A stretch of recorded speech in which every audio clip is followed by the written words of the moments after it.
Hello everyone, thank you very much for joining me today. Welcome to the Complete Ethical Hacking Masterclass. My name is Alexis Ahmed and I'm going to be your instructor for the course. I'm also the CEO and founder of Hackersploit. Hackersploit is a cybersecurity company that deals with penetration testing and ethical hacking training. So the question you might be having right now is, why should I be taking this course instead of the plethora of the other courses that exist on Udemy? Well, I can put it really simply as the fact that this course is based on practicality and the reality of the ethical hacking scene. I've also been a student and I still am a student of ethical hacking, always learning. And what I really found before online courses came to be, was that reading books and reading text wasn't going to cut it. And that's what I found on Udemy. This course was designed and it is the compilation of all my videos about ethical hacking, more specifically about penetration testing, put together for the purpose of educating people on the reality of ethical hacking and again being focused on the practicality of the subject, because that's what ethical hacking is. It's based on the practicality of a situation, which in this case can be put into two levels: ethical hacking, penetration testing in the realm of cybersecurity. So again, the question comes to be, why should I be taking this course? And as I've said, this course is going to be focused on practicality. You're going to be doing instead of reading. That's what I want from this course. I want you to learn by doing. And that's how I learned by doing. So I want that to be transferred over to you. Alright, we'll be taking a look at real hacking scenarios. Now what do I mean by this? We'll be taking a look at exploiting real exploits. For example, the Eternal Blue exploit that was released by was leaked from the NSA that allowed the exploitation of Windows 7 operating systems. Stuff like that. We'll then be taking a look at industry standard frameworks like Metasploit, how to use Metasploit for the full penetration testing experience. We'll be then focusing on anonymity, and just not simple anonymity. We'll be looking at proxychains, how to set up a VPN, in regards to using proxychains as well. We'll be then moving on to information gathering techniques, more specifically the Nmap tool. We'll be looking at how to use Nmap for advanced information gathering as well as basic information gathering. We'll then be moving on to vulnerability analysis, how to perform vulnerability analysis on web servers, etc. We'll then be moving on to exploitation. Now, why is exploitation so important to me? Well, that's because I deal with exploitation. Hackersploit is a company that deals with penetration testing and web application penetration testing. So I know both of the sides of it in terms of client-side attacks and server-side attacks. We'll be looking at all the frameworks. We'll be looking at Hydra. We'll be looking at the BEF framework as well. We'll then move on to something that is quite popular as well, and that is wired and wireless attacks. How to perform ARP spoofing, how to perform ARP poisoning, and finally how to crack the WPA and the WPA2 encryption with different methods, and methods that do work using AirCrack and AirGeddon to perform the pixie dust attacks. We'll be then looking at something that not a lot of courses cover, which are DDoS attacks, how to perform them and how to protect yourself against them. We'll be then moving on to network sniffing, how to use Wireshark to capture packets on a network. And finally, looking at the last stage of ethical hacking and my favorite, which is post-exploitation. We'll be looking at creating backdoors, how to clear your tracks. We'll be looking at privilege escalation and how to maintain access within a system. We'll be then moving on to, again, one of my favorite, which is remote access tools. And if you do not know what a remote access tool, do not worry, we'll be covering what exactly it is in that section of the course. We'll be then looking at how to get rid of rootkits from Linux operating systems and Windows operating systems. And finally, as I've mentioned, we'll be looking at real world exploits. We'll be focusing on real vulnerabilities. For example, the crack attacks that allowed the WPA2 encryption to be broken. Well, not broken, but exploited. We'll be then looking at the Eternal Blue exploits and so much more. So what can I promise you with this course? Well, first of all, as I said, I'm going to be giving you a fully practical course. And secondly, this course is not about sales. I'm not going to be pushing you to buy this course. This course is going to be distributed free of charge for 1 week every month. And if you choose to buy this course, you're supporting us and the work that we do. This course is not going to be focused on sales. And if you do happen to buy the course and you're not satisfied with it, you can get a refund within 30 days as of when Udemy allows this to happen if you purchase the course and you want a refund within 30 days. I'm pretty sure you know the terms that exist. And I just want to end this introduction or welcome to the course by, quoting one of my favorite quotes by Benjamin Franklin, and that is, "Tell me and I forget, teach me and I remember, involve me and I learn." And that's exactly what I want to do in this course. I want to involve you in hacking. I want to show you how it's really done. I don't want to focus around spreadsheets and, presentations and talking to you about numbers and information and theory. I want you to learn by actually doing. And I'm going to end it there by saying thank you for watching this video so far. And if you do choose to take the course, welcome, and I'll be seeing you in the first video. Goodbye.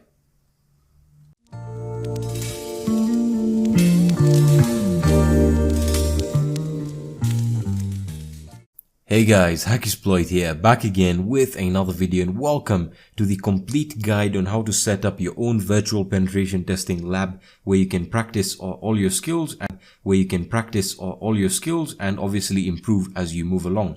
Now, I just want to pass out a quick announcement that regarding the SS7 exploitation video, I'm currently working with YouTube to get it accepted. Of course, I'm not going to be able to monetize it, but I'm still forcing it or trying to make sure that it gets published on YouTube. If that's not the case, I will have to host it on my website, so then you can check it out over there.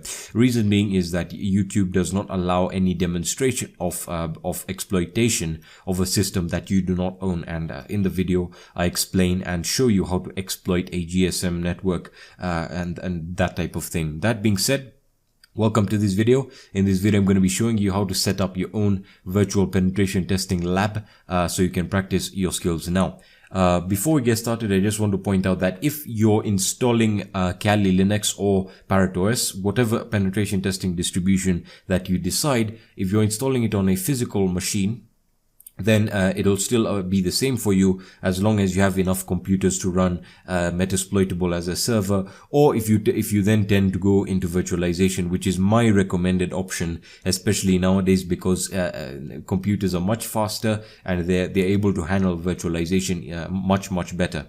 All right, so let's get started. And what we're going to be doing is I'm going to be taking you through the different virtualization softwares.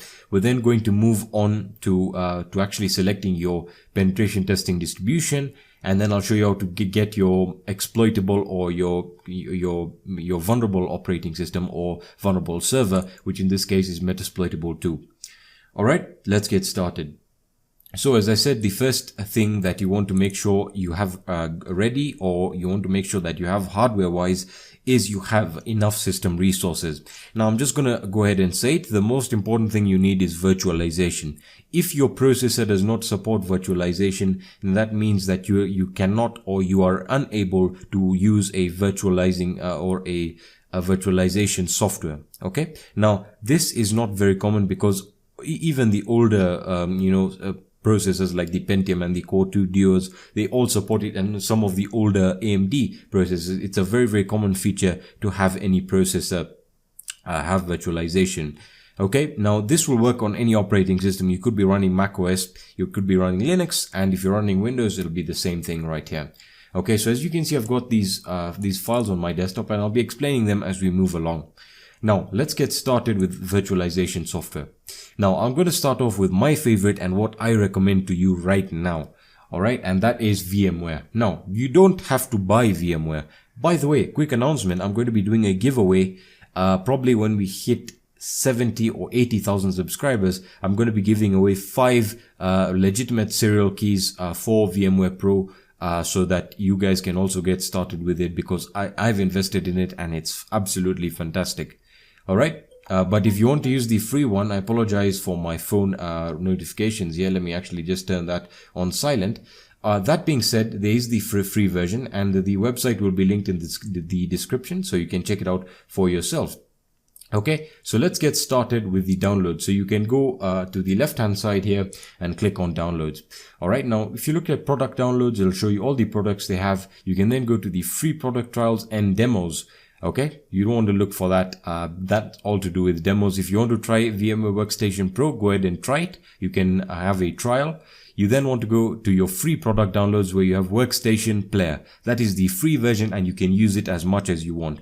The difference between the free and pro version is that the pro version has more features in regards to just making things easier when it comes down to virtualization. So you can recover all that good stuff, and probably make a video on the differences there. But if you're a beginner, you don't have to spend money on the professional version. Trust me, I use the free version and I've used it in many enterprise situations and it worked perfectly.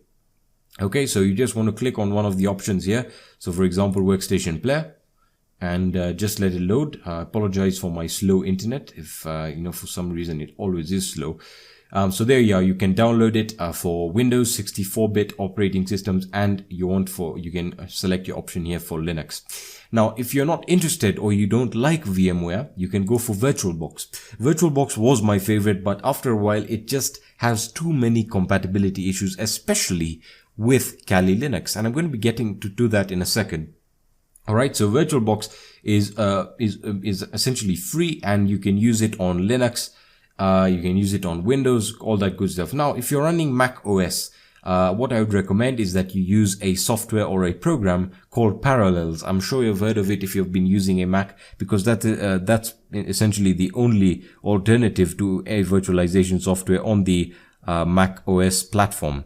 Okay, so don't worry if you're running a Mac, it's essentially the same process. Just open up Parallels and you should be good. Okay, so with VirtualBox, it's completely free and you can just go into downloads. Don't worry, the link will be in the description. And you want to look for the VirtualBox, the latest platform packages. And for some reason, the Windows hosts is not available right now. So you can, by the way, they also added the OS X. I believe that was added probably around the version 5. Sorry about that. So you can also use VirtualBox on Mac OS. You can also use it on Linux and Solaris. So again, it's very simple. Just download it and get it installed. Okay, so once you've chosen your virtualization software, now it is one of the most daunting, it's one of the most complicated. Well, in my mind, it's not really complicated, but for many beginners, it's probably the most fidgety topic, and that is selecting your penetration testing distribution. Now, I'm going to recommend one of two, and that is Kali Linux. So you can use Parrot OS, or you can use Kali Linux. Now, a lot of people ask me or send me messages and, post their comments in the description, in the comment section, saying which one is better, why it's better. And then there's always arguments, heated arguments, all of that. And here's what I say. Okay. I was in the same dilemma. Trust me. Well, mostly the time I got started, there was only one. There was Backtrack. That's it. So you had to learn it, or, that's that. So again, I would say just choose one and stick with it. Now, most people will say start with Kali, master Kali, then you can use Parrot OS because it's essentially the same functionalities transferred over. It's just that the difference is the operating system and the kernel and all of that. So it's very little to do with the tools, because the tools are, on all the platforms. So again, it's all about what you like. So here's what I'm going to say. Download each of them and then try which one you like. Okay, so maybe you can try Kali. If you don't like it, try Parrot. Parrot is something that you may like, and do not be confused and do not be scared of making the decision. Once you've made the decision, stick with it. And if you have any problems, then try and troubleshoot it. If you can't, switch to the other one. All right. And in my opinion, I'll say this, that Kali Linux is an enterprise type of operating system, especially now. So it is what I would call a industry standard. All right. Now, Parrot OS is fantastic. There's no doubt about that. I've used it for many projects, real life projects, and I can tell you that it does work. But when you move on to a professional level, I would recommend Kali Linux, because it is the benchmark and it is sort of required, because they're not going to allow you to just test systems, or employers are not going to allow you to test systems with tools that are not familiar. That's what I was also talking about. Installing all these weird scripts isn't really going to help, because you have to know how to use the industry standard tools.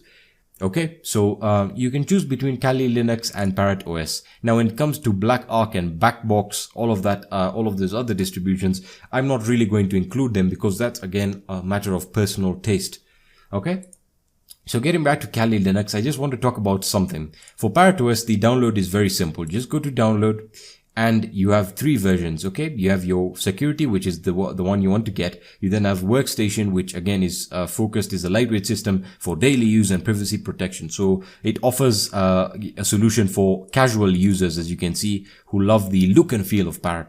You then have Parrot Security, which is a complete all-in-one environment for pen testing, privacy, digital forensics, reverse engineering, and software development. So again, it's focused on all of those facets, and that's why I kind of like it, and I've tried it out. But for me, I'm not really doing, digital forensics or reverse engineering. Some of you might be doing it, and if that's your field, then by all means go ahead and use Parrot OS. Okay. Now let's get back to Kali Linux, and I just want to talk about the downloads. Now, if you're installing Kali Linux in a virtualized environment, I'm just going to show you a little tip here that will save you a lot of time. Do not download the ISO file.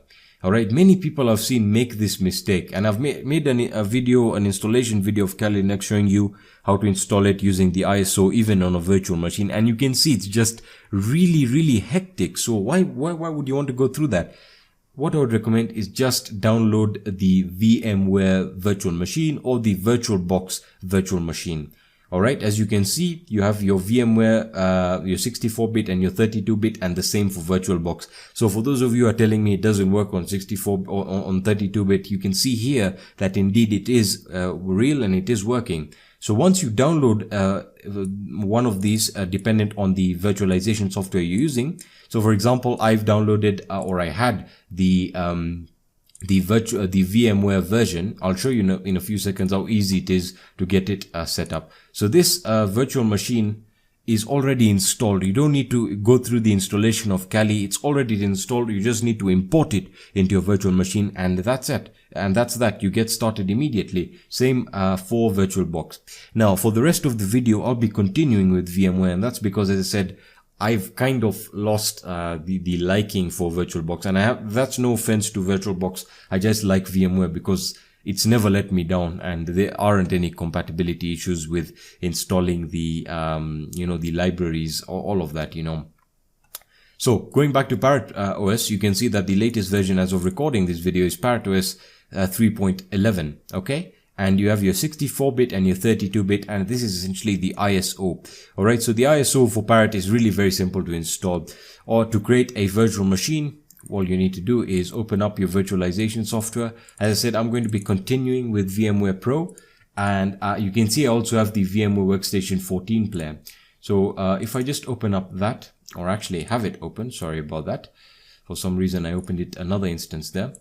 So let me just show you something. I've already opened it up, and you can see these are the 2 virtual machines that I always have running. One of them is Kali Linux. Don't worry about the title. I have updated it, so you can edit your virtual machine settings there, and we'll get to that in a second. Alright, so I have Kali Linux and Metasploitable 2. Now don't worry about this. If you want to create a new virtual machine, just go into File, New Virtual Machine, go for Typical. And next, you want to then select your ISO image. As you can see, mine is for some reason selected on Ubuntu ISO. So just hit next. We'll use that as an example. So then it's going to prompt you, if you're running Ubuntu, to enter your full name, your username and password. In most cases, if you're running Parrot OS, it's not going to prompt you to do that. Okay, but as I said, if you're running this on a virtualized piece of software, if you want to run this in terms of virtualization, then do not download the ISO unless you're using Parrot OS. Download the virtual machine file here, because that automatically imports, and I'll show you that in a second. So let's say I've downloaded the VMware file here. I can just click on it right here. As you can see, once I click on it, I already have it, so it's not going to prompt me, but there you go, it's going to prompt me again to re-import it, and that's going to essentially wipe your current hard disk if you already have one installed. If you're new, just hit import and select the destination, and that's that. You don't have to install it. Once it's imported, you're going to be given this beautiful menu here giving you the version. Again, you can edit it and change the name, and it's going to give you this awesome description here saying this is the username is root, the password is Tor, and the keyboard layout is US. Alright, so that's information that you can just check out and gives you the IRC channel, all that good stuff. Okay, so it's going to give you this little menu here. Excellent. So now you can edit your virtual machine settings, which is what we're going to be talking about now. Okay, but before that, let me show you how to download your vulnerable operating system, which in this case is Metasploitable 2. Now, a lot of people have asked me to do the Metasploitable 3 video, and the reason I haven't done it yet is because, man, that thing has bugs. Like, I've tried it, installing it on my computer, and it worked after 5 hours of configuring it. I then tried to do it on another computer the same way. That gave me success on one computer, and it didn't work. So it's come to my attention that you need to configure it individually for every computer, and a video therefore will not be good. So I'll make a post on my website regarding how to select the appropriate settings. Okay, so again, it's very dependent on your hardware, and you need to be really attentive when installing it. It's just a pain in the neck. What I would recommend is just using Metasploitable 2 and installing your own tools on it, or using CTFs. Alright, so you want to open the link in the description that takes you to the Metasploitable 2 page. It's developed by Rapid7, which, as you know, created Metasploit. Alright, and I'm sure you know about the Metasploit framework. And you can just go ahead and look at the download page here. You can go for the Rapid7 download page or the SourceForge download page and just click on it, and it's gonna prompt you to download it. Alright, so once you have it downloaded, it's gonna be a zip file on your desktop right here. So I'm just gonna extract it. It's Metasploitable 2. Just gonna extract it to my desktop, and as you can see, this runs exclusively. So let it just open up, because I really want to show you what I mean. Alright, so let that just extract. I apologize for the speed, although the file does take a while, even on all computers that I've tried this on. It always is quite a hefty extraction process, probably because it was zipped very, very thoroughly. Okay, so let this complete, and we can just move back into our virtual machines here. Alright, so I already have Metasploitable imported. We'll be looking at the settings you need to set, and then we'll be looking at the network configuration. Okay, so Metasploitable 2 has successfully been extracted, and as you can see here, this is a virtual machine disk file. So you can just click on it, and it will import it to the system the same way. So if I click on it, you can see, whoops, sorry about that. If I just click, my bad, sorry, you actually have to open the virtual machine file there, and that will prompt it to open directly from there. Alright, so I already have one that has all my data saved there, so I'm not going to do that. Okay, so once that's imported, let me just get rid of that because I don't need it right now. Now we can get started with the virtual machine settings. Very important. So make sure you have Kali Linux opened in one tab, or ParrotOS, and you have Metasploitable 2 opened in another tab. Now let's start off with Kali Linux, the settings here. Alright, so you want to go into Edit Virtual Machine Settings. Now, as I said, you must have, I would say, at least 4 gigabytes of RAM. Alright, and the reason being is Kali Linux works great with 2 gigabytes. If you have more if you have more RAM, you can then increase it to whatever you like. Now, if you're running a 1 gig, a 2 gig computer that has 2 gigs of RAM, do not worry, you can reduce it to 1 gig as well, but it'll then be really, really slow, and you won't be able to open up programs, or, Metasploit will take a huge amount of time to start up. Alright, that being said, if you have a 4 gigabyte computer, just leave it at 2, and if you have 8 or 16, it doesn't matter, just leave it at 2. It works really great there, unless you start doing things like reverse engineering, things that are very resource hungry in the RAM department. Okay? So you then want to go into your processors. Now, this is again very dependent on your hardware specifications and your processor more specifically. So if you have a dual core processor, what I would recommend is just using one. Okay? Now, you can select the number of cores per processor, and that essentially is hyper-threading. Okay? So right now, as you can see, I've put 2 processors, and that theoretically is wrong because I only have 1 processor. Now, if you're running a server type of workstation that has 2 sockets on the motherboard, you can then select it from there. Alright, so I was just explaining that many people put this because they think they have a quad core that is 4. Not really. Okay, so you want to make sure you select 1 processor. I'm guessing that's what most of you have. And then you want to select the cores. Alright, now my processor has 4 cores. Alright, so I'm going to select 2. That gives me an optimal performance. Now, if you want to give it all 4, it will work great, but then your host operating system will not work as efficiently as possible. So I would recommend 2 if you have a quad core. If you have a dual core, you can use one core, and that's perfectly fine. Alright, or you can use 2 and you can just turn off what's running in the background. So that's how I like mine right there. Alright, as for your hard disk, you can you can currently look at the size that it gives you. It's around 60 gigabytes.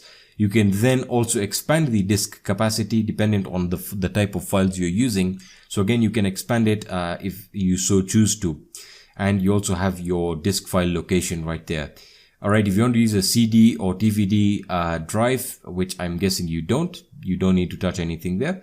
And now for the network adapter settings. Now, a lot of people get confused here. What we want to do is we want to make sure that that the virtual machines, both Kali Linux and Metasploitable or ParrotOS, depending on what you're using, are connected to the physical network. That means they're using your adapter, your computer's host adapter, whether it's a Wi-Fi adapter or it's an Ethernet adapter. Right now you can see I'm using NAT. So what this means, it's going to share the host's IP address.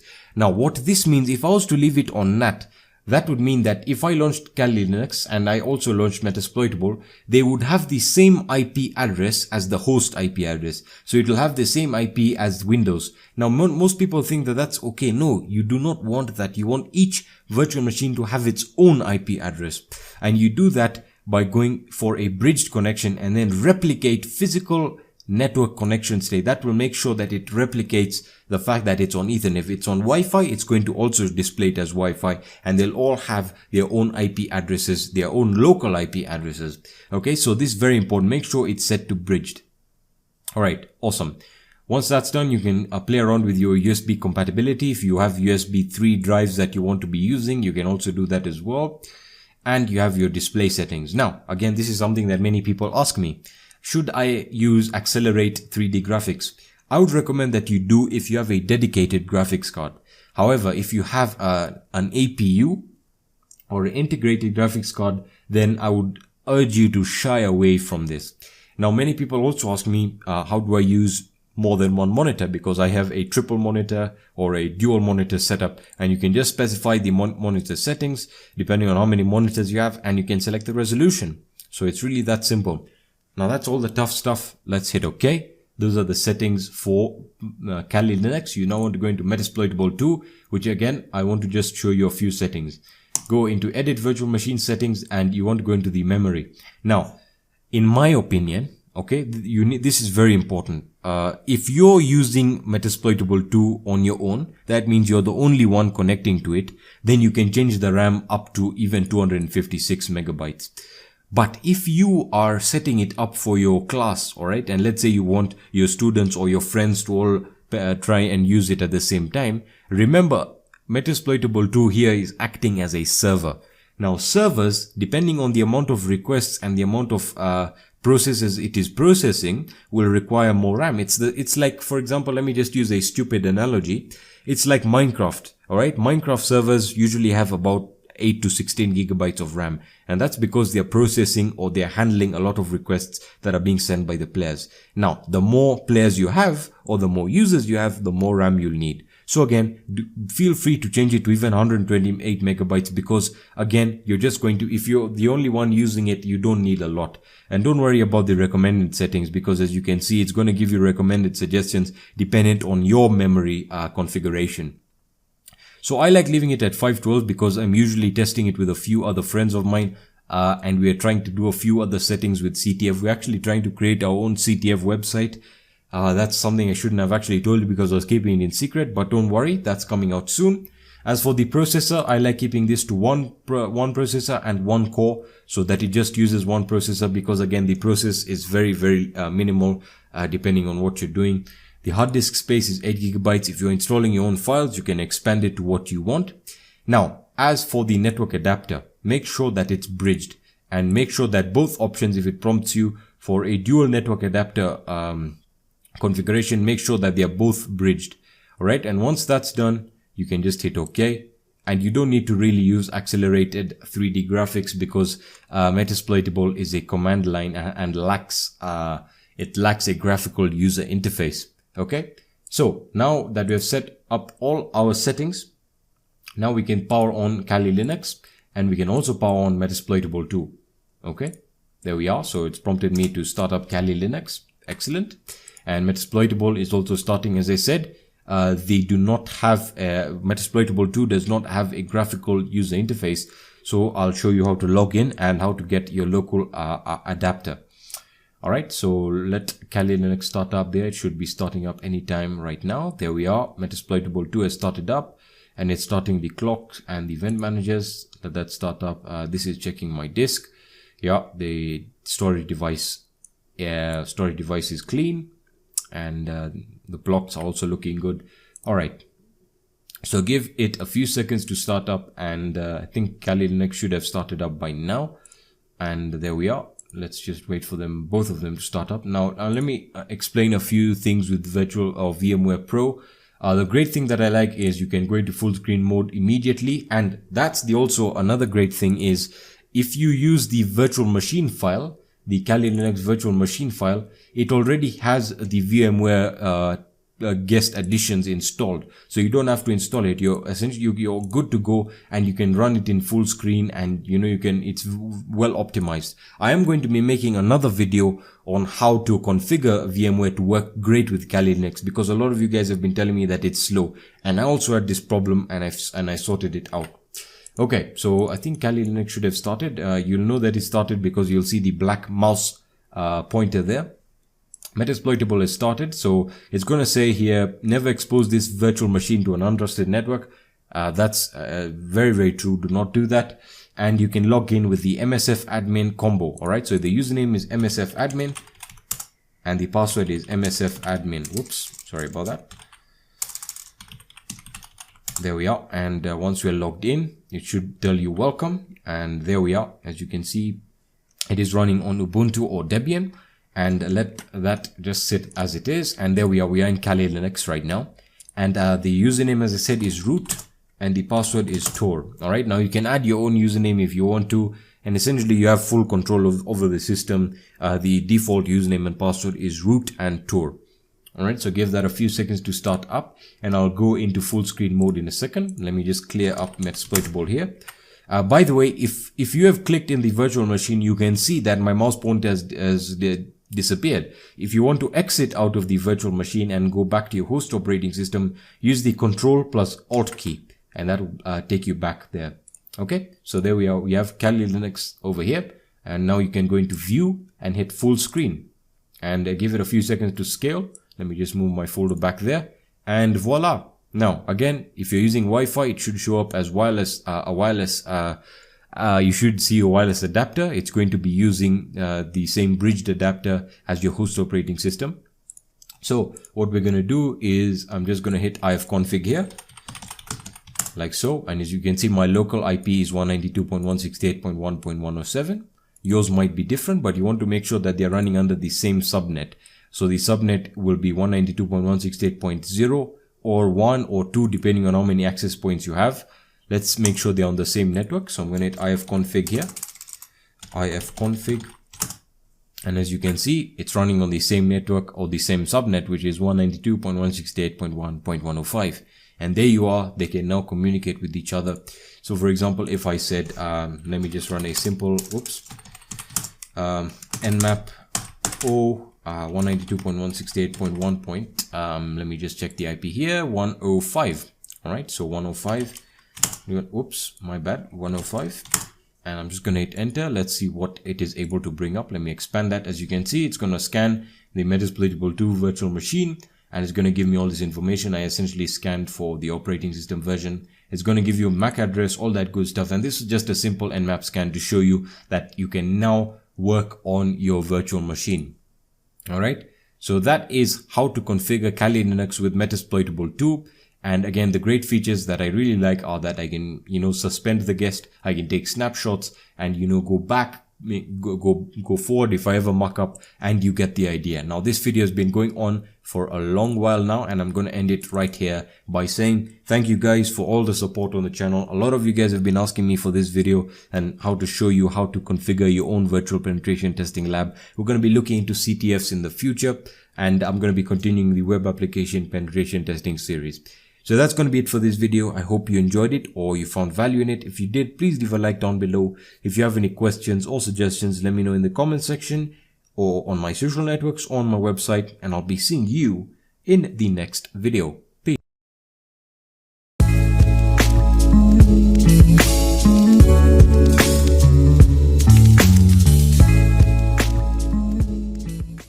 Hello everyone, welcome to this lecture. In this lecture, we're going to be downloading and installing Metasploitable 2 on VMware. Alright, so let's get started. Now this is going to be very important. So what I want you to do is just open up your browser and you can just do a quick Google search for Metasploitable 2. Alright, so once you've Google searched that, as you can see, it's gonna give you some results. You want to make sure you go to the sourceforge.net link. Alright, so it's going to be available at sourceforge.net. This is the best way to download it and get it on your computer. Alright, so click on the link and it's going to take you to sourceforge.net, and it's really very simple. What you want to do is just hit download the latest version, which is Metasploitable 2. And you might be asking, well, what exactly is Metasploitable 2? Well, what Metasploitable is, as you can see written right here, it is an intentionally vulnerable Linux virtual machine. Alright, so this virtual machine can be used to conduct security training, test security tools, and practice common penetration testing techniques, exactly what we're trying to do in this course. Alright, so why am I using Metasploitable 2? Well, the reason I'm using it is it best emulates a target that is vulnerable, and it will allow us to see the type of ports and the services that are running on these ports and how we can exploit them. But in this case, we're going to be looking at how we can, scan a target for these ports, and then furthermore, how you can exploit them. All right. So it's really very simple. Just hit download, and it's about 873 megabytes. So it's a relatively large file, but just get it downloaded. It's a direct download. And once you're done, I already have mine on my desktop, and it's a zip file, I believe. Let me just check the extension. Should be a zip file. Yes, it is a zip file. So the next step is to extract the zip file. All right, so you can use your Windows extract tool, or if you're on Linux, it's pretty much simple. Just right click and extract it. I'm on Windows. I'm going to be demonstrating this on Windows because I already have VMware installed. So there we are. It's going to start extracting it, and just give it a few seconds. All right. So once the file is extracted, it's going to give you this very cool looking folder. So once I open that up, it's going to give us another folder, and inside there we have our VMware files. And once you have all of these, we're ready to move to the next step. All right, so now I want you to open up your VMware player, which I already have here. I do use Workstation Pro, but for this demonstration, we're going to stick with VMware Workstation Player. So I'm just going to open it up. All right, give it a few seconds. There we are. Okay, now obviously you're not going to have any virtual machines like I do in here, so don't worry about that. What you want to do is you want to go into Open a Virtual Machine, and it's going to prompt you to select your directory. So I'm using my desktop. That's where I have it saved. So I'm going to open up my Metasploitable 2 directory, the one we just extracted, and I'm going to open that again. And you want to select the virtual machine, VMware virtual machine configuration file. All right. So it's going to only show this one. Just open that up. Okay. Give it a few seconds. There we are. And now we have a Metasploitable 2 ready. But before we do that, we need to configure some of the physical resources that we're going to allocate to the virtual machine. Okay, so we want to edit the virtual machine settings, right? And now here you can specify how much RAM or memory you want to provide to the virtual machine, how many processors you want the virtual machine to have. What I would recommend is just leaving it at what it comes set with. So it's going to use 512 megabytes of RAM, which is pretty reasonable. Again, if you have a system with lower resources in terms of RAM, you can reduce that to meet your current configuration. As for processors, you can select the amount of processor cores you want to dedicate to the virtual machine. Since this is essentially a Linux server, I would just leave it at what it recommends. And now you want to go to network adapter. All right, so you want to we want to bridge the connection, and that's because we want to connect it to our to the current network that we're going to be using. So that means we want to make sure that we can all connect with each other, and your virtual machine or your host operating system can connect with your virtual machine. And we'll be seeing that in a few seconds. Okay, so I'm just going to hit bridged, and I want to say replicate physical network connection state and hit OK. All right, now we are ready to launch. So I'm just going to hit play virtual machine, and it's going to start up the virtual machine. If it gives you this prompt, to just click on I copied it. Okay, and it's going to start up the virtual machine. There we are. All right, it's going to start up the grub bootloader. There we are. Fantastic. Everything's loading up as expected. All right,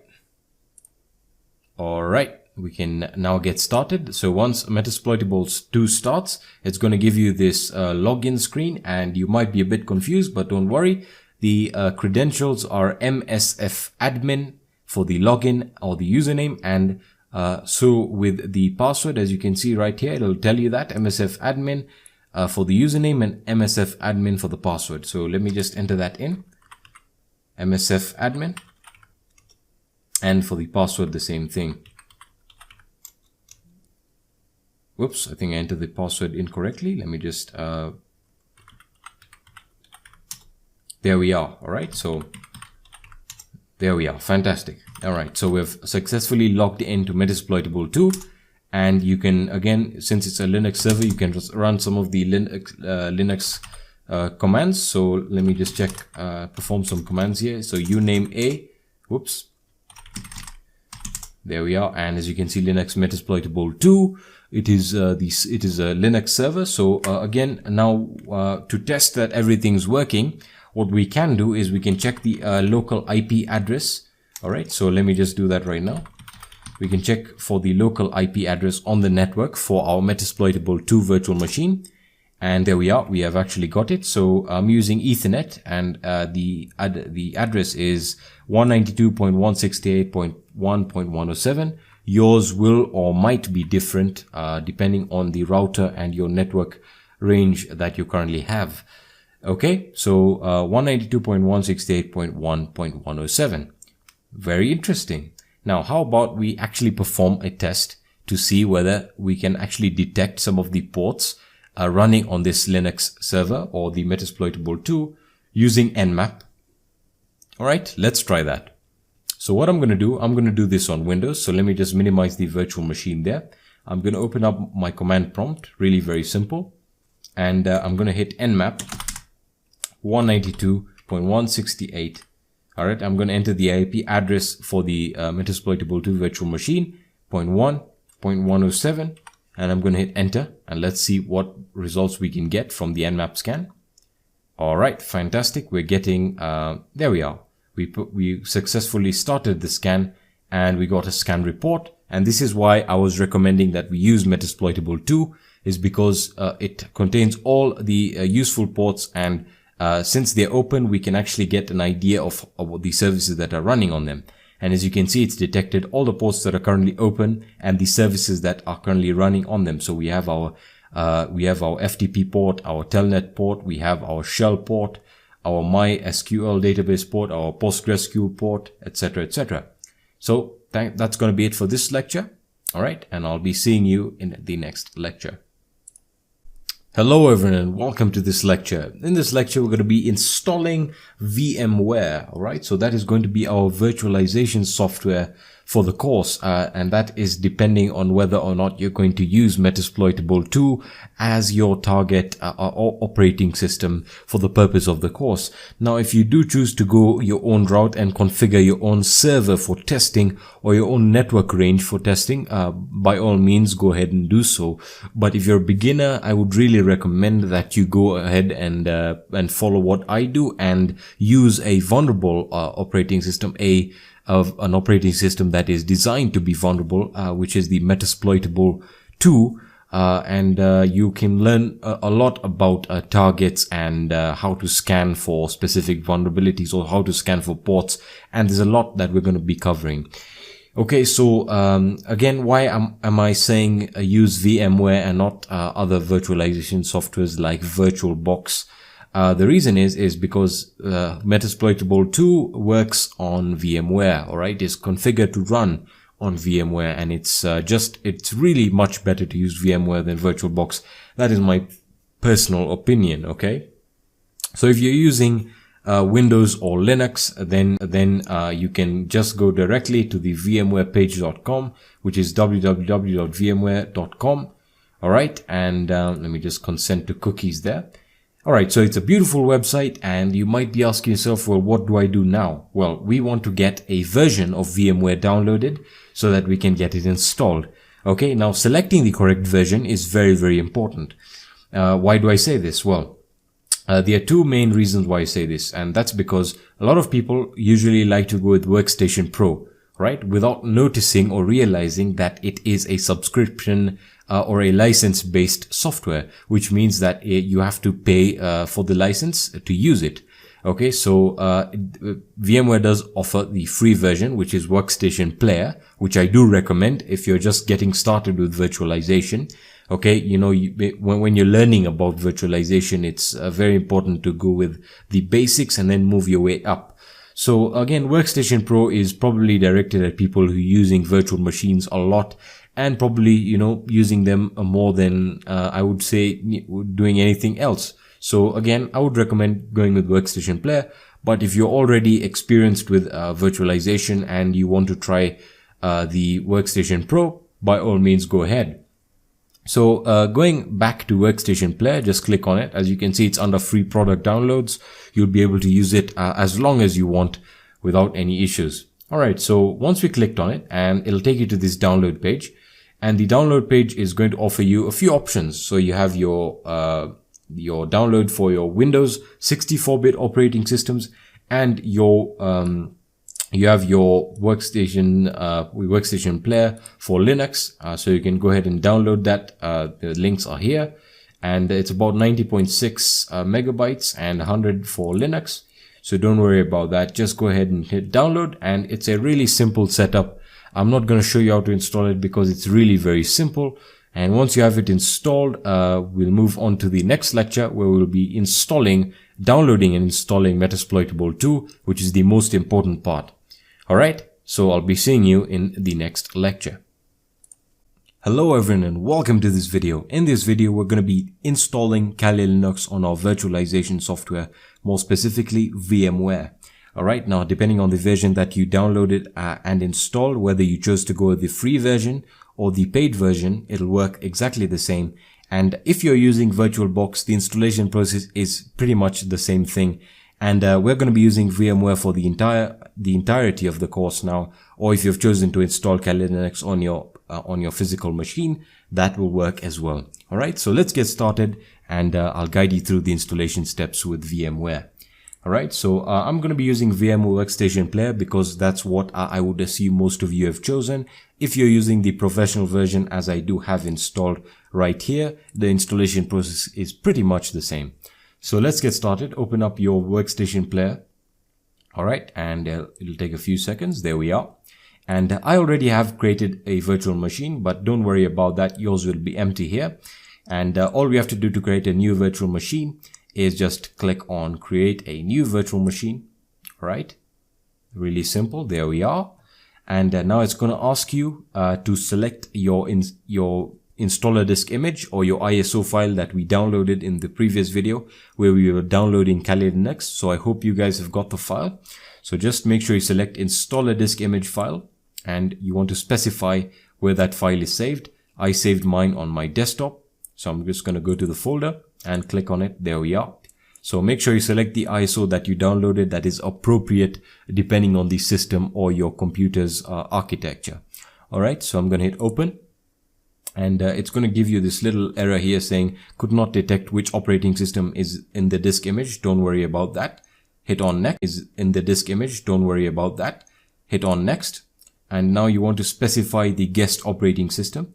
All right, so the guest operating system is simply what operating system this is and the kernel that it is running. All right, so make sure you select Linux because Kali Linux is based off Linux. And now for the version, I want you to select you want to go ahead and select version 3 or later. Alright, so Linux version 3 or later. If you're running a 64-bit computer, make sure you select the one without 64-bit. If you're running a 64-bit computer, then you want to select the one that says 64-bit. And if you have the 32-bit, make sure you select the one that is simply plain and that does not contain a 64-bit specification. Alright, so I have the 64-bit ISO and my computer is 64-bit. So I'm just going to click on that and hit next. And now it's going to ask you to give your virtual machine a name. So I'm going to call mine Kali Linux. I'm going to call it Kali Linux Mastering Ethical Hacking. All right, I'm just going to give it any name. I'm giving it a specific name, but you guys can call it whatever you want. And now it's going to ask you to specify your storage location for the virtual machine. So what I'm going to do is I'm just going to browse, and you can store it wherever you feel is comfortable. I have an OS folder right here. So I'm just going to open it up, and I'm going to create a new folder in there, and I'm just going to call it Kali Linux VMware. I'm just going to call it Kali Linux hacking. All right, hacking. Really simple, and I'm going to save it in that folder. I'm going to hit OK, and it's going to save my virtual machine in there. Again, you can specify whatever storage location you feel is comfortable. I'm going to hit next, and now it's going to ask me to specify the disk capacity that I want my virtual disk or my virtual hard drive to be in. I like selecting mine as 20 gigabytes. If you're a beginner to this, I would recommend just using 20 gigabytes. But if you have if your computer does not have a lot of storage to spare, 10 gigabytes would work okay, but I would recommend 20 gigabytes because we're going to be installing a few files here and there, and it may eat up quite a bit of space. All right. Now, the option that is going to specify here as well is whether or not you want to store your virtual disk as a single file, or whether or not you want to split it into multiple files. Make sure you select store it as a single disk, as a single disk file, and that's because it'll make your virtual machine a whole lot faster, and you won't run into any lags or slowdowns. All right. So I'm going to hit next now, and we can customize the hardware. And this is very dependent on what computer you're running and what you like to have your system and how you want it customized in terms of its hardware. Now, for the memory, this is just simply, this is your RAM and how much RAM you want to specify to your virtual machine. Now, I have a 8 gigabytes of RAM installed on my computer. And what I would recommend for Kali Linux for this course is 1 gigabyte. If you have more to spare, you can use it very liberally, and also, go up to 2 or 4 gigabytes. If your computer is running 2 gigabytes of RAM, you can also use the recommended, which is 768, or take it down to 512. But if you do that, your system will be really slow. So I recommend about 1 gigabyte. That works great for me. Next, in terms of processors, again, this is highly dependent on what you have running in your system. For example, I have a quad-core CPU, which means it has 4 processor cores, and that means I can specify up to 4, or for this matter, I like to use about 2. If you have a dual-core CPU or a processor, make sure you select 1, because it's always good to keep a balance between your host operating system and your guest operating system. All right. Now we want to move on to the network adapter, and this is very important. I need to just show you this. We're going to be working with a few other virtual machines, and what I would recommend is to bridge I want you to bridge your connection directly to your physical adapter, your physical network adapter, whether you're running Wi-Fi or Ethernet. So just click on bridge, and I want you to click on replicate physical network connection state. Now, what this means is that you will be able to communicate with other computers on your network, and it will be based on your network as a valid computer, and they'll be given an IP address to match that. All right. The next thing is your display, which is again very dependent on you. Now, I have a dedicated graphics card, so I'm going to make sure I hit accelerate 3D graphics. And again, if you do not have a dedicated graphics card, you can leave that unchecked. I like having it because it makes Kali Linux a whole lot smoother in its interface. Alright, now as for the graphics memory, depending on how much memory you have dedicated to your system, I have about 2 gigabytes, so it recommends about 768 megabytes, and I'll leave it at that. You can specify what is comfortable for you from 32 megabytes to about 2 gigabytes. I'm just going to go with the recommended, and I'm going to hit close. And there we are. We want to hit finish, and we're ready to install Kali Linux. Alright, so make sure you click on your virtual machine now, and the one that we created, and just hit play virtual machine, and it's going to start up, and give it a few seconds. Shouldn't take too much time at all. There we are, the VMware BIOS has started up, and it's going to lead you to this installation screen. Alright, so it's going to ask you to select an option here. So what we're going to do is we're going to go for the graphical install. I'm going to hit on that, and now it's going to start up the setup, and it's going to start loading everything up. So give this a few seconds. As you can see here, don't worry if it gives you a few errors here. It should start up anyway. Alright, there we are. So now it's going to ask you to select your language. Alright, so welcome to Kali Linux, and you can go ahead and select the language that you wish to use. I'm going to be using English, and I'm going to hit OK. And now you want to select your version of English, and again, depending on your location or the country or territory in which you live. I'm just going to hit United States and hit continue. Now you want to configure the keyboard. This is very, very important. A lot of people make mistakes here. Make sure you select the keyboard layout that you are used to. So I'm used to the American English keyboard format or the layout. So I'm going to hit continue. Now it's going to scan for all the files, and it's going to load all the files onto your virtual disk image for installation. So give that a few seconds as well. Overall, the installation shouldn't take too much time at all.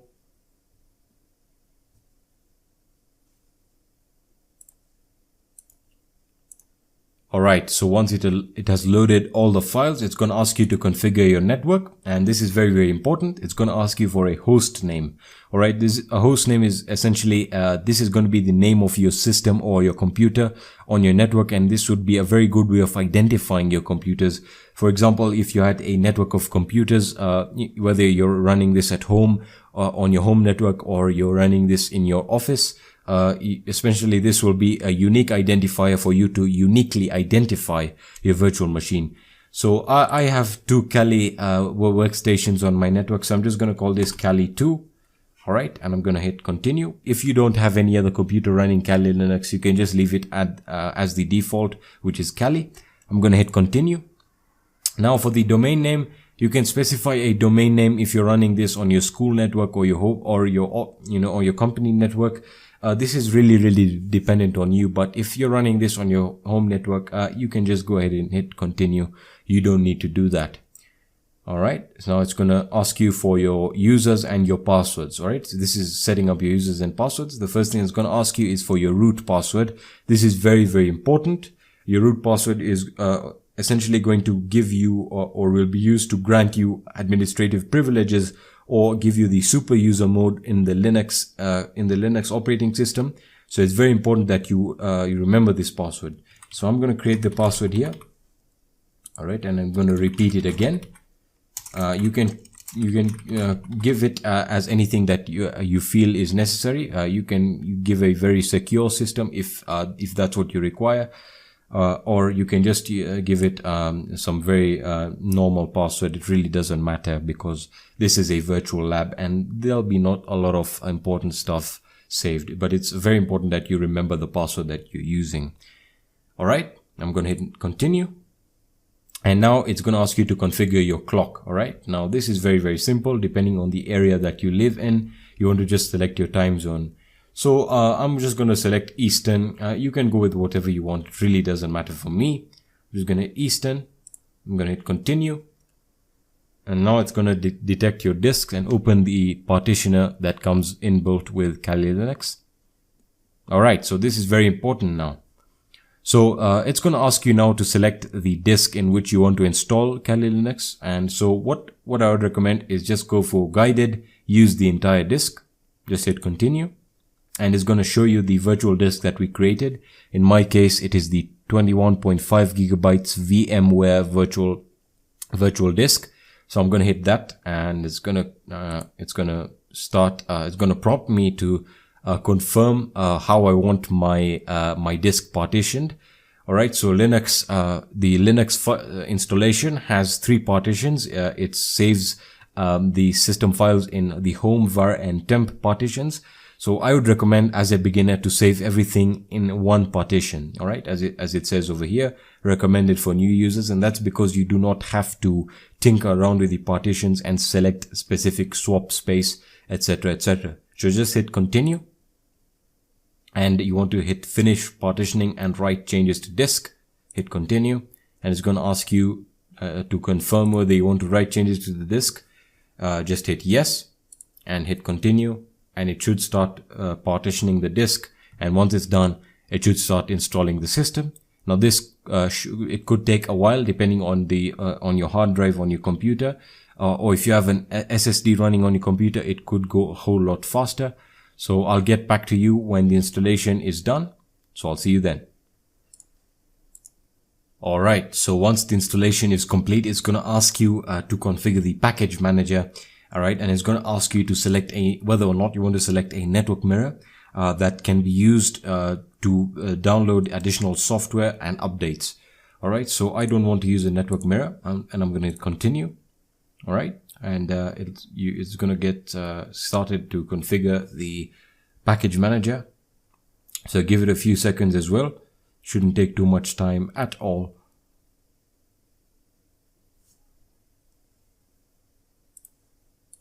Alright, it's going to start installing the grub bootloader, and essentially what this is a bootloader that is used to start up Kali Linux. Alright, so that's just in case you're wondering what it is and how it affects the installation. Alright, now it's going to ask you whether or not you want to install the grub bootloader on your hard disk, and yes, we do. The reason being is if you install it on another hard drive, you had to specify that hard drive to get booted up first, and that really deals with installing it on a physical drive. But for the purpose of this video, just make sure you hit yes and hit continue, and it's going to ask you to select the storage device. Now we only created one virtual disk, so we're going to select the device and the storage device A and hit continue, and it's going to install the grub bootloader. And again, just give it a few seconds. It shouldn't take too much time at all. There we are, and now it's going to finish the installation. It's going to set up the clock and just run any of the other update services that are required for the installation. So I'll get back to you when it's done. Alright, so once the installation is complete, it's going to ask you to hit continue to complete the installation, and now it's going to get rid of the packages, the installation packages that were left over during the installation, and just give it a few seconds. There we are, and once it's done, it's going to automatically reboot, and it'll reboot you directly into Kali Linux.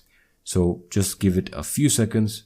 This whole process shouldn't take any more than 20 minutes along with the installation of the files on your virtual disk image. Again, as I said, it really depends on the on your computer and the system that you're trying to do this on, and whether or not your disk is a fast hard drive or you're using an SSD.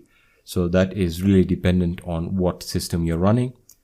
So just let it get rid of the live packages, and I'll get back to you when it's ready. Alright, so once it's done, it's going to start up, and this is the grub bootloader, and it's going to start Kali Linux up. Once it restarts, there we are, and the system is starting up now. So just give it a few seconds to load everything up, and it should give us the login screen where I'll give you the instructions as to what to use for the username, and obviously the password that you set, which was the root password, which will be the default password because we're going to be logging in using the root account. That's because we didn't create any user. Alright, which I'll also be showing you how to do.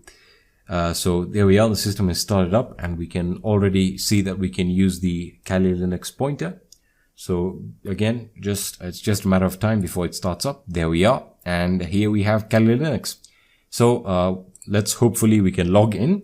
So the username that you want to use is going to be root, and the password is going to be the password that we set during the installation. So enter that, and hit enter, and there we are. It's going to start Kali Linux up. Give it a few seconds to start up the desktop environment. It should be up anytime now. And in the next videos, we're going to be looking at how to customize Kali Linux, making sure it's working all right and it works to your advantage rather than working against you. And I'm just going to show you how to get comfortable with Kali Linux. All right. So again, the first startup shouldn't take too much time, and this is going to be this slow procedure is going to happen only once, and that's because it's starting up for the first time. It's just configuring everything. So just have a bit of patience and it should start up.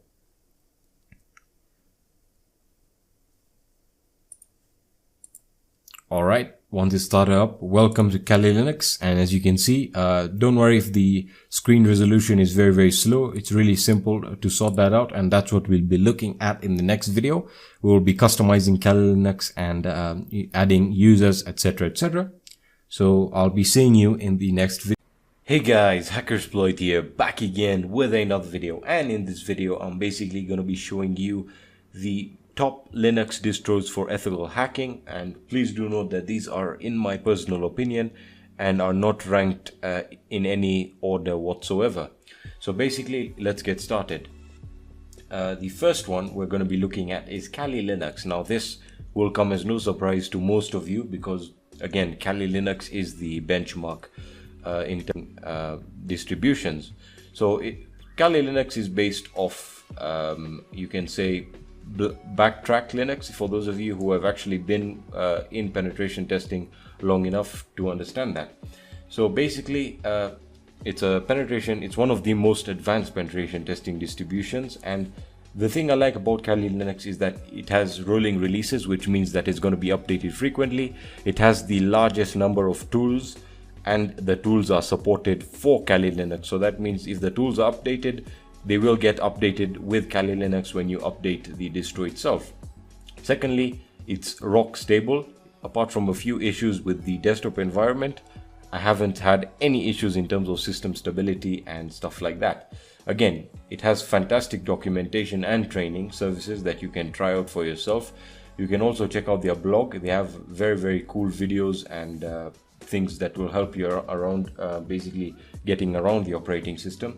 So again, one of the reasons that I like it the most is it has a huge arsenal of tools or scripts for that matter that will just make your user experience a whole lot better, and you really don't need to start installing different stuff. And really, honestly speaking, the industry standard is Kali Linux.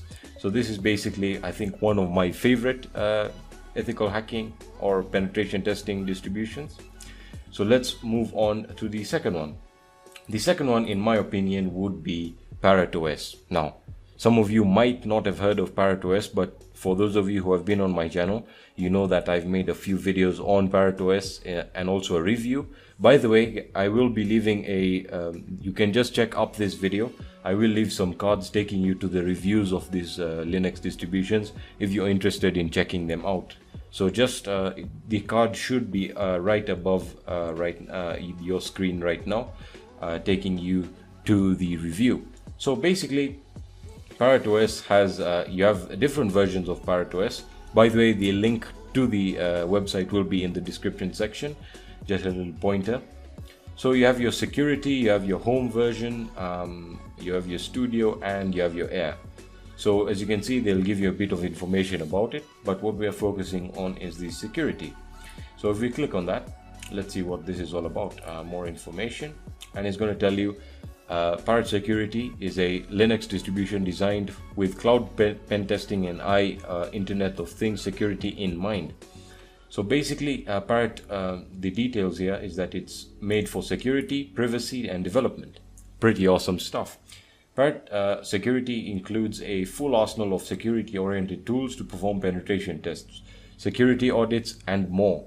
So it basically provides you with an arsenal of penetration testing tools and scripts similar to Kali Linux, but this is where it really shines. It also contains privacy tools. So you have ParrotOS includes, by default, it includes Tor, I2P, AnonSurf, GPG, TCCF, ZuluCrypt, VeraCrypt, TrueCrypt. So basically encryption and cryptography services. pretty awesome. This is something that Kali Linux does not really shine as well as ParrotOS does.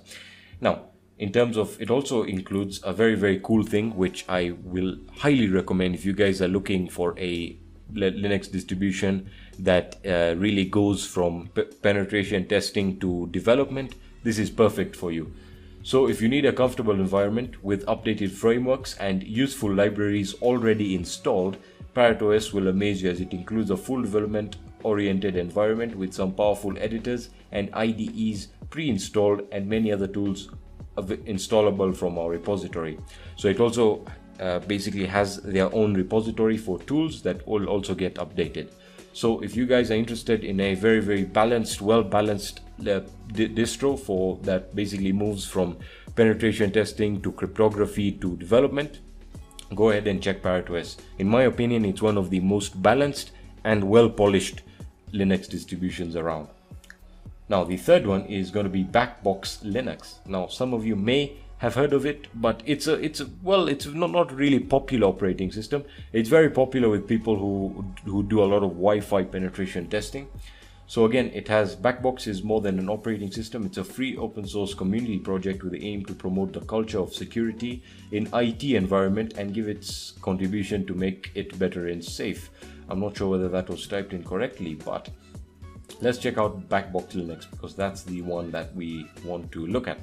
So Backbox Linux is a penetration testing and security assessment oriented Linux distribution providing network and systems analysis toolkit.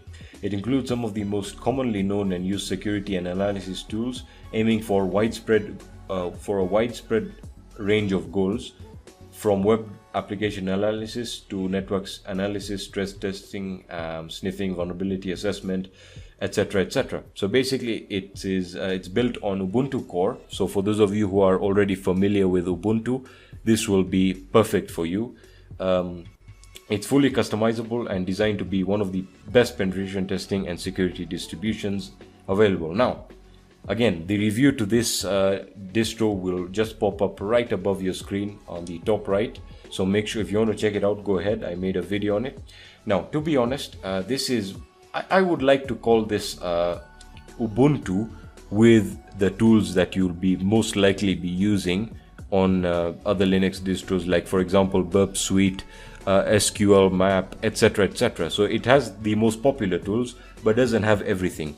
So again, this will provide a bit of a balance between Ubuntu, which is a fantastic desktop and laptop operating system on its own.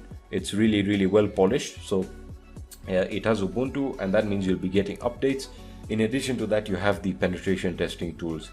So in my opinion, would I recommend this? I would recommend this for people who want just a bit of both worlds, really, who want maybe more of Ubuntu and less of the penetration testing side of things, but who appreciate having the tools. So definitely go ahead and check this out. Also very, very viable and good option. Now, the fourth one and the last one, in my opinion, is Black Arc Linux. Now, for some reason, a lot of people, well, it's mainly a divided topic when it comes to Black Arc Linux, because many people will say that Black Arc Linux is the best compared to Kali Linux, and others will say Black Arc is basically just it's just another penetration testing distro. I have reviewed it. Again, the review will be in the top right. In my opinion, it is a fantastic penetration testing distribution, to be honest, but it is based on Arch Linux. All right, now this is where I usually tell people to understand what they're dealing with. Now, the reason Black Arc was created is basically, if you've ever experienced a Linux distribution, you know that basically if you switch from Debian to Fedora and Arch, it's kind of different in terms of navigating yourself or moving around, or just basically using the operating system. The terminal commands are slightly different, and that's where I tell people Black Arc Linux is good for people already accustomed to Arch Linux. That's what it was created for. It was created to give people who are already familiar with using Arch an option or an alternative to Kali Linux, because they found it also quite weird moving from Arch to Fedora or Debian based operating system. So in essence, As you can see, Black Arc Linux is an Arc Linux based penetration testing distribution for pen testers and security researchers. The repository contains 1,845 tools. You can install the tools individually or by groups. Basically, Black Arc Linux is compatible with the existing Arc installs. Let me just stop you right there. So that's basically what I was trying to point out. You can install it on top of your Arc installation and it'll work perfectly. Now, if you go ahead and see the screenshots, it doesn't come with much of a desktop environment. So in my opinion, I would not recommend this for beginners. I would recommend this to people who are already accustomed with Arc Linux, firstly. Secondly, a person who is used to using, who is used to installing and customizing a Linux distribution. So if you're good with Linux and you've been using Linux for a while now and you know how to install the different desktop environments, this would be an option that you might want to check out. Again, the review will be on the top right of the screen. I have made a video on it, and as you can see from the screenshots, it has all the tools. You have Metasploit, as you can see, you have your cryptography. It has a lot of stuff. And the thing I like about Black Arc Linux is that it's categorized really well, the tools. It's a singular operating system, meaning that it's mainly going to be focused on penetration testing. It wouldn't work really well as a daily driver, so to speak. For web browsing it would work, but it wouldn't work well. So that's where I would just throw out a bit of caution right there. If you're expecting a more polished operating system, you might want to check out possibly Parrot OS. So that's basically it, guys. You can go ahead and check these the websites they will be linked in the description section. Again, the reviews will also be linked throughout this video, so you can go and check them out and make your decision. So thank you so much for watching this video, guys. If you found this video helpful, please leave a like down below. If you have any questions or suggestions, let me know in the comment section. You can also hit me up on my social networks. If you want to ask me personal type of questions, you can hit me up on Kick. In addition, I've also set up a Discord server. The link will be in the description section. For those of you interested in joining, go ahead and join, and we can discuss all whatever we've been doing, really. So thank you for watching this video, guys, and have a fantastic day. Peace. Hey guys, Hackersploit here, back again with another video, and just a quick little tutorial video before we move on to the next tutorial, the next video in this series. A lot of people have been asking me which distro I would recommend for beginners. Now, look, I have no specific distro. I use a lot of Linux distros every day. As you can see right now, I'm using Peppermint OS as my desktop distro. I use this as my daily driver on my main computer. And the people have asked me, well, for ethical hacking, what Linux distro do I recommend? Well, as you know, there are, actually, you may not know that there are actually 12 to, I think, 16 penetration testing distros out there. And it can be really intimidating selecting the correct one for you. And the truth is, there isn't a correct one.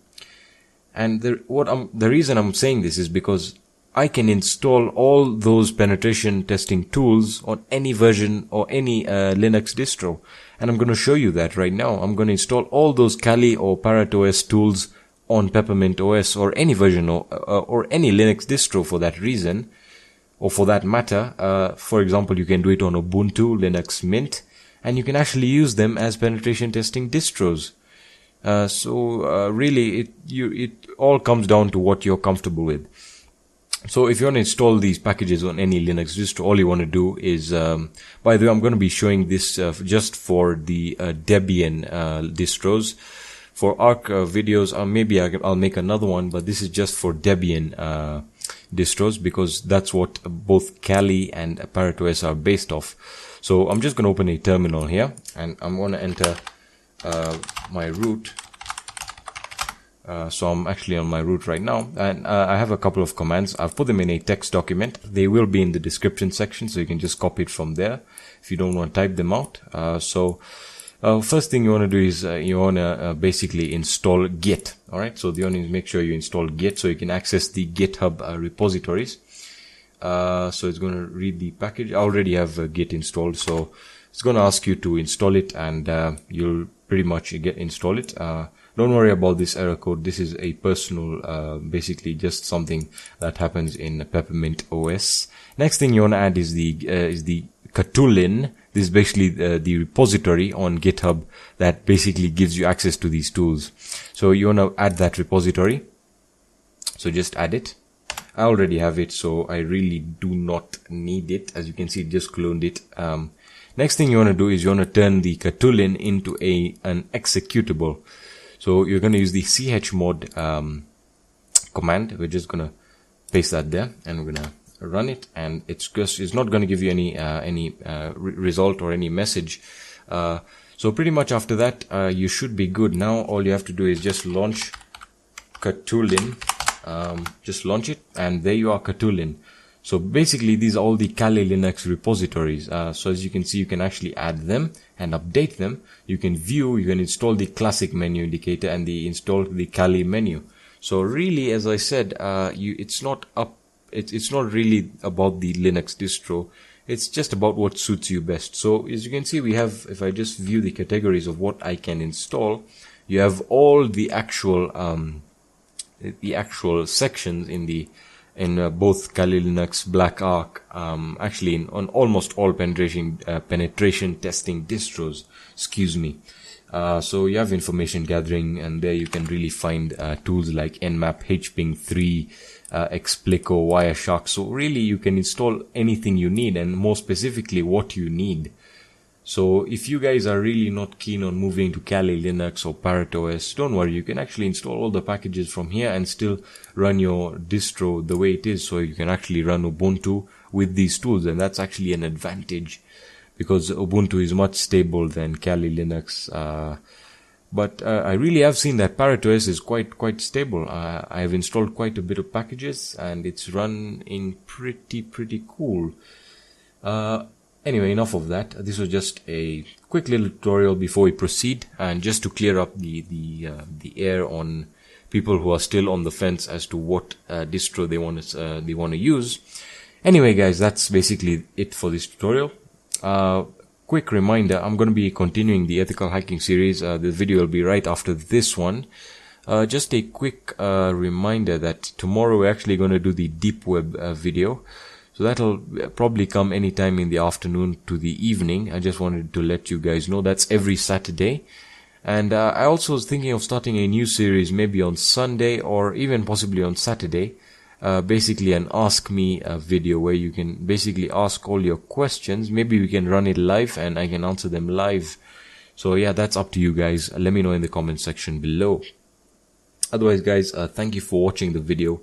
If it helped you, leave a like. If it didn't, dislike the video, and let me know in the comment section. If you have any questions, hit me up in the comment section or on any of my social networks. I will reply to your question. If this video if this video did help you, please share the video. It really helps a lot of people, and it will help me.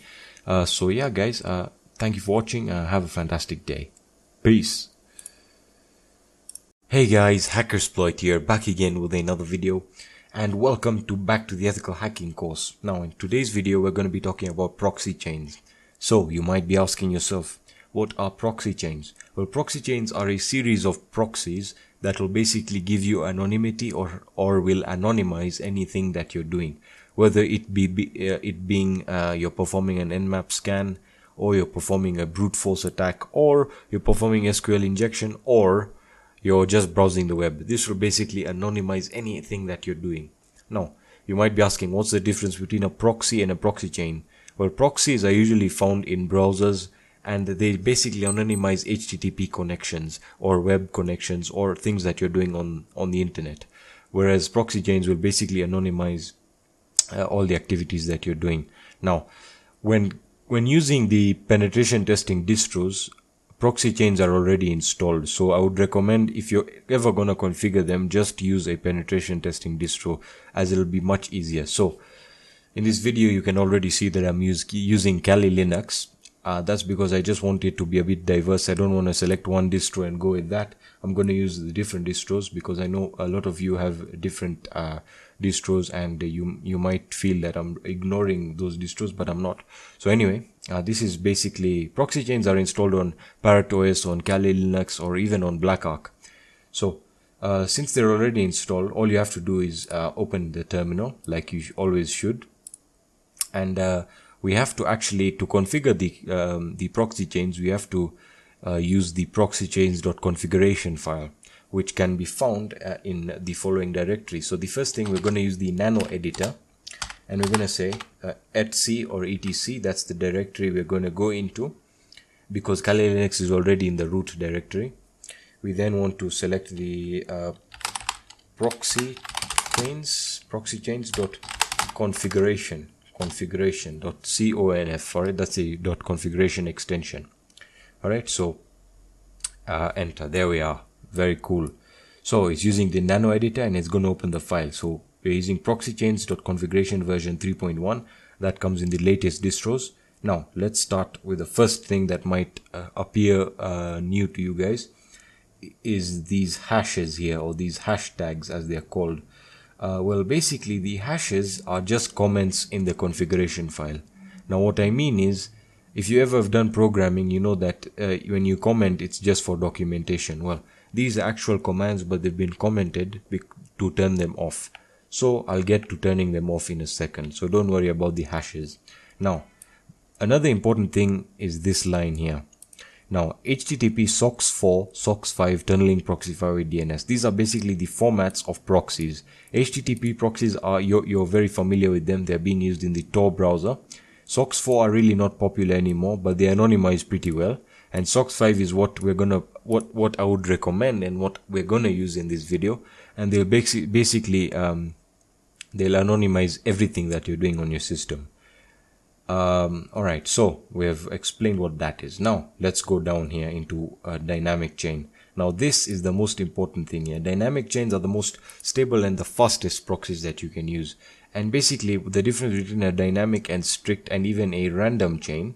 By the way, if you want to scroll down the configuration file, use your mouse wheel or use the arrows. I find the arrows much better because I can specify with a button or a key. So as you can see, one of the lines is uncommented. We have the random chain. Now don't worry about that. Let's actually just comment that for this video. What that means is that it's just going to use your IP address. So the proxies are really not active. If we want to activate a proxy, we'll remove this hash, and dynamic chains have been activated. So that means you're actually using a proxy right now. I'll get to configuring the proxy in detail just in a second. Now, dynamic proxies, each connection will be done via chain proxies. Alright, so basically this will go through a series of IP addresses or proxies in different countries, as we will specify down below in the configuration section. So the reason why this is the fastest is because basically it's going through what I would say is a very good system for proxies. As you can see, it's going to say here, all proxies chained in the order as they appear in the list. At least one proxy must be online. We already know that dead proxies are skipped, so it will not go through a dead proxy and then prompt you that the connection is not working. Just ignore strict chains for now. That's a bit of an advanced thing, but basically a strict chain will just stick to the IPs that you've given it or the proxies that you've given it, and it'll stay to in most cases it'll only use one of the proxies. Random chain is just a normal connection. Now in proxy DNS requests, in this section here, I just want to explain something. This is usually where the beginners make mistakes. What this means, no leak for DNS data. What this means is usually when basically anonymizing your system, when you're performing anything really, you can use a proxy, but you have to also change your DNS. Alright, let me explain why. Most of the beginners will use a proxy and it'll change their location every 5 to 10 minutes or even faster than that. So it's bouncing all around the world. You're using different locations, but your DNS is in the country you're in.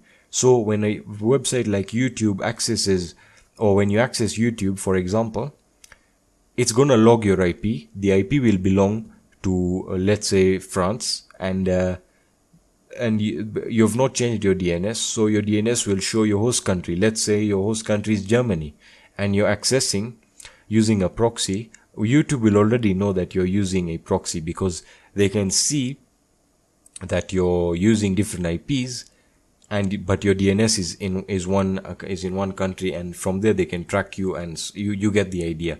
So always change your DNS whilst using proxies. It just increases your anonymity, and just it makes you look a bit professional, not like a non-professional would go about it. So let's go down to the proxy list format. All right, now this is again, they'll give you like examples of how they would appear. So I want you guys to pay attention to these formats here. Just go over these formats and just understand the format. We'll get into configuring the proxy down below here. So as you can see, this is the proxy list down below, and basically it's using a SOCKS 4 127.0.0.1950, which is the Tor. It's using the Tor proxy, which it's saying SOCKS 4. I know it's basically for HTTP. So I'm gonna get in the next video using your own proxies.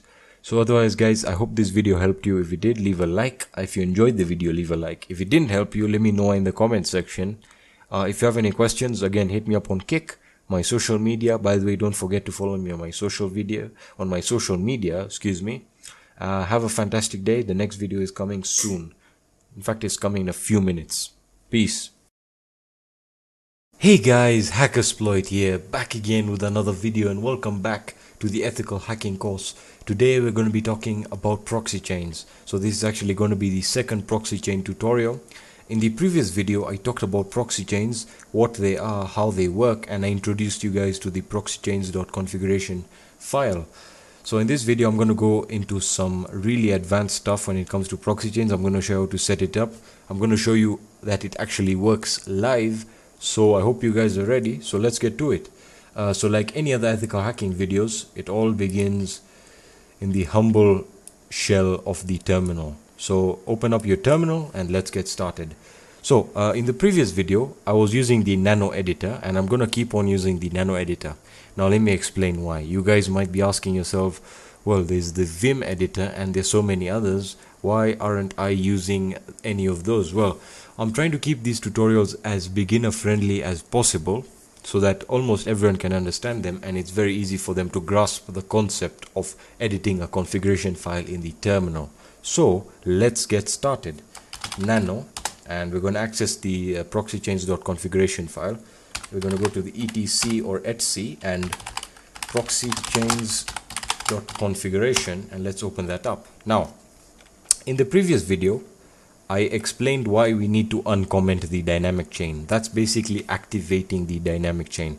Now the dynamic chain will basically allow the IP addresses to change in a very dynamic manner, and I explained that in the previous video about how it works. For strict chain, it's basically gonna go through a series of IPs, but basically it's easier to detect because those IPs will be just repeating themselves. And a random chain, this is basically one of the worst ways of proxy chain anonymization, and for very obvious reason. Random, each connection will be done by a random proxy, and that if your proxy it doesn't work, you're basically stumped and you have to restart the process all over again. So let's go all the way down. Now I also told you to uncomment the proxy DNS requests, no leak for DNS data. This will basically will prevent leaking of DNS data. So even if you're not using a custom DNS that's not in your country, it'll actually just follow the IP's DNS to whichever country that's in. So this is very important. Make sure that that's active, and you can do that by uncommenting, as I did with the dynamic chain up there. So let's go down all the way to the example section. Now in the example section, I told you guys to take a look at the format of basically how a proxy chain or a proxyfier DNS works. Now this is the proxyfier DNS. This is SOCKS 5. That's what we're going to be using because it's the safest and it's the fastest really. And this is the address of the proxy.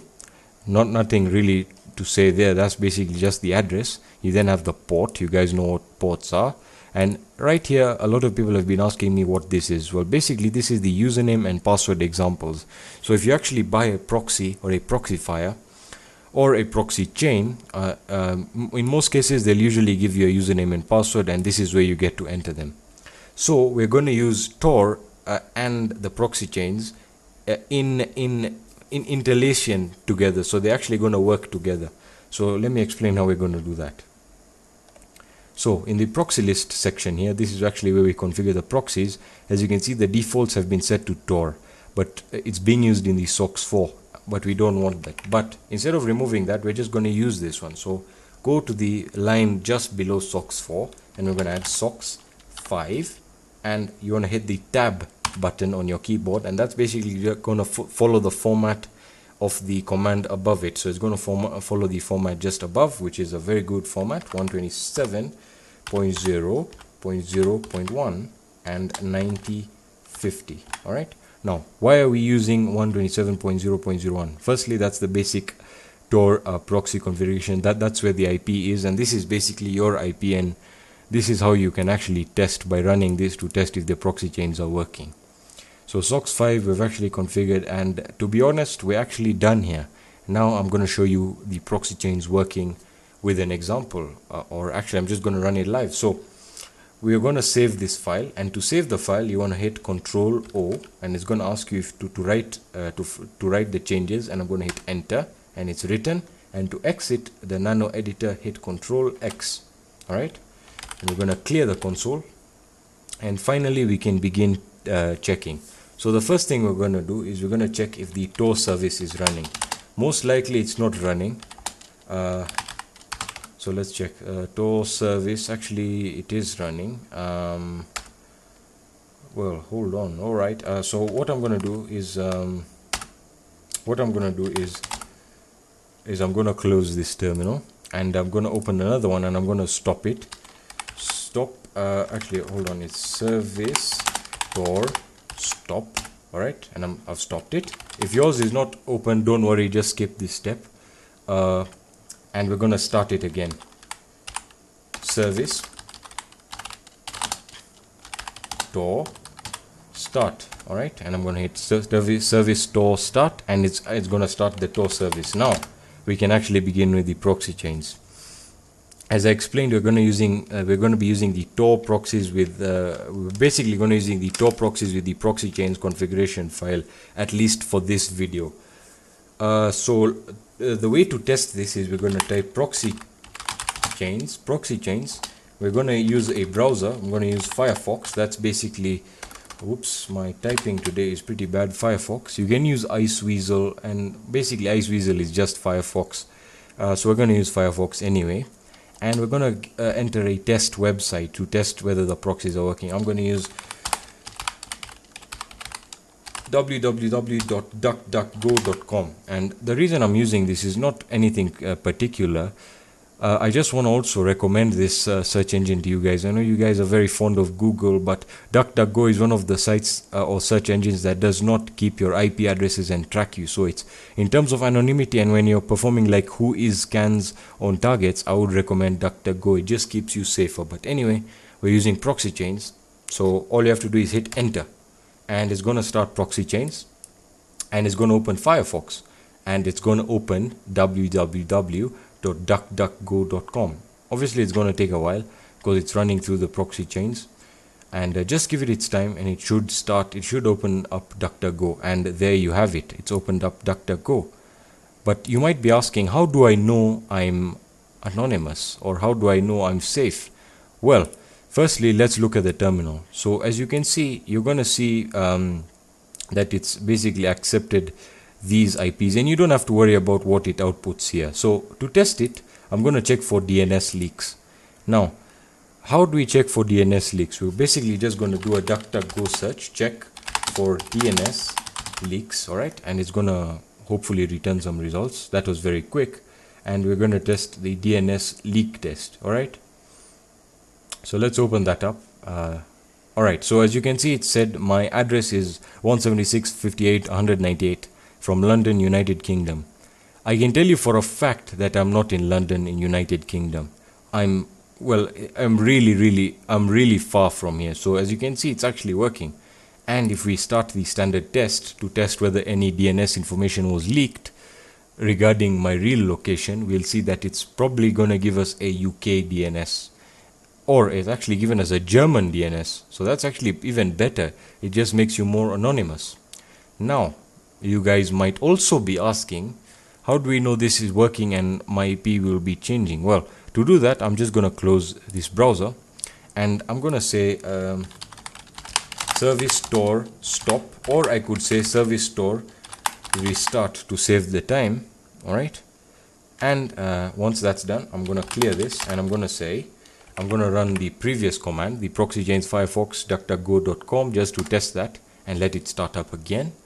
And there you are, it should start up again. Depending on which proxy it's using, it'll either be faster or slower. If it doesn't work, don't worry, just give it a few seconds and it should work, because it'll go through the series of proxy chains as you can see here. And some will be denied and some will work.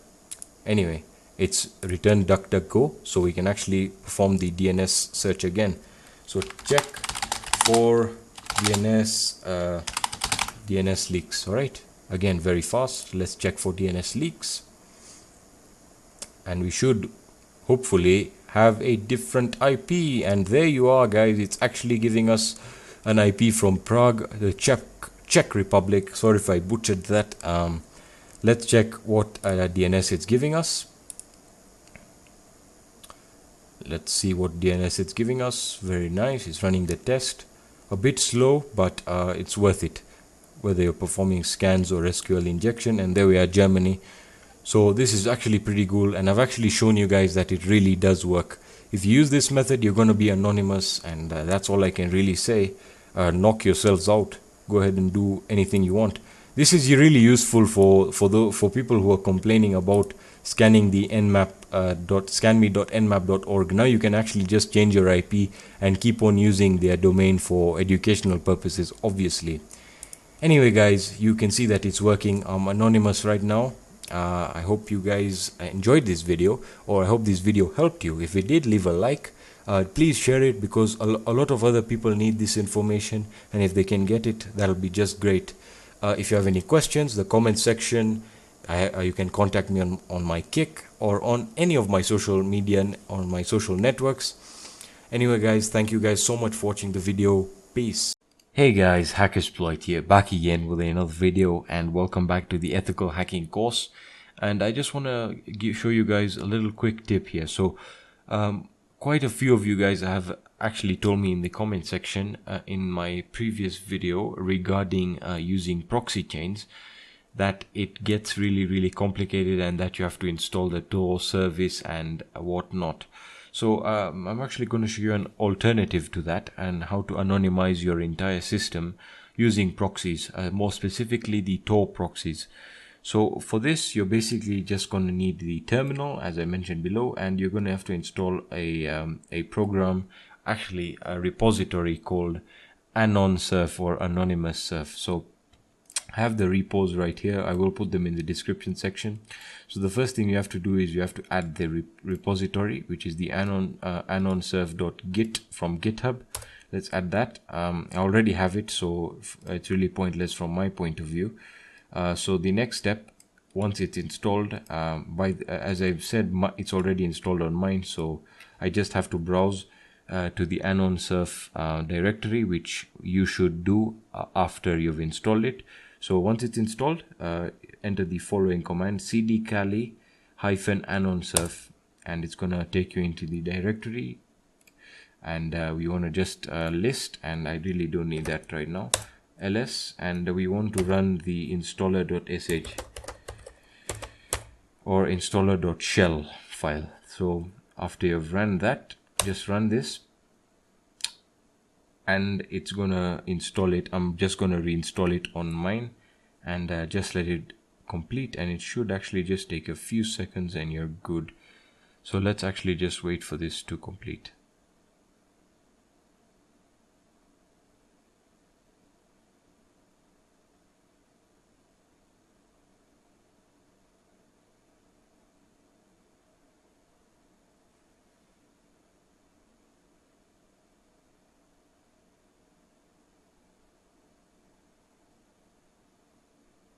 Alrighty, so once it's actually finished installing, which I had to do on mine, I'm gonna clear the terminal. And what you want to do is I'm just gonna go back into my home directory. I'm going to clear that again. You really don't need to do that. So basically how to, I'm just going to anon surf. Basically we have installed the repositories and we are basically ready to use it. So anon surf, and I'm just going to use the help command just to basically show you guys how simple it is. So basically to start it, you have the start, stop, restart, change, and the status, whether it's running. So we have the start, so start system-wide anonymous tunneling under the Tor proxy. So basically it's very similar to proxy chains, as I demonstrated in the proxy chains video, which will be linked in the description and at the end of this video.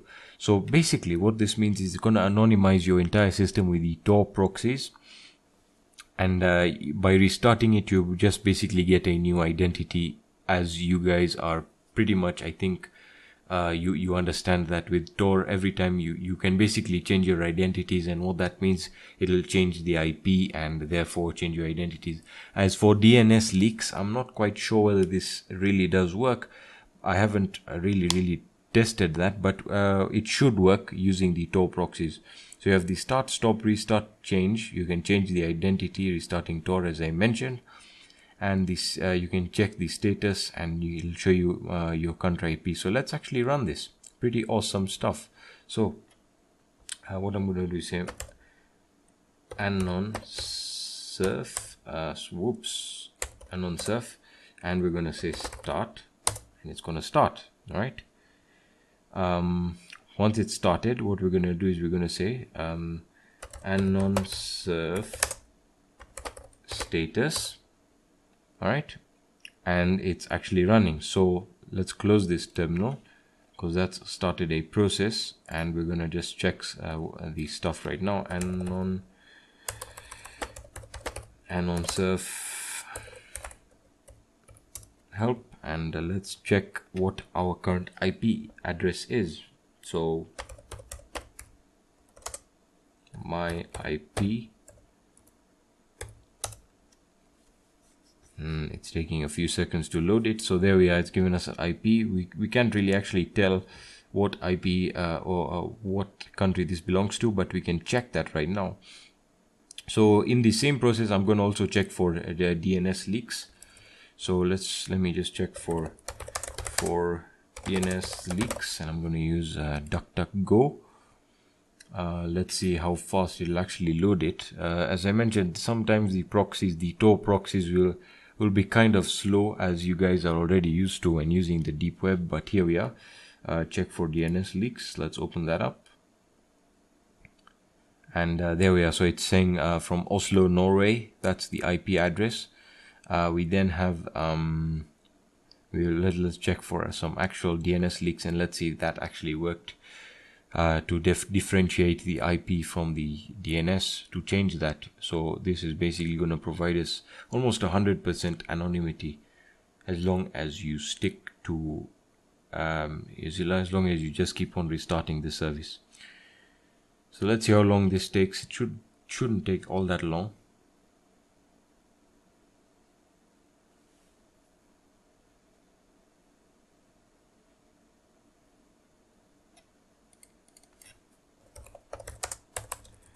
Alright, so I'm just going to check for another one right here, because that one is taking a whole lot of time.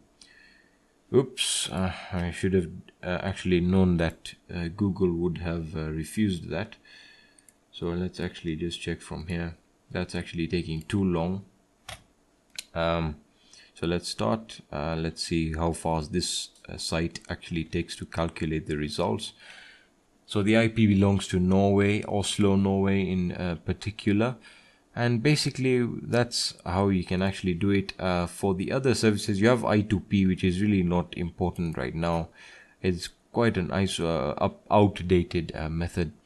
But basically we can actually just change the identity. So anon surf change, which will basically, change, and it's going to change, and it's forced to change to the nodes. So we can actually just check for DNS leaks one more time through the DuckDuckGo search engine, because I don't want to go through a bunch of captures and stuff like that. So again, Paris, France, and let's actually just test this as many times as we can. Anon surf change. So it said France, and let's refresh this page. Let's see what we get. Again, the proxies might slow it down quite a bit, but anyway, let's just see what we get.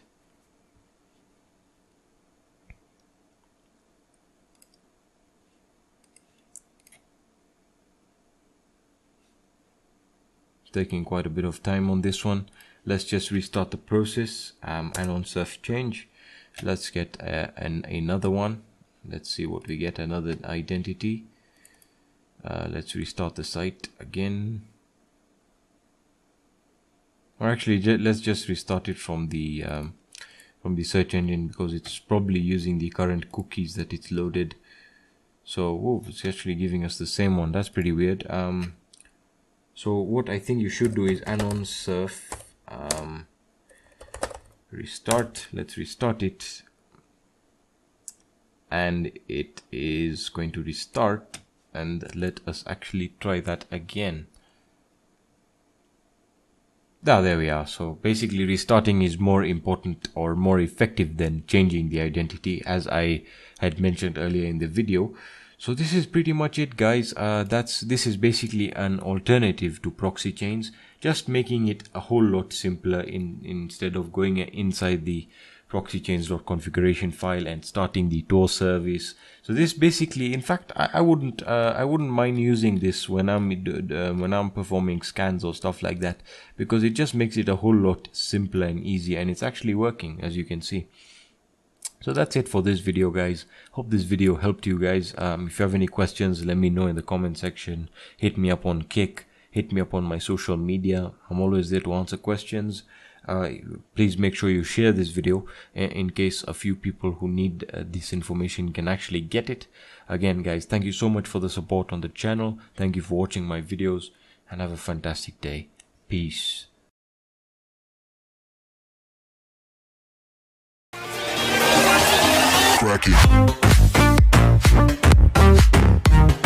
Hey guys, Hackersploit here, back again with another video, and in this video I'm going to be showing you how to set up VPN for free in Kali Linux. More specifically, you can use this on any other Linux distro that you want. It will work perfectly.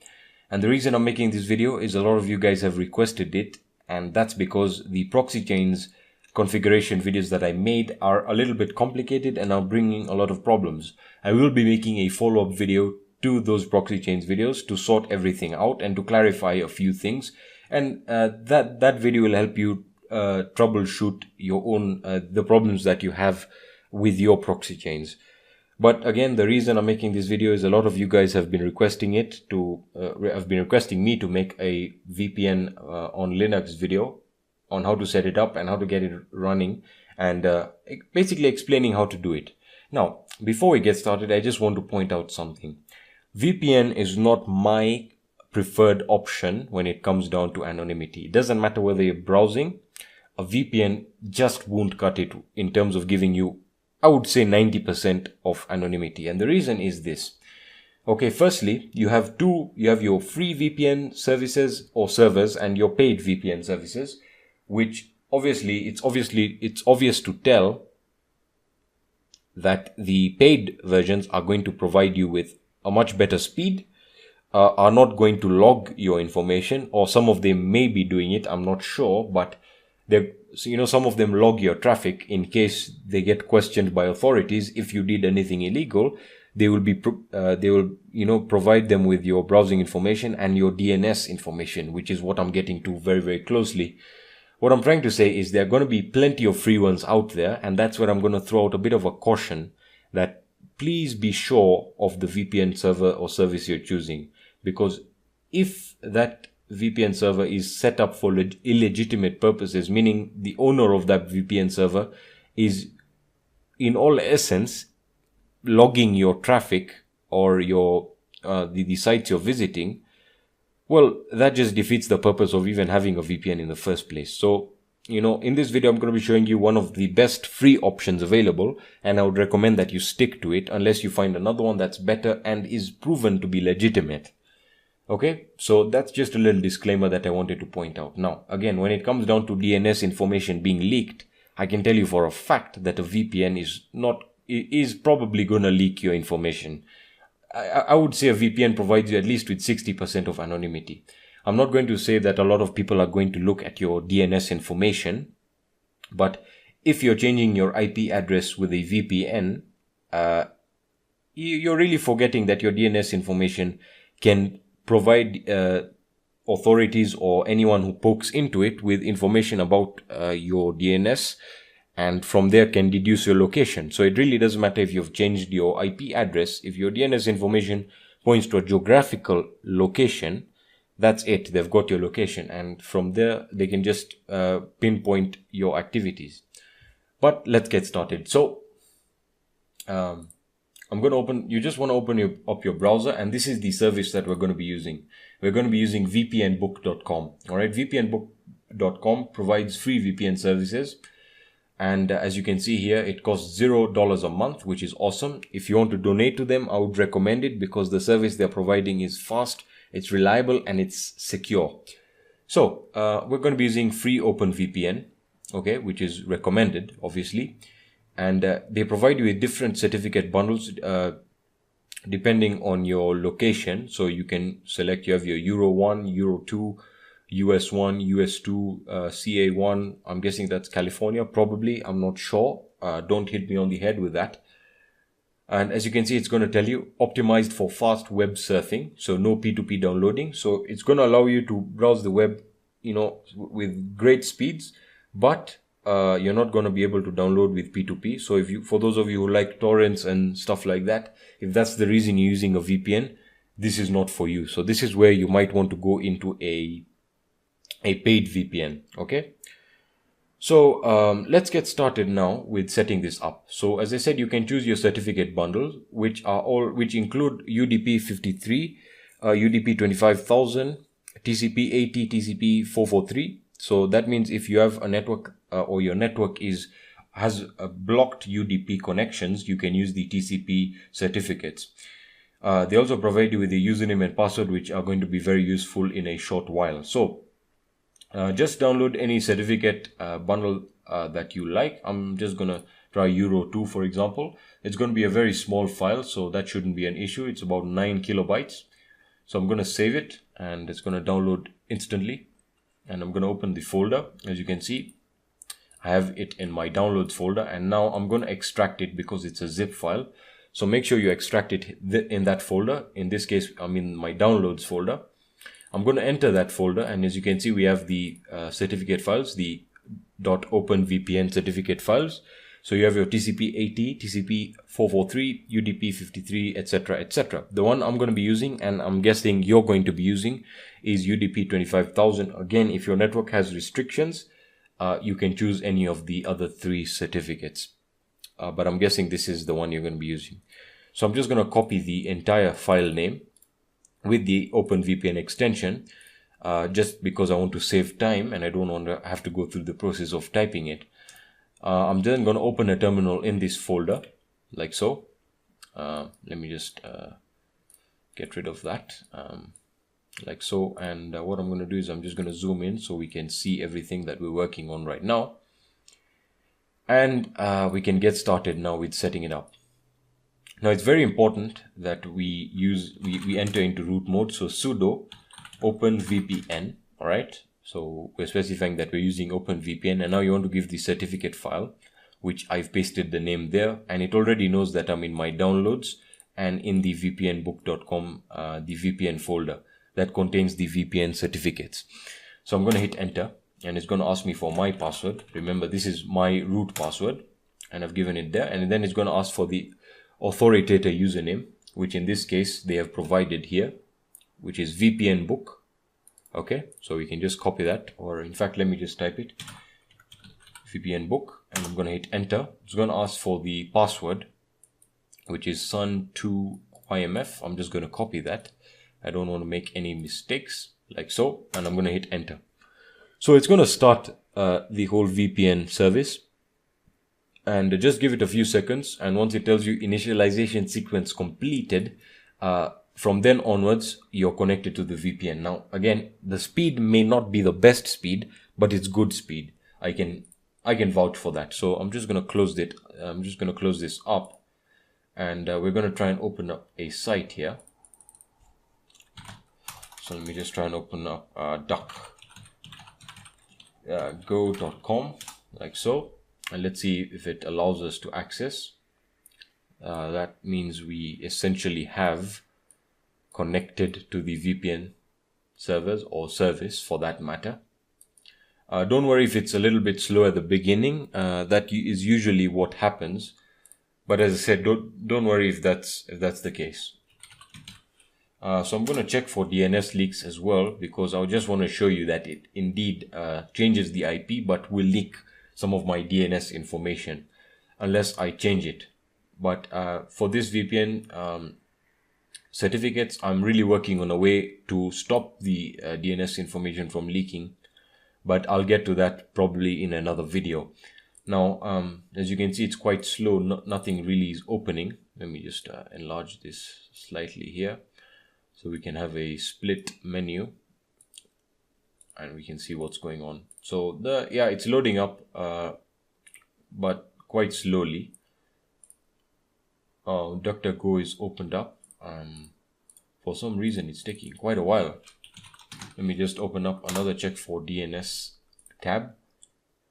I can already tell that it's changed my IP because it's giving me google.ro. I'm not sure what country that is. Probably Romania. Probably. I'm not sure. But if it opens up, that would be fantastic. Or let me just close these 3 tabs.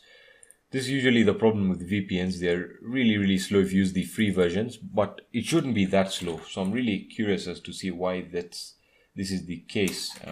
So for DNS leaks, okay, and if I just try and open up a search engine like Google, it should open up quickly. I'm not sure why it's giving us it's really slow right now. That is pretty weird, but it should load very quickly. Now, if I was to examine the files, which I'm going to show you right now, we're using the UDP 25000.openVPN file. If we open that up right now, you can see there's some parameters here that we can change, and this is where I'm guessing you can set some security information that will change the DNS leak information. As you can see, you have your private keys, your certificates and stuff like that. So as you can see, if I can just explain a few things, this is the remote server that it's connecting to. As you can see, euro214.vpnbook.com with the port number, no binding, persist the key, author, user, password combination which you have entered. Is then going to use the encryption AES 128 bit, I'm guessing, fast.io. It's then going to pull and redirect to the gateway. So I would recommend, if you know, this is pretty interesting stuff, just to see how it all goes through. And we're still loading here. This is really slow, guys. I'm actually quite shocked at the moment, but it's always good to test things on the fly, and it's also good for me to do that. It would be a shame if I cut the video and I pretended that it was working when it wasn't, right? So let me just try and open up Google here again, and hopefully it works. Or if it doesn't work, what we'll have to do is we'll have to use another VPN certificate bundle from probably another location, probably the US location, because this is looking really slow. As I said, it could be due to the fact that there are many users on it right now, but again, I can't be sure. So what I'm going to do is I'm just going to close this one up right now, and hopefully that will allow us to access something here when I go back to my normal internet connection. What I'm going to do is I'm going to use the UDP UDP 53. So rename, I'm guessing quite few people, excuse me, rename. Oh my god, man, My fingers are letting me down today. Alright, so let me just use that service again. This time, already in root, open VPN, like so. I'm going to paste that in. For some reason. Oh yes, sudo open VPN. Excuse me for making some really amateur mistakes here. VPN book, I'm guessing that's the username. If I remember, VPN book. What's the password? Oops, we need to look that up. How could I have forgotten to do that? So let's look for that. Like so. Hopefully my internet connection works without the VPN service. So as you can see, my internet works perfectly. When I turn to the VPN, I really get a slow connection. So let me try and use this right now. The UDP53 certificate file. Yeah, it looks like it's working. Yeah. Alright, so initialization sequence is complete. Let's see if that works at all. So I'm going to close that up. It's always good to restart the browser just so everything loads up correctly with the correct VPN settings that you have set. So again, I'm just going to try google.com and let's see what we get, if we get anything at all. DuckDuckGo.com, let's try and open that up as well. And there we go. Okay, DuckDuckGo seems to have opened. I don't know if this site will open up. That's the error that we keep on getting. Alright, there we are. So as you can see, the VPN now works if we use the UDP53 certificate file. Again, it's very, very slow, but I can tell you that we're in Romania, and the fact is I don't live in Romania. So that just tells you that indeed the IP has changed and I can use the VPN. I'm really shocked as to how slow it is, but as I said, it's probably under heavy load right now. The servers are currently being used a lot since they are free. But I'll be finding other different free options available that you can try out, especially for Linux. But this is again what I was trying to point out. Proxychains are just so much better at everything. They are faster, even though they're slightly slower than your normal internet connection. They're just much faster, so it just really is a slow process. But anyway, you guys can try this out and let me know what you think. You can try all the different these certificate packages from different locations and let me know which ones are the fastest. And yeah, I hope you guys found value in this video. If you did, please leave a like down below. It means a lot. If you found this video helpful again, you might want to share it so that other people can get access to this video as well. If you guys have any questions or suggestions, let me know in the comment section down below, or you can hit me up on my social networks. I'm mostly on Twitter. That's my #1 social networking site. You can again hit me up on Facebook or on my Kick for personal questions. In addition, I've opened up a Discord server for discussions. So if you guys want to have discussions on Discord, you can hop on over there. The links will be in the description to all of my networks, and you can just connect and we can just have a nice discussion. Anyway guys, thank you so much for watching, and I'll be seeing you in the next video.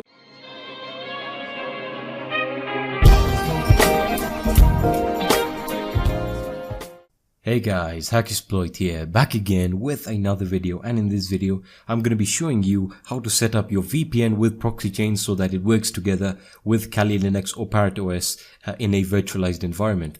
Okay, so I'm going to assume that you already have selected your VPN at your VPN provider. If you haven't, I would recommend NordVPN. You can check them out with the link in the description. That being said, I'm not going to promote anything else.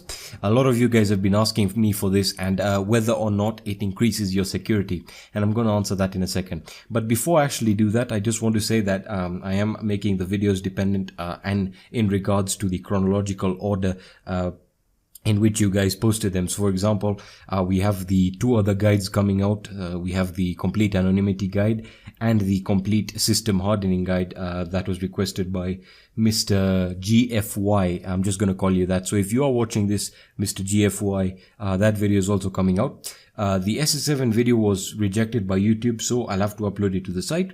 What else? Let me see quickly before we move on. The web application penetration testing series is still ongoing. That being said, let's get started with the video. Okay, so I already have NordVPN opened and I'm connected to a server in the United Kingdom. Alright, now many people were asking, can I use my VPN in conjunction with Kali Linux, and then can I also use proxychains, and will it increase security? The answer is yes, it will increase security, but at what expense or at what cost, you might be asking. Well, what you're sacrificing is speed. Okay, now again, for most of you this might not be an issue, but depending on the speed of your of your VPN service or your ISP, you know, you have to take that all into consideration. So again, what I'm saying is your VPN might slow down your speed to a certain extent, and there's no questions asked there. And then, as we know, proxychains is also very slow because it is going through a series of proxies and under the Tor network. That's if you're using the Tor relay. Okay, so the first thing I would recommend that you do is on your host operating system, which I'm guessing is going to be Windows, but it could be Linux. You must change your domain name server. Alright, now usually with most of the good VPNs like NordVPN, they will automatically use the domain name server in the well, essentially in the location of that server. So for example, if you're United Kingdom, it's going to use a DNS from the United Kingdom. And now again, I do recommend that you use a safer one, probably like Cloudflare's or whatever you choose to use. That's all up to you. So make sure you have your domain name server changed, or you can choose to use the one that your VPN is providing you with. Whatever you choose, it's up to you. Now, I have Kali Linux opened here, and the settings that you guys were asking me is how to configure it with my virtual machine. Now, you're also asking me whether you should install 2 instances of your VPN, one on your host operating system and one on your virtual machine. And the truth is, you don't need to do that. What you should do is you should use your host operating system's IP address on your virtual machine, if that's what you're looking for. Now you might be asking, well, why should I do this? Why can't I just run it on your virtual machine? The truth is, you can run it on your virtual machine, but again, we're focused on minimizing the resources that are required by the virtual machine. So I would recommend that you run everything on your host operating system in regards to connections and VPNs, and then you can use your penetration testing operating system for what it's used for, which is penetration testing. Okay, so what I'm going to do now is I'm just going to show you how to configure that with your VM. So you want to go into your VM settings. I'm going to be using VMware. The settings should be the same for VirtualBox, although as I mentioned, I'm really getting out of touch, or well, VirtualBox is not my favorite at the moment. So VM, and you want to go into your settings, all right, and you want to go into your network adapter, and instead of bridged, you can go for NAT. All right, now what this means is it's going to use your host operating system's IP address. So that means it's going to use Windows IP address, which in this case is the VPN's IP address that is provided to us. So now Kali Linux will also be connected to the VPN. All right, so once you do that, just hit OK, and for safe precaution, you can also change your DNS settings here, and you can also restart your network manager just in case, but it should do it for you. As you can see, there we are, it is connected. And what we can do now is run a DNS leak test just to show you. All right, so let me just open the DNS leak test here. It turns out I was using the DNS leak test. All right, so there we are. Let's open that up, and as you can see, it's using United Kingdom, and I'm going to perform a standard test to show you that it does use the domain name server in the country that the server lies. So you can see it's United Kingdom. Now you're asking me if I can use proxychains in conjunction with my VPN, and the truth is, yes, you can, but you're going to sacrifice a lot of speed. All right, so the first thing, again, since we're using the Tor relay or the Tor proxy, is make sure you have Tor started. I'm going to restart mine, service Tor restart, and then you can use your proxychains. Well, again, as I said, you can use proxychains in an instance with any program. So proxychains, this time we're going to use Firefox because we are testing the IP here. Firefox and DNS leak test. Sorry about that. DNSleaktest.com. You know, my keyboard is quite far away from me. DNS, and that's the wrong spelling there. Leak test. There we are. And let me hit enter. And for some reason, it's still showing United Kingdom, and I think I know why. It's because we did not close down Mozilla. So make sure you start a completely new instance. So let me start that again. And as you can see, random chain is working. So give that a few seconds to load up, and you'll see that it is going to take significantly longer than with your VPN. As you can see, from United Kingdom, we're now bouncing off to Sweden, which as you can see is quite different. So I'm going to perform a standard test, and let's see what DNS that we are given here. This should not load up. That's because we're using the Tor proxy, and this is where essentially, well, looks like we are using a German one, which is being provided to us by the proxy. But again, make sure that your first DNS or the first DNS server that your traffic is going to be flowing through is a secure one, because this one won't matter even if you know if your first one was going through your ISP. So again, make sure your host operating system has a trustworthy DNS, and then make sure that your Kali Linux is also running a trustworthy DNS, and then after that you pretty much should be absolutely anonymous. And as you can see, proxychains is working really well with your VPN. That being said, that's going to be it for this video. If you found value in this video, if you enjoyed it, please leave a like down below. If you have any questions or suggestions, let me know in the comment section or on my social networks, or you can also post your questions on my website. For the latest hacking news and resources, you can check out my website hsploit.com. And that's going to be it for this video, and I'll be seeing you in the next video. Peace.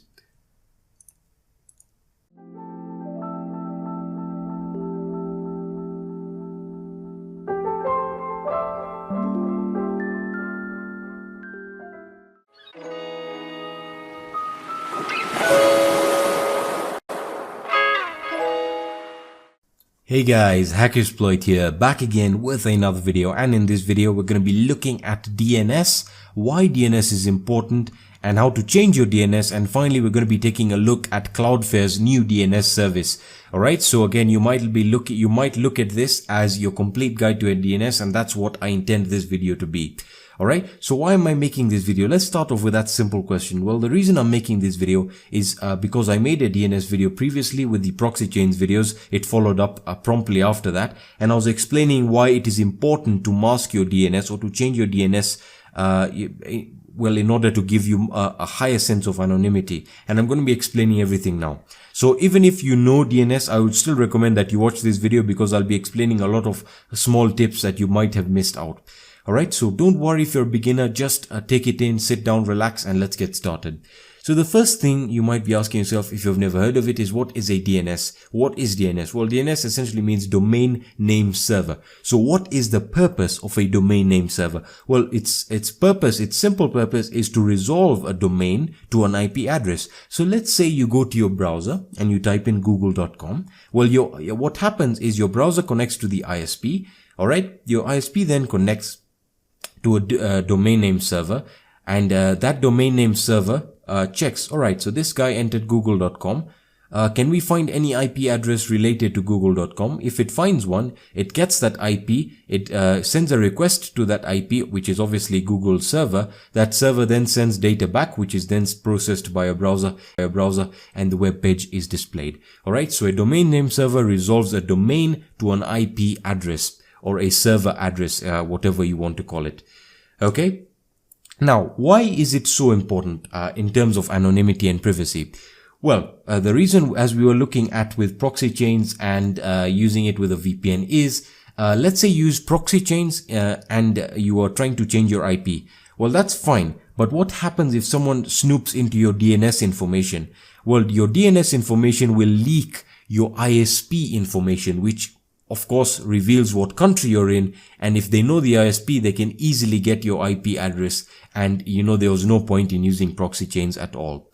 Alright, now we have looked at some of the most common DNS servers. In that video, we looked at OpenDNS, which is great, but nowadays it's become really slow. But the great thing about OpenDNS is they actually keep your browsing activity private. So again, it cannot be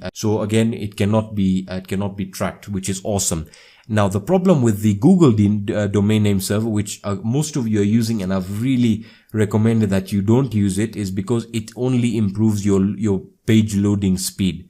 The speed for. So for example, Facebook, for example, Google, YouTube. So it'll only load sites faster that it wants you to load faster, or you know, sites that have essential services. I hope you're getting the idea.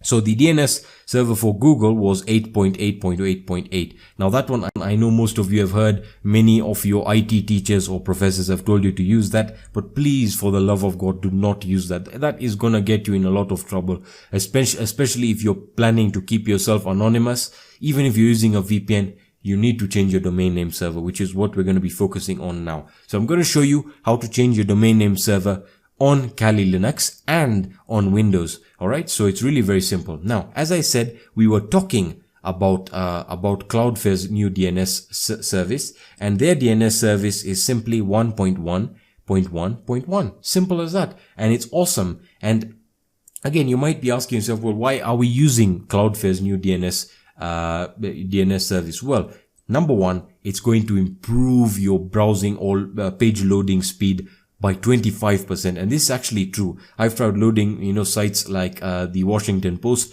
even on my mobile device. It was fantastic. It was unbelievable how fast it's loading these sites. So the DNS servers are really, really quick. And secondly, this was set up especially and specifically for privacy and to prevent your ISP from tracking your browsing activity. Because remember, if you're new and let's just take a simple example. Let's say you have your ISP install a router for you and they have provided you with an internet connection. Alright, so you whip out your laptop and you connect to the Wi-Fi network and you think, wow, this is fantastic. Let's see, let me just whip out a VPN. Let's say you have a VPN and you've not changed your domain name server. Well, your IP is going to change, but guess what's not going to change? Your DNS is not going to change. And in most cases, they have set the DNS to their IP or your router's IP, which is obviously theirs. And they're just going through your browsing history or activity if they want to.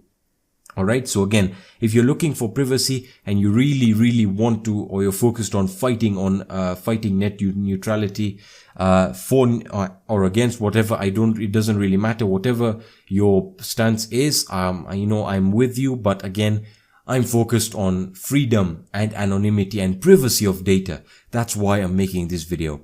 So let's get started with how to change your domain name server. Firstly, on Kali Linux. Alright, so I'll be linking the blog post for Cloudflare's, Cloudflare's blog post in the description, so you can check that out for yourself. Alright, so to change it on Kali Linux, it's really very simple. It's essentially the setting lies in a file called the resolve.configuration file, which you can edit using any editor, whether you're using, you can do this on any Linux distribution, it doesn't really matter. Alright, so I'm going to use the Nano editor. You can use the gedit, leafpad, whatever you feel is comfortable for you. I'm not going to force you to use anything. Alright, so Nano, it lies in the etc folder or etc folder. Again, you can browse using the file explorer if that's what you like. And resolve.conf. Alright, resolve.conf. That's the configuration file. And if I hit enter, oh, what's this? What's happening here? Generated by Network Manager. As you can see, my current name server or domain name server is set to my router's IP address, which means again, my ISP is going to be tracking the browsing history from this computer. Now I changed it back just to show you how dangerous and how insanely vulnerable you can become with something like this. Alright, so simply just get rid of your whether it's set to the router or your access point IP, and set it to 1.1.1.1. Now, if you don't want to use Cloudflare's domain name server, you can use OpenDNS, you can use Komodo DNS, you can use Google if you want to. But again, I'm going to be your friend here, and I'm going to tell you, please, just use something that's secure. I'm begging you guys, because when shit hits the fan, and when your data is starting to be looked at and is going to be sold, you're going to be in a lot of shit. So I'm just telling you that right now. As a friend, I don't mean to be, to be wild or extreme, but just listen to what I'm telling you guys. There's a reason I've made this video. Alright, so to save it with Nano, just hit Ctrl O, and it's going to ask you whether you want to write to the file. Just hit enter, and now just hit Ctrl X to exit the Nano editor. Once that's done, I'm going to open up my browser. Now again, I'm not using any VPN or proxy chains. I'm just showing you that this is what's going to happen if you're not using any VPN. My IP address will be leaked, no problem about that. You can use VPN or proxy chains, By the way, if you're interested in a VPN service, check out the link in the description. You can check out the VPN links that I have in the description. They'll give you a huge discount off your order. It's really important that you have a VPN. Alright, getting back to testing for any DNS leaks. Of course, we're gonna have DNS leaks, but they're not going to be from my ISP. Alright, so DNSleaktest.com. I'm going to be hiding my real IP because as I said, I'm not using anything like proxychains or a VPN. I'm just showing you that indeed your DNS will not be leaked, your DNS information. Alright, so I'm going to hit standard. This should be blurred. I'm going to hit standard test. And what will happen here is it should tell you that you're using Cloudflare. Alright, if it tells you you're using Cloudflare as your ISP, you're good. Now that means again, your ISP is going to show up as Cloudflare, and Cloudflare is not releasing any of your browsing activity. And you're pretty much good there, and you're going through Cloudflare. So again, if you're looking for an awesome domain name server, this is for you. And it's as simple as that. That's how easy it is to change it, and you're good. Now, for those of you on Windows and you're not really interested on how to do it with Linux, it's very, very simple. Let me just go back into my Windows operating system here. And you want to right click on your network manager, and you want to go into the open network and internet settings, or you can go into your control panel for us hardcore Windows users. Network and internet, network and sharing center. You want to go to change adapter settings. You're going to right click on the adapter you're using, whether it's Wi-Fi or Ethernet. I'm using Ethernet, so I'm going to hit right click and hit properties, and it's going to open up my Ethernet properties. Now you want to go into your internet protocol version 4, your TCP IPv4 version. If you're using IPv6, make sure you change that as well, but I doubt that you're using it. Click on properties, and you want to go you see right now it's saying obtain DNS server or address automatically. Again, I reverted it to show you that in this case it's going to use your ISP domain name server, which again, DNS leaks. So yeah, so you want to hit use the following DNS server addresses. So just hit 1.1.1.1.1, and you can enter an alternate DNS server if this one doesn't work, and you can just hit validate settings upon exit and just hit OK and close, and you should be done. And that is how to successfully change your DNS server. Sorry, I don't know why that was launching the Windows diagnostics. And as you saw, I was able to successfully change my domain name server. So yeah, that is what a DNS is, what DNS is, why it's important, and how to change it. And we've looked at one of the best options right now, which is Cloudflare. Alright, so this is a very important video that I just thought I'd push out, so you can consider it as the complete guide to DNS. Now again, I really encourage you guys to share this with friends or family or people you'd think will benefit from this. This is really, really huge, guys, because there are going to be a lot of changes in the future regarding internet and privacy. So again, you've seen with the Facebook data breach that your data is not being taken seriously at all. So again, I'm really making this video just, to keep you guys safe. And again, as I said, I'm your friend. That's all I want for you guys. I just want the best for you and your families and for your friends, just the best. So again, thank you so much for watching this video. If you enjoyed it or found value in it, please leave a like down below. If you have any questions or suggestions, let me know in the comment section on my social networks, or you can post your questions on my website. The link will be in the description. Thank you so much for watching, and I'll be seeing you in the next video. Peace.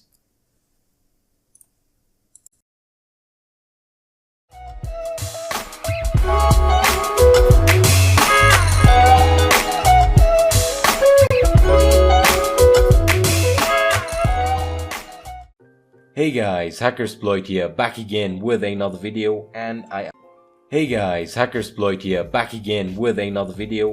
I humbly apologize for the lack of videos over the last 1 or 2 weeks. The reason being, as I've said previously in other videos, I'm planning to do this as a full-time job, or my occupation now, content creation on hacking, Linux, programming, etc, etc. And I've just been sorting out a few other things, and I've managed to sort them out.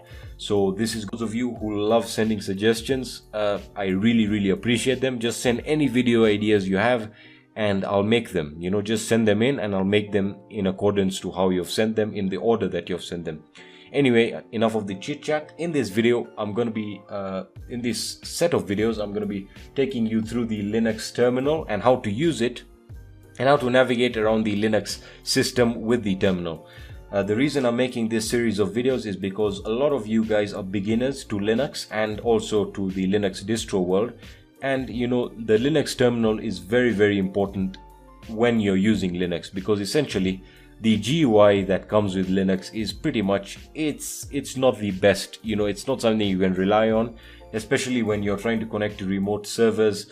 You usually do it through SSH or Secure Shell, for those of you who like using it by its real name, not its abbreviation. And you're going to be faced with the terminal, and if it intimidates you, you know, it can really be something not to muck around with, because you can be intimidated of the terminal and then make mistakes. For example, you know, you connecting to a server and then, you know, not knowing your way around, and then making a mistake deleting files that probably have very high integrity. You know, it's really scary, and you should be getting used to the terminal. It's not intimidating at all once you get used to it. So let's just begin. In this video, I'm just going to show you how to customize the terminal to your liking, because that's one of the ways of making it less dreadful. So just open up the terminal. I'm using Kali Linux. So let's just begin. It's going to be pretty much similar for any Linux distro that you're currently using. You can basically create a customized profile for yourself if that's what you're looking for, or you can just edit the custom profile that comes with the terminal, or the default profile, which I'm going to be showing you how to do. So if you want to edit your profile and you want to change, for example, the font color, the background of the terminal, the transparency, you get the idea. So how would we do that? We'll go into edit and profile preferences. Alright, so you want to click on that, and it's going to open this little menu. Let me just bring them side to side so you can see the changes being made live. In general, you can give the profile a name. So let's call this profile, you can just give it your name. So let's call it Alexis. I'm going to give it my name. I'm going to call it default. Alright, now that's going to be the profile name. Don't worry about the initial terminal size, or you could worry about that if you don't like the starting size of the terminal and you keep on adjusting its size. You can increase that maybe to whatever you want. I'm fine with 80. That's pretty much what I like. Additionally, you could reset it if you make changes and you don't remember the original values. When it comes to cursor shape, this is your little cursor right here. Some people don't like the block cursor and usually prefer the I-beam, which is very simple and minimalistic. Oops, excuse me. I was actually typing over there. So as you can see, that's, some people like that, but for me personally, I like the block. For those of you as well who like the underline, which is also quite nice, I like that a lot, but it's just not universal for me. I like the block type. I've gotten used to that. In addition, you can increase your text. You can increase your text size. You can also change your font. I like using the monospace font that comes with pretty much all Linux distros. You can also rewrap the content. You can also allow bold text if you want, which is very important. I highly encourage that you keep that checked. When it comes to commands, don't really touch any of this. This is just custom stuff. When it comes to colors, you can choose to use colors from your system scheme, which I'll show you in a second. When you look at the built-in schemes, white on black is text, and then the background color of the terminal, so the text is white and the background color is going to be black, which you can edit over here. You can edit the text color. For example, some people like going with green, and as you can see, it gives you a nice little color up there. And if let me just try and run command right there. Alright, so let's look at that. As you can see, the text color is going to be green. If I switch that to something like orange, I've also seen orange being quite popular right now. H-top. Oops, excuse me. Let me just move back to the terminal. As you can see, it's going to highlight in orange the main text. I like keeping it white, and I like keeping the background black. Another cool color scheme that I've seen is quite popular and is also quite neat as well is when you do the background white, when you use the white background and the text Yeah, you can probably have that as green or red. And let me just show you what that looks like. If I just disable transparency, or let me just keep that on and reduce it slightly. A lot of people really like this type of terminal where the background is white, and it looks quite cool actually, I'm not gonna lie. Let me use the htop command. As you can see, it has a very nice contrast with the other colors, but for me personally it's just too much, it's too bright, and you know, I wear glasses, so yeah, it's really taxing on my eyes, especially at night when I'm working. So I'm just going to change that to I'm going to change the text to white and the background color to black with a bit of transparency. You can also edit the transparency if you want some, which is also pretty cool. I like that. And you can go ahead and make changes to the color scheme right here. This is all about you. Just customize it to what you feel comfortable with, and immediately you'll see it'll not be scary for you anymore. Looking at scrolling, make sure you have scroll bar. That's very important when going through, like for example, documents or when you cat files. Compatibility, don't touch anything right here. Yeah, that's pretty much it when it comes to customizing the terminal to your liking. I like keeping it the default way, primarily because I learned how to use it that way, but I also have learned how to customize it. And you know, when I'm running this on my main systems, I customize it, you know, just to make it look how I like it.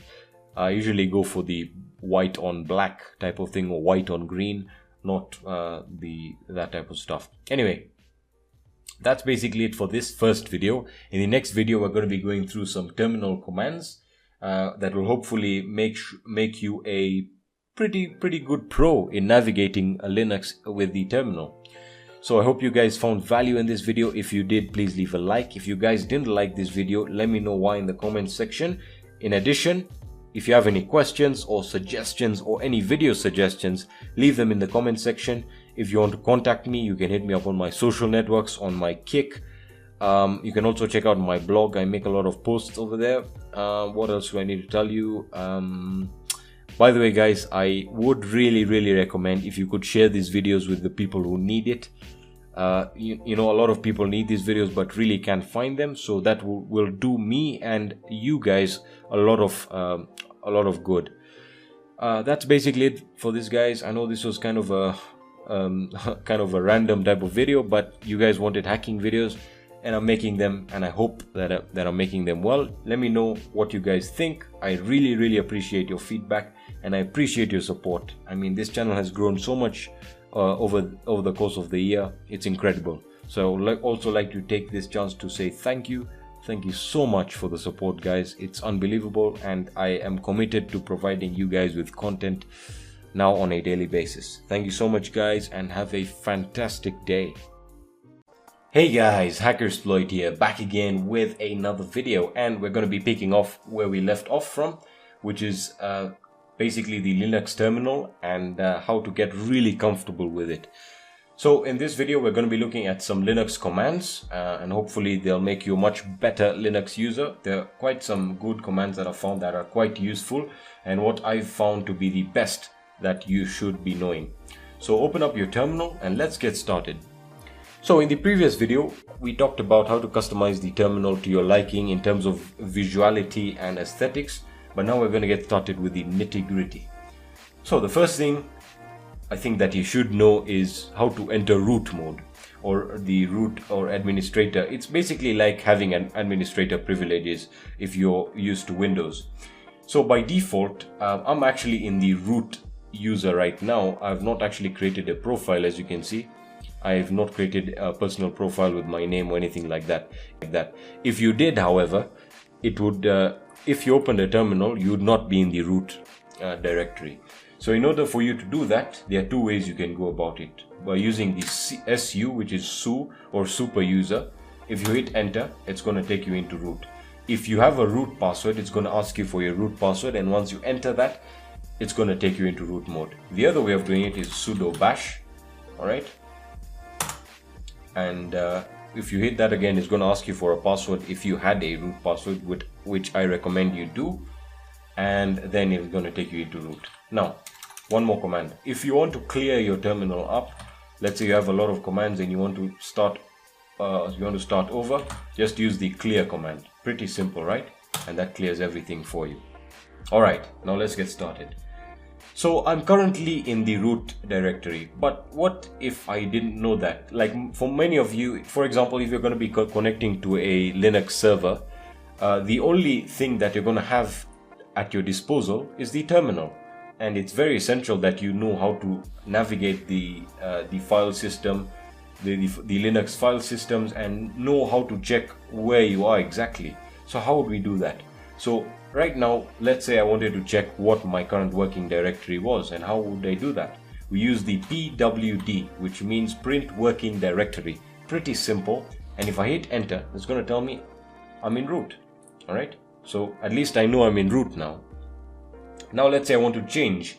Let's say instead of root, I want to move on to my desktop, right? So what would I do? Let's see.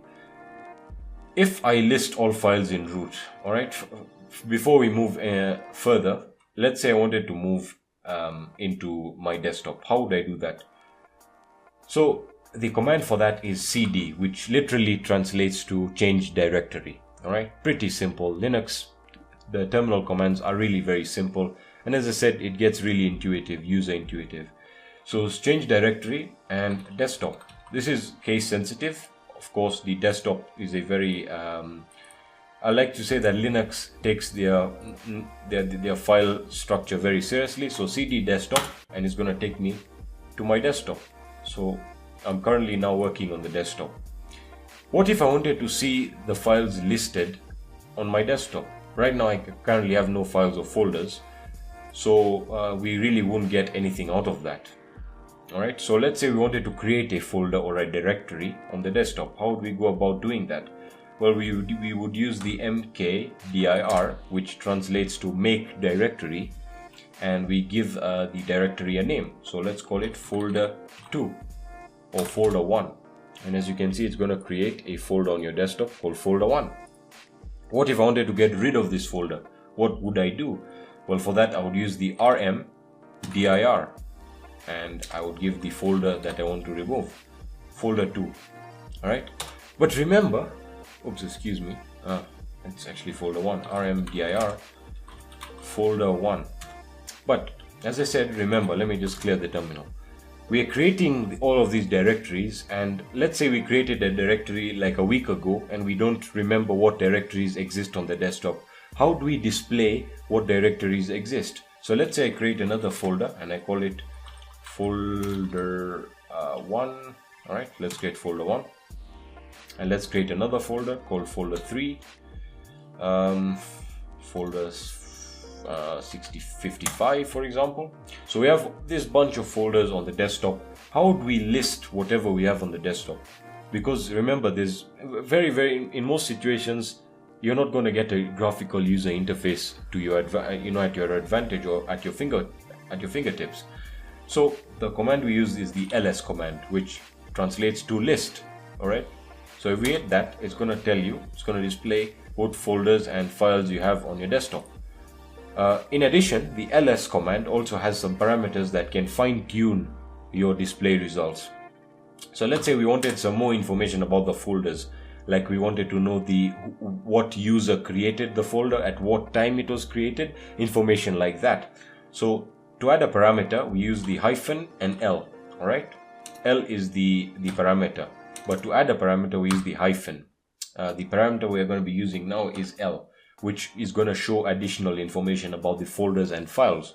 So let's hit enter, and as you can see, it's going to tell you that these are the permissions. All right, so whether users able to read, write, or edit, modify, or delete the files or folders. I'm pretty sure you guys are familiar with file permissions. You then have the person who created them. In this case, we know it's root. You have the time of creation and the name. All right, so we also have another ls command that will allow us to fine-tune our results again, but this time this command is going to allow us to view all the files on the desktop, whether or not they're hidden, literally everything that's on the desktop, and that is the lsa command. All right, the lsa command will display everything that you have on the desktop or in the directory that you're currently in. So I'm going to hit enter, and as you can see, it's going to display everything. We have nothing else really, so yeah, it's not going to display it. All right, so we've actually talked about quite a lot now. Now, one really important thing that we have to look at. Firstly, let me just get rid of some folders. Folder 3 and folder 55. Oh, excuse me. Folder 55 not found. All right, let me just remove that manually. Remove directory, folder 55. There we are. All right, we can clear that up. So we've talked about navigating with the change directory, but we have not talked about moving backwards, because we said we can use the CD to navigate into a directory, and so on and so forth. But what if we wanted to go backwards? Right now we are on the desktop. What if we wanted to go backwards?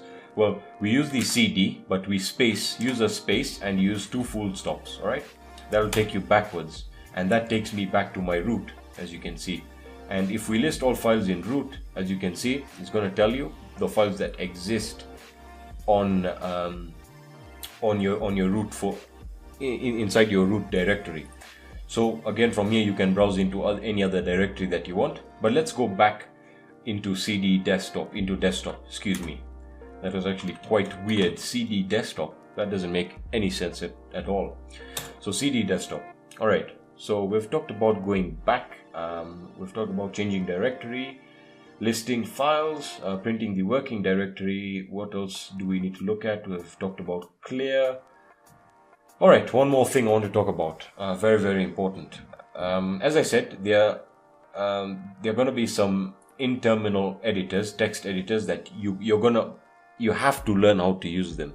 Because as I said, the terminal is pretty much the only thing you're going to have at your disposal. So let me just create a small little document. I'm going to save it on the desktop, all right?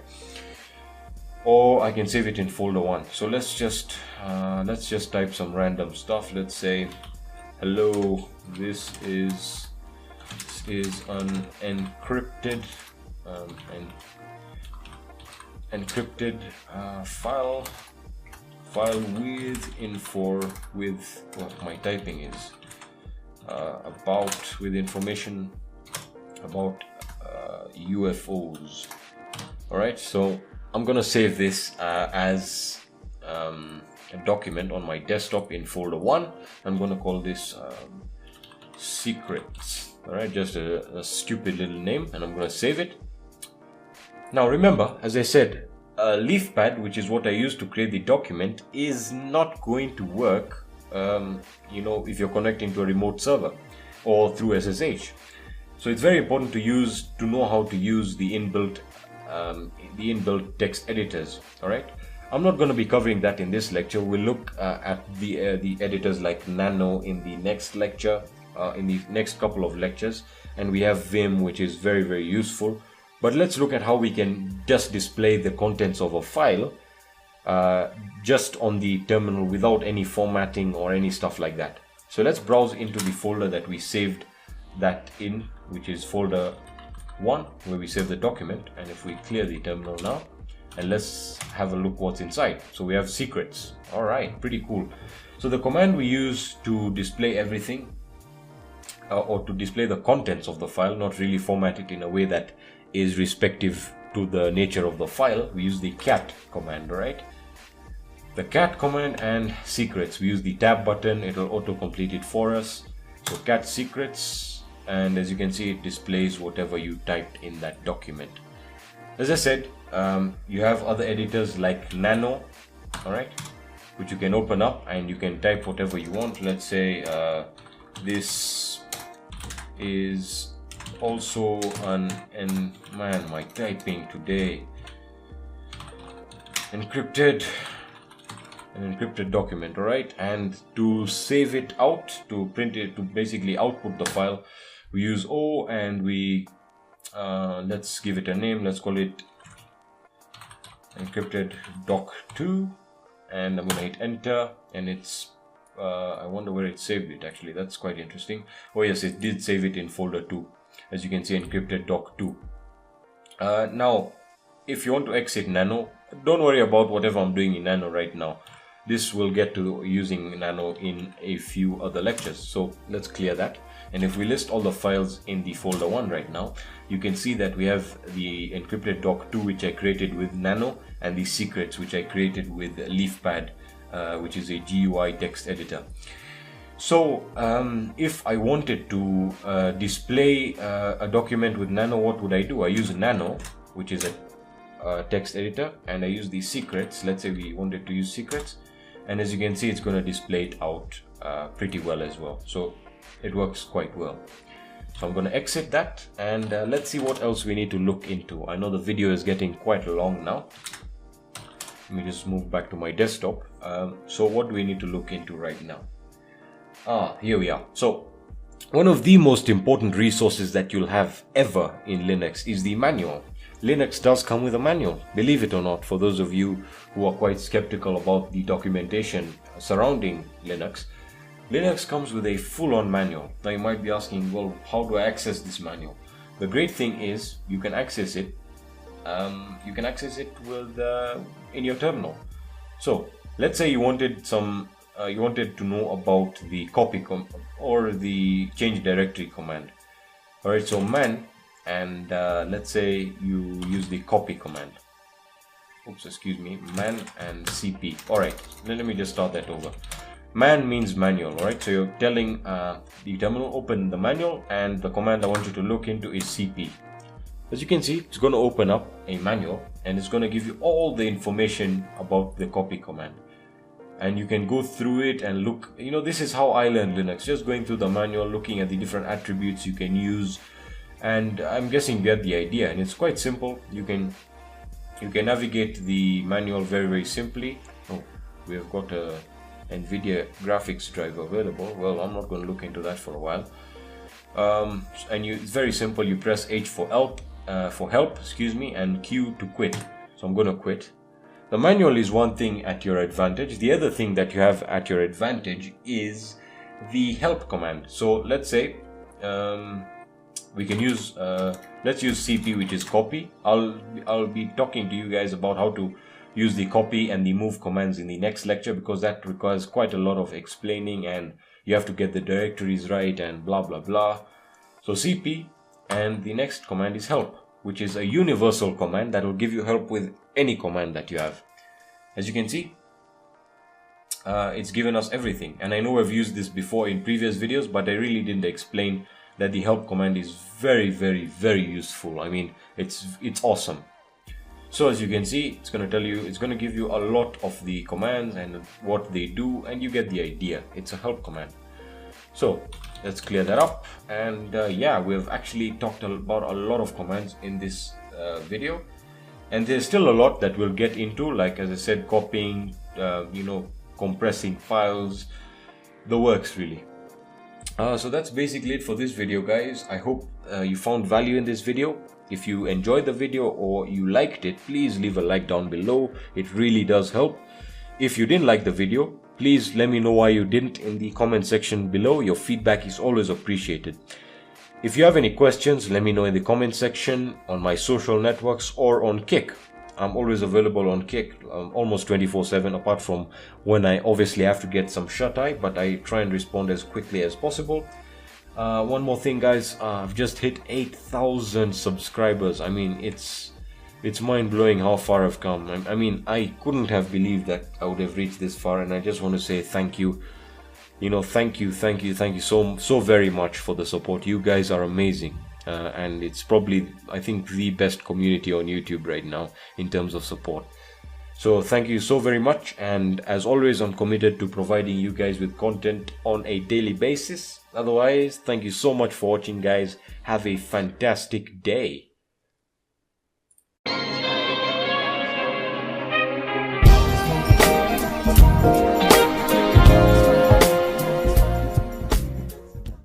Hey guys, Hacksploit here, back again with another video. In this video, I'm going to be showing you how to download and install and use Terminator for Kali Linux. Now, some of you might be asking yourself, why do we need, or what the hell is Terminator? Well, Terminator is a Linux terminal replacement or an alternative. And you might be asking yourself again, why do we need a replacement for the terminal? Well, Terminator gives you a whole lot of options that you don't get with the default terminal, and allows you to be a bit more robust with your operations using the terminal. Now I'm going to show you how we're going to do it. So the first thing we need to do is just install it, and it's really very simple. So I'm going to open up my normal terminal. The irony there is that I'm going to be using the terminal to install another terminal. Alright, so it's really very simple. We're going to use our package manager, apt get install and Terminator. Alright, so again, if you're not in root, make sure you use the sudo or super user. I'm already in root, so I don't need to enter. So get install Terminator, and once I hit enter, it should download it and install it. I already have it installed because, as I said, I use it a lot, and this is what I prefer when I'm doing my, when I'm doing my work projects and stuff like that. And I'm going to show you why in a second. Alright, so that's done. Once yours is installed, you can basically search for it. So Terminator, and it's going to be the red one. Alright, so I'm going to add this to my favorites right now. And once I launch it, it's going to open up the terminal. Let's give it a few seconds. There we are. And you might be asking yourself, well, what's this? It just works like a normal, it just works like a normal terminal. And you're right, it is a normal terminal. The reason I use it is it allows me to have multiple terminals opened up in the same instance. So let me show you what I mean. All right. So if I wanted to, if I was working on a different project, for example, let's say I wanted to start scanning let's say I wanted to open up Nmap here. And I wanted to open another terminal. Instead of opening another instance, what I would do is I would split it vertically, and it would open another one for me. All right. And then I could, let's say, open something like Nikto. All right. And open that up like so. And what if I wanted to open a little bit more? I could split it vertically and open one more there, and again split it vertically and open another one. And I guess you guys can see why this is so cool and awesome. It allows you to view all your running processes in one, which is awesome, instead of switching from one terminal to another. So I could go for proxy chains here, chains, and I could say proxy chains, Firefox, whoops, and like something like duckgo.com, something like so, and it will start up there, and that's good. We're working, and open up there. And in the fourth one, we can, whoops, MSF console, we can open up, Metasploit there, and it should start up as well. And I guess you guys can see how awesome this is. So it allows you to view your terminal in more of a robust view and in a split window, and you can see everything running in one. And it's pretty awesome. So this is a little quick tip that I wanted to show you guys, and hopefully it will improve your productivity and your workflow in Kali Linux, which is very important, especially as you move on to larger and larger projects. You need to speed up the process and be very efficient at what you do. So I hope you guys found value in this video. If you did, please leave a like down below. Again, suggestions or questions are welcome. Leave them in the comment section, or if you have any personalized questions, you can hit me up on my social networks or on Kick.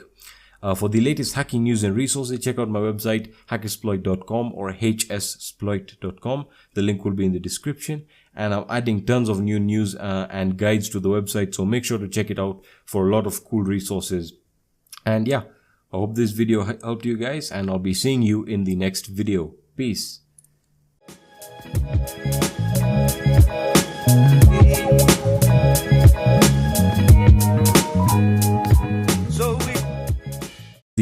Hello everyone and welcome to this video. In this video, we're going to be going over the OSI model.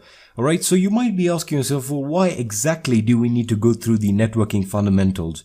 Well, if you look out there and you see most of the courses on Nmap or network scanning, they're really just focused on the actual scanning. But the truth is, many of the people who are actually going to take the course are really beginners to the whole process of network scanning. And therefore, it is essential to understand first and foremost the OSI model and how Nmap works with the OSI model for you to understand some of the scans scans that we're going to be performing, therefore giving you a much better understanding of how the network scanning process is and how to perform your own custom scans. Alright, so it's very, very important that you understand the basics or at least the fundamentals of networking. And to get this started, we're going to be looking at the OSI model. We're only going to be looking at it basically, and that is to furthermore explain the layers that Nmap uses, of the OSI model, and then furthermore understanding the protocols that are used in those layers. Alright, so let's get started with the OSI model. Now, by definition, the OSI model is or stands for the Open Systems Interconnection. Alright, so it acts as a model or a reference point for how applications can communicate over a network. Alright, so it's a reference point for network engineers or systems administrators to look and understand how applications communicate over a network.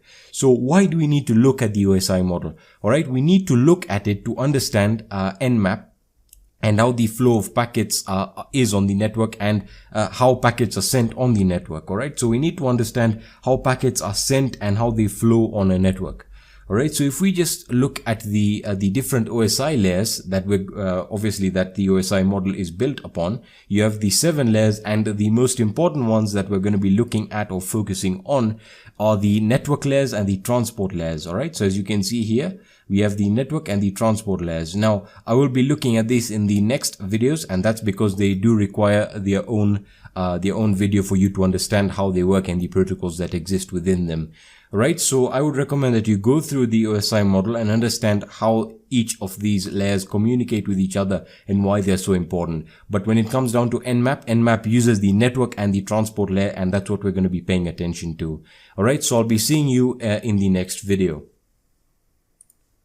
Hello everyone, welcome to this video. In this video, we're going to get started with our network fundamentals, more specifically with what the network layer is and how it relates to the OSI model, and furthermore, how it will allow us to understand how Nmap works much better. Alright, so let's get started. And to get started, the first thing we need to ask ourselves is, what exactly is the network layer? Right, so the network layer is used for the transfer or the flow of packets across the network. Alright, so this layer is used for how packets are going to be transferred across the network. Now, the protocols that are used in this layer may sound familiar to you. You might have already understood, or you might already know the protocols that I'll be showing you right now. Now, the most important protocol is the Internet protocol that is sub-denoted into the versions. We have the older version, which is IPv4, and the newer version, which is IPv6. Alright, so IP version 4 and IP version 6. Alright, so the IP protocol, or the Internet protocol, specifies the format of the packets and contains addressing information that enables the packets to be routed. Alright, so essentially the Internet protocol will specify the format of the packets and will contain the addressing information in the sense that it contains information like the MAC address, etc., that allows the packets to be routed across a network. Alright, so it provides only the functions that are necessary to deliver a packet from a source to a destination over an interconnected system of networks. Alright, so its purpose is to make sure that a packet is sent to its destination from its source, and to make sure it gets sent there correctly and obviously efficiently. Now, as I said, the protocol versions that we have are IPv4 and IPv6. Now, when we look at the IPv4 packet header, alright, the packet header is very important to understand the information that is contained within the header. Alright, so the IPv4 protocol defines many different fields in the packet header. Alright, so these fields contain binary values that the IPv4 services reference as they forward packets across the network. Alright, so essentially the information in the IPv4 packet header is essentially information about, as you can see, firstly the IP source address, the packet source, so where is this packet coming from? You then have your IP destination address, where is this packet going to? What IP address is this packet destined for? Alright, you then have your time to live, which is essentially an 8-bit value that indicates the remaining life of the packet and how long the packet can be transferred. Okay, you then have your type of service, which again contains, essentially they all contain an 8-bit binary value that is, in this case, used to determine the priority of each packet. Alright, so the type of service is used to prioritize the packets depending on their priority, obviously. And finally, you have the protocol, which is again an 8-bit value that indicates the data payload that the packet is carrying. Alright, so the IPv4 packet header is essentially, it contains information, as I said, that will help the packet to be routed. That is what the internet protocol is used for. In this case, very, very simply to understand what's happening here, it contains, the IP source address. So essentially what that means is, where is this IP coming from? Alright, where is this packet coming from? It then has the destination address where it's obviously going to contain the address to which this packet is supposed to be delivered. And then furthermore, we have the 3 other packet headers that are not really important, but are equally as important depending on the types of packets you're sending. You have your time to live, you have your type of service, and your protocol. Alright. So that is going to be it for this video. Now that was a very, very good or basic introduction to what the network layer is and what it is going to be, it is all going to be about. Now the reason I had to cover this is because when we'll be performing the scans, I will be referencing a lot of these packet header information so that you can understand the type of scans we are carrying out and why they're important. Alright. So again, this is just the network fundamentals regarding the OSI layer, more specifically in this video, the network layer. So it's very, very important to understand, important information like what the network layer is used for, the protocols that exist within the network layer, the protocol versions, what exists in the packet headers. And finally, after you understand that, you'll have a great idea of how packets are sent across the network. Alright, so in the next video, we'll actually be looking at the transfer layer. So I'll be seeing you in the next video. Hello everyone, welcome to this video. In this video, we're going to get started with the transport layer. Alright, so in the previous video, we looked at the network layer, and now it's time to get started with one of the most important layers, on the OSI model, and one of them that Nmap utilizes really, really strongly, and that is the transport layer. Alright, so let us look at what the transport layer is. Well, the transport layer is essentially used for the transfer of packets between 2 hosts for the application layer. Alright, so it is used for the transfer of packets between 2 hosts for the purpose of the application layer. Now we'll look more into this as we move along. Alright, now let's get started with the protocols that are used in the transport layer. Now getting started, we have the ICMP protocol, alright, which is the Internet Control Message Protocol. We'll look at what it does in a few seconds. We then have your UDP protocol, which is your User Datagram Protocol. And finally, one that you may be familiar with, or you should be familiar with, that is the TCP, or your Transmission Control Protocol. Alright, so let's look at how each of these works. Alright, so if we go into the ICMP, which is the Internet Control Message Protocol, you can see that it is an error reporting protocol that is used by routers, hosts, and network devices to generate error messages when there are problems delivering IP packets or Internet Protocol packets. Alright, so the primary function for the ICMP or the Internet Control Message Protocol is it is used to send messages, and it is used to perform network diagnostics. We'll be looking at this a lot with Nmap, and I'm sure you'll be really, really excited to see how this works. Alright, so the most important thing to understand is that it is used to send messages or probes, and it is used to perform network diagnostics. The one thing you need to understand is that ICMP is not a transport protocol that sends data between systems, so it does not deal with the sending of data. Now, when it comes down to the ICMP header, we have two types of flags or messages that are in the ICMP header.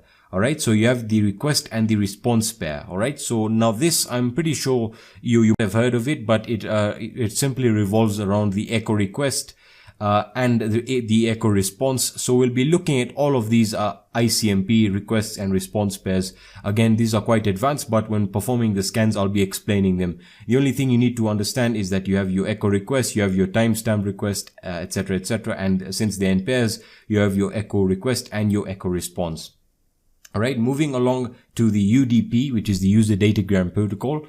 The UDP is used primarily for establishing low latency connections between applications on the internet. Alright, now the two common features about UDP is that number one, it is very, very unreliable in the sense that the packets are not, there is no guarantee that the packets will be delivered to their destination.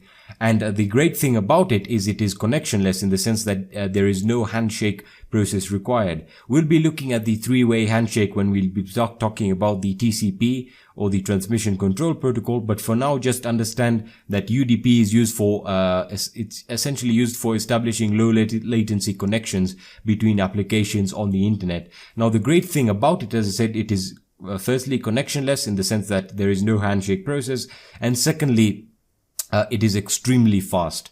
All right. Now, when it comes down to its disadvantage, it is very, very unreliable in the sense that you have no guarantee whether or not the packets will be delivered to their destination.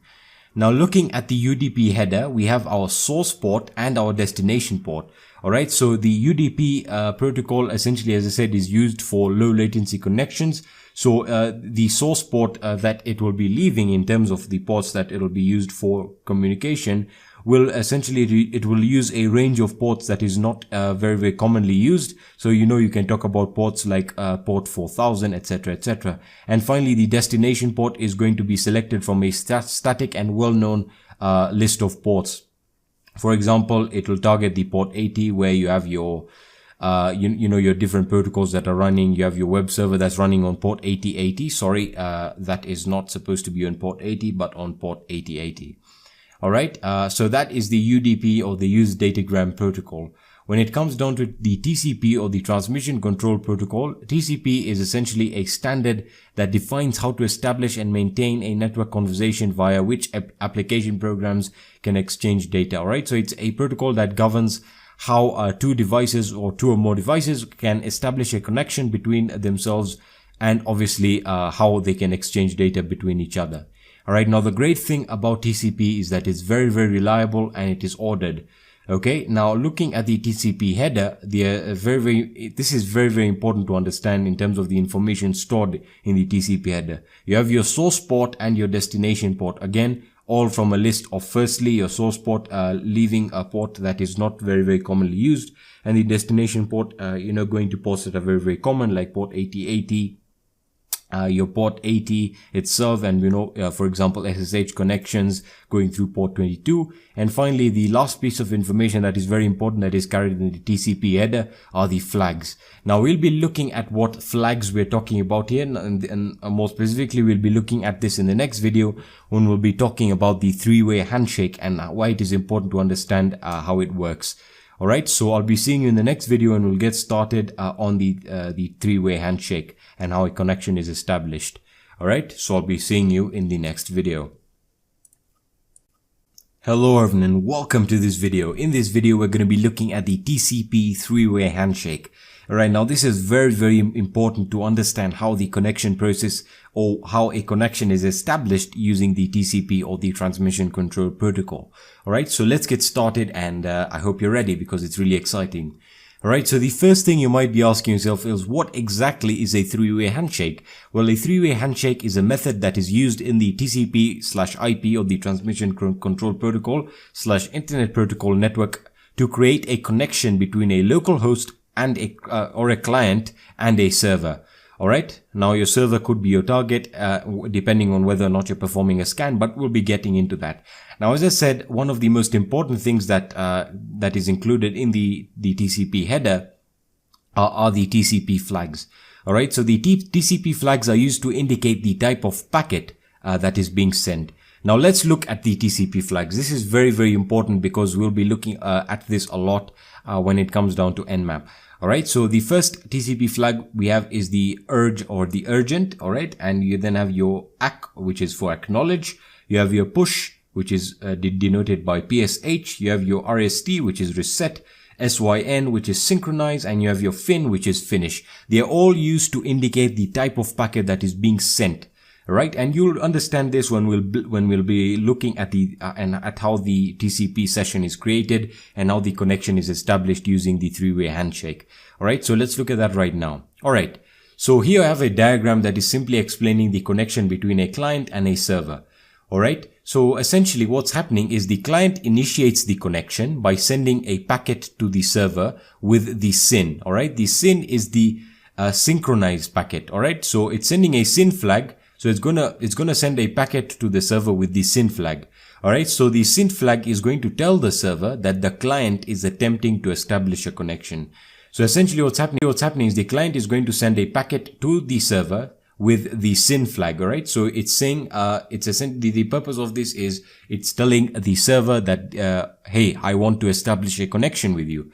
Alright, so the server will then respond to the client with a packet that has both the acknowledge and the synchronize flags. Alright, so ACK is short for acknowledge.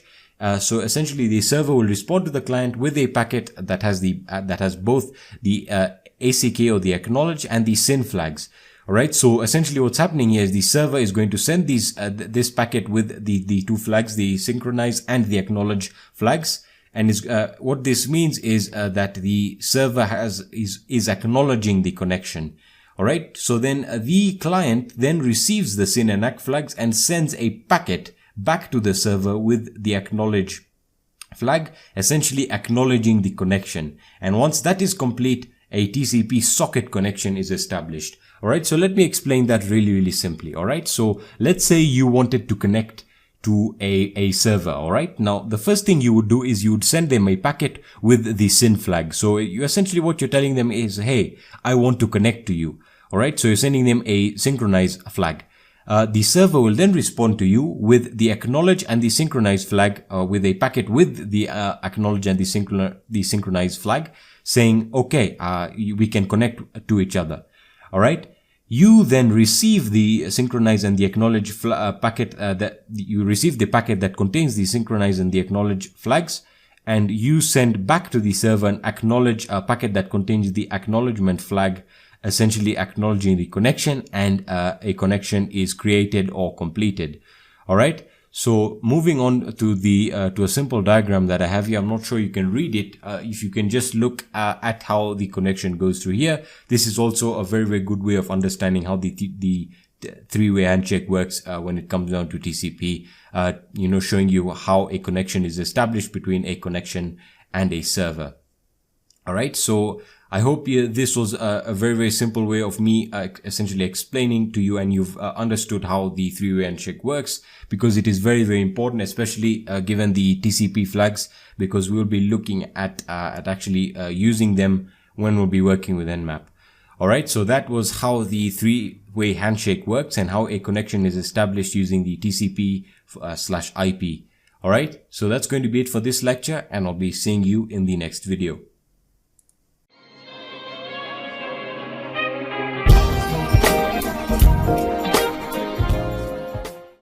Hey guys, Metasploit here, back again with another video, and in this video we're going to be looking at information gathering with online tools. Now, as I mentioned before, information gathering is the most essential step of a penetration test, and it's really important to have a good idea of what your target is, how they're set up, what network they're running, and if you're targeting a website, learning more information about who registered the domain, what services are running behind the website in terms of web services. Is it running? Is there a content management system running? Etc. Alright, so I'm currently on Kali Linux right now, and I'm going to be showing you online tools in this video. So you probably already know them, but if you do not worry, they will be linked in the resources section of this lecture. The first website that I'm going to be showing you, and that is my favorite, is DNSstuff.com. Alright, so DNSstuff allows you DNSstuff.com allows you to enumerate or to gather information in regards to DNS reconnaissance, and obviously allows you to perform a whois lookup on your domain or IP address. Alright, so the other great thing is it offers a toolbox, which we'll be getting to very shortly. But before we get into doing anything with the toolbox, let me show you the other website, which is Netcraft. Alright, so Netcraft, as you know, is a site that's been there for a while now, and gives you a comprehensive overview of what exactly is running on the website, and we'll be looking at it shortly. Alright, so let's get started with DNSstuff. Now, I'm not going to be going through everything because again, it's pretty self-explanatory as to what each of these dialog boxes allows you to do. And when we talk about DNS reports, if I just type in my website right here, hssploit.com, it is going to generate some DNS information in regards to my website. All right, so as you can see, DNS report information. So give it a few seconds to load, and just give it a few seconds to load here. It shouldn't take too much time.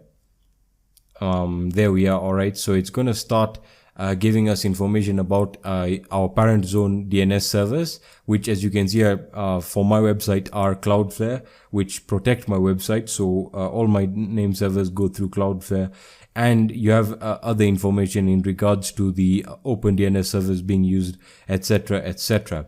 All right, so that will give you information in regards to DNS, so you can check that out for yourself. Now, going back here, if we look at the other scan that we can perform, which is the whois lookup, so we can perform a whois lookup for my website. So as you know, whois lookup will generate all and any information in regards to a domain. All right, so let me just click on that, and it will generate that information for us. So there we are. As you can see, it's going to tell you when the domain was created, when it was updated, the whois server from which the information was gathered, the name servers which we have looked at before, which is Cloudflare, and the contact information. Now, as you can see, for myself, it will give my name right here, but all the other information is eradicated for privacy, and that's because I chose to have that with my domain. And this is also another important test. For example, if you're performing a penetration test on a website and you've started with information gathering, usually if the person who registered the domain did not sign up for domain privacy, information like their contact details and address will be available here, will be open source and available to anyone who performs this scan. So you can see how valuable that type of information is. So once, let me just go back here. And if I go to the toolbox, which is right here, the toolbox has a wide variety of tools that I'm sure you'll find really, really helpful. So if we take a look at them here, so you can see you can perform, you can check for DNS, for DNS report. You can perform whois lookup on IP, whois lookup. You can look at SSL examination, adding the port just to test whether the site has SSL and what certificate it's using. You can then look at the domain tools, which will will generate a DNS report if you wanted to, SSL examination, TLD, sorry. You then have your IP tools, which are right here, which allows you to perform a ping, reverse DNS lookup. You have your country tool, which will allow you to generate IP ranges for a specific country, etc., etc. So overall, DNSstuff.com is pretty much my go-to place for all of the tools. Essentially, when I want it to be running autonomously or automatically, this is where I go, because it generates all the information that I need really, really quickly. All right. Now, when it comes down to websites specifically, I use Netcraft. This essentially allows me to understand what is running behind a website. So, for example, if I was to run a simple site here like elgonstudios.com, that is a domain that I own, and again, it's not I don't use it very often, but it's a site that I just happen to have. And again, all my websites are protected by Cloudflare, so it's going to tell me what IP address the website's server is being hosted on. All right, it's going to tell me if we just go back down here into the web trackers, it's going to tell me what web trackers have been identified. So for right now, you can see I have a CDN, Google Analytics, all important information. As for my HTTP accelerator, you can see I'm using Cloudflare. PHP is running on the website, so that will give you a good idea of what is running in terms of the server-side technologies. You have JavaScript. You have your client-side scripting frameworks, you have Bootstrap running, you have jQuery. So again, it's letting you know what frameworks are running on the website. So really, really awesome. Whether you have a content delivery network and you have web gallery, web stats, character encoding. Let's see what some more important information. HTML5, very, very important, and the CSS usage. No content management system like Joomla or WordPress. So again, that's something that you might find really, really important. As for the IP address, it'll give you that right here, the domain registrar, which, as I said, all my websites are protected from. And you have your reverse DNS information, the DNS administrator, email, all that good stuff. So again, this is a fantastic website that allows you to check or to perform information gathering on your target, whether it be an IP address or a domain. Alright, so that's going to be it for this video. In the next video, we're going to be looking at how to harvest emails with the harvester and how to essentially grab emails that belong to a specific domain. Alright, so that's going to be it for this video, and I'll be seeing you in the next video.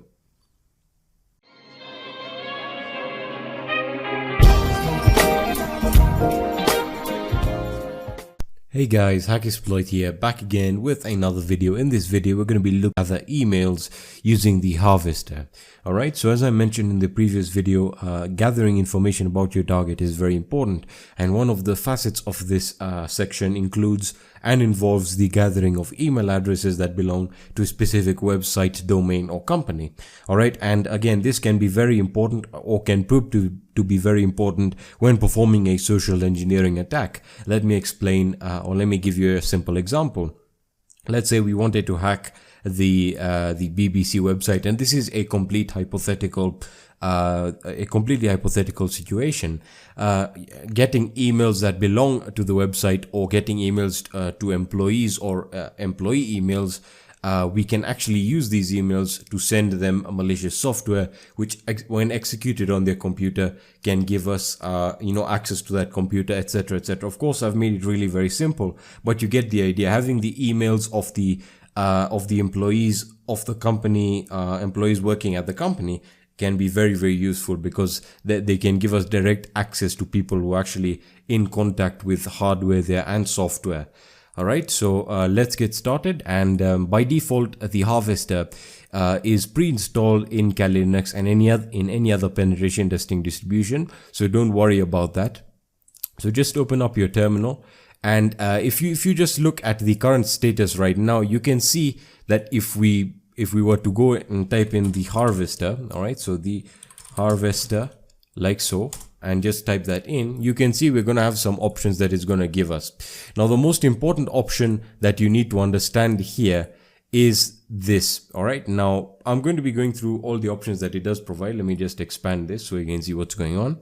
Alright, so the D argument or option is the most important one because it allows us to specify a domain name or to search for a company name. You then have your data sources, which allow you to search from different data sources. You have Google, you have Bing, PGP, LinkedIn, Google Profiles, Twitter, Google+, just being amongst the favorites. My favorites are Google and LinkedIn, and I'll explain what that means in a second.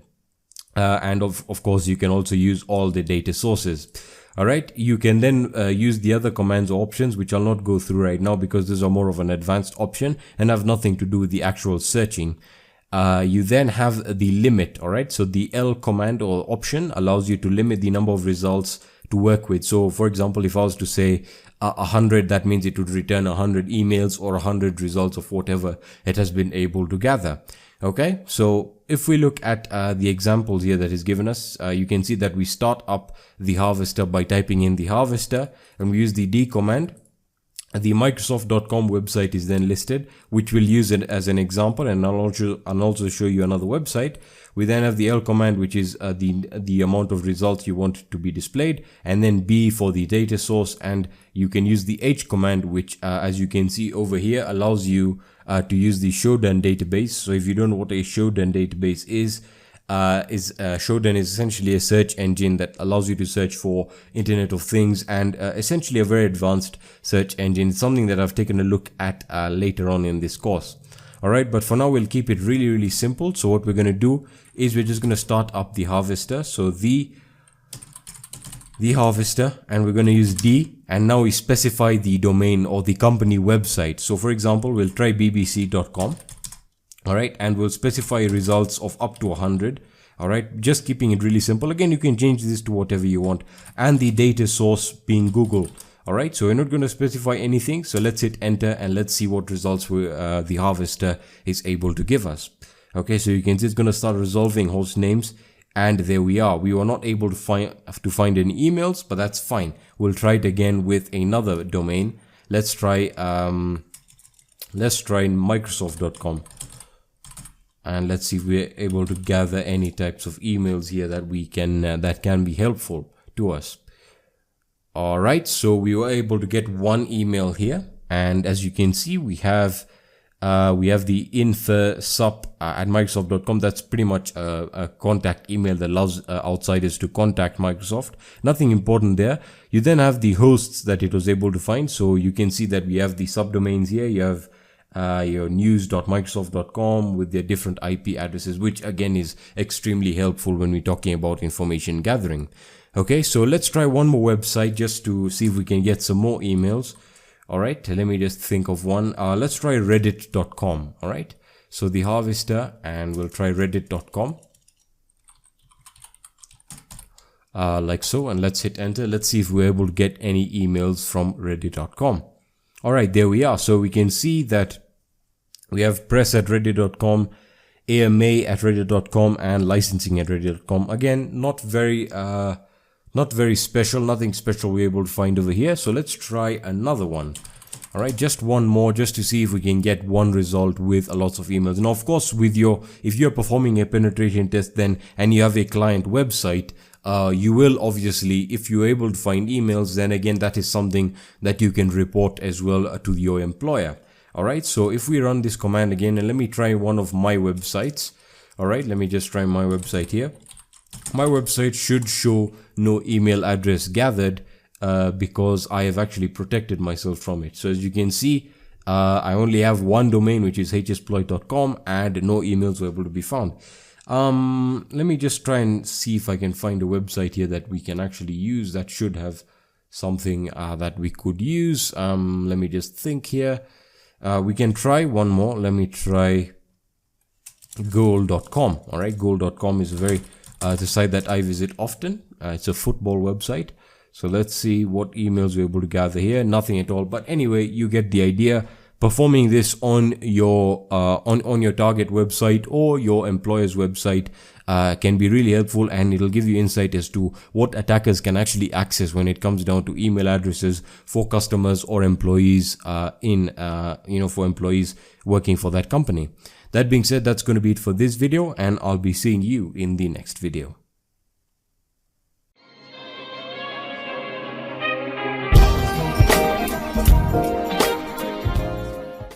Hey guys, Hacksploit here, back again with another video, and in this video I'm going to be showing you how to perform a whois lookup on Kali Linux. Alright, so when it comes down to gathering whois information, as I mentioned in the previous video, we looked at how to gather whois information using online tools like dnsstuff.com and the Netcraft toolbar. Now again, those are very good tools, but again, it is also very important to understand how to perform this information scanning techniques on Kali Linux or on your pen test operating system or distribution.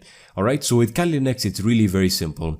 And if you're not understanding right now what whois lookup really is or what it deals with, it's really very simple. A whois lookup is essentially you asking the internet, or you asking the online database or any database.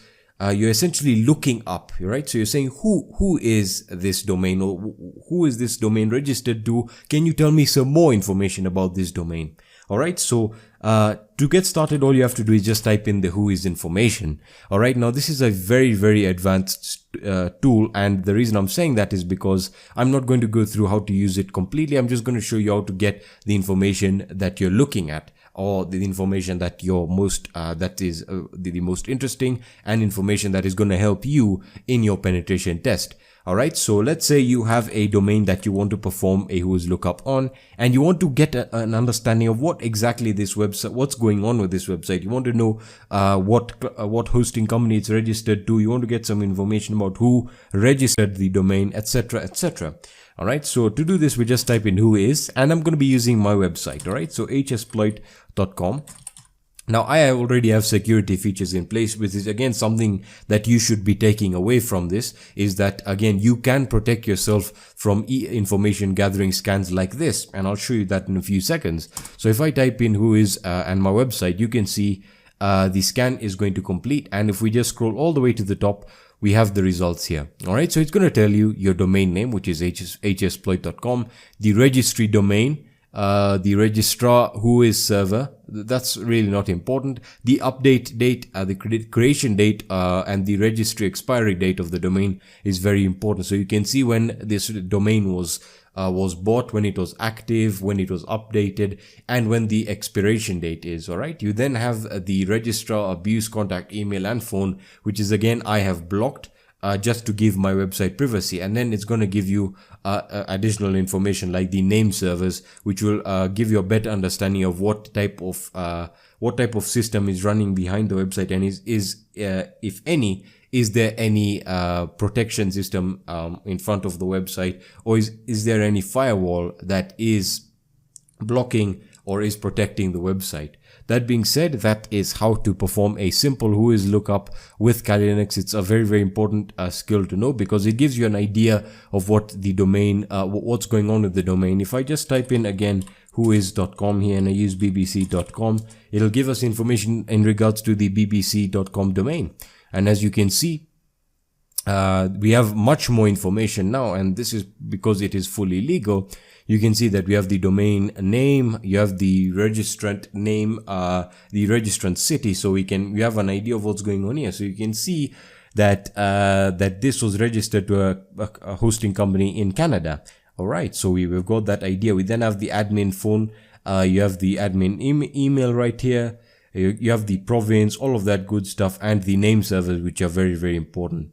All right, so that is how to perform a simple whois lookup, and as you can see, it's really very simple, and you can switch from domain to domain, just gathering enough information about your domain before you actually perform any type of attack on your target. That being said, that's going to be it for this video, and I'm going to be seeing you in the next video. Hello everyone, and welcome to this lecture. In this lecture, we're going to be installing Nmap on Linux. Right now, before we get started, I just want to throw out a disclaimer. This will work on any Linux distribution that you have running and installed. All right. So I'm currently running Ubuntu, which is a Debian based distribution. You could be running Fedora, and I'm going to be showing you how to install it on Fedora as well. All right. So it's really very simple. We can install everything using the package managers that come with our distributions. So everything happens in the terminal. Now, I've already got root access. So again, I really just like working in root when I'm installing software. So you can use your package manager or that you have installed on your Linux distribution, or you can just use the normal command line method. All right. So, or the terminal method, as it were. So let's get started. So with Debian, which is what I have running here, let me just drag that there. There we are. All right. So what we're going to be using is we're going to be using the aptitude package manager. So if you're familiar with Linux, you'll probably already know what I'm talking about. But if you're not familiar with Linux, don't worry. It's essentially a package manager that allows you to install software. All right. So apt get install nmap. All right. That's the command that we're going to be using to get nmap installed. Now, if you're running Fedora or a Fedora based distribution, what you can do is you can use the command yum. All right. So that's the package manager. So yum install nmap. All right. So that's how you go about installing nmap on a Fedora based distribution. So let's go back to using our aptitude package manager, which is what I'm guessing most of you are going to be using, because I would guess that most of you are running a Debian based operating system or a Debian based distribution of Linux. All right. So apt get install, nmap. All right. And just hit enter, and it'll automatically be installed. You don't need to add anything to your repositories, because Nmap is already it already exists in the Debian and the Fedora repositories. So it's going to prompt you to download files. So just hit yes or a Y and hit enter, and it's going to start the download process. Now, depending on the speed of your internet connection, it'll take as much time as it needs. So let it download and let it install for you. And once it's installed, we can actually get started with testing it. All right. So give it a few seconds. Shouldn't take too much time at all. Let me just expand this so we have a better picture of what's going on. All right. So again, give it a few seconds. It shouldn't take too much time at all. It's about 30 megabytes of data that needs to be downloaded. Please do pardon my internet connection speed. It may be affecting the download here. All right, there we are. Looks like it's downloaded, and give it a few seconds. All right, there we are. It's going to start unpacking the libraries, or essentially what it's doing is it's installing it. Okay. All right.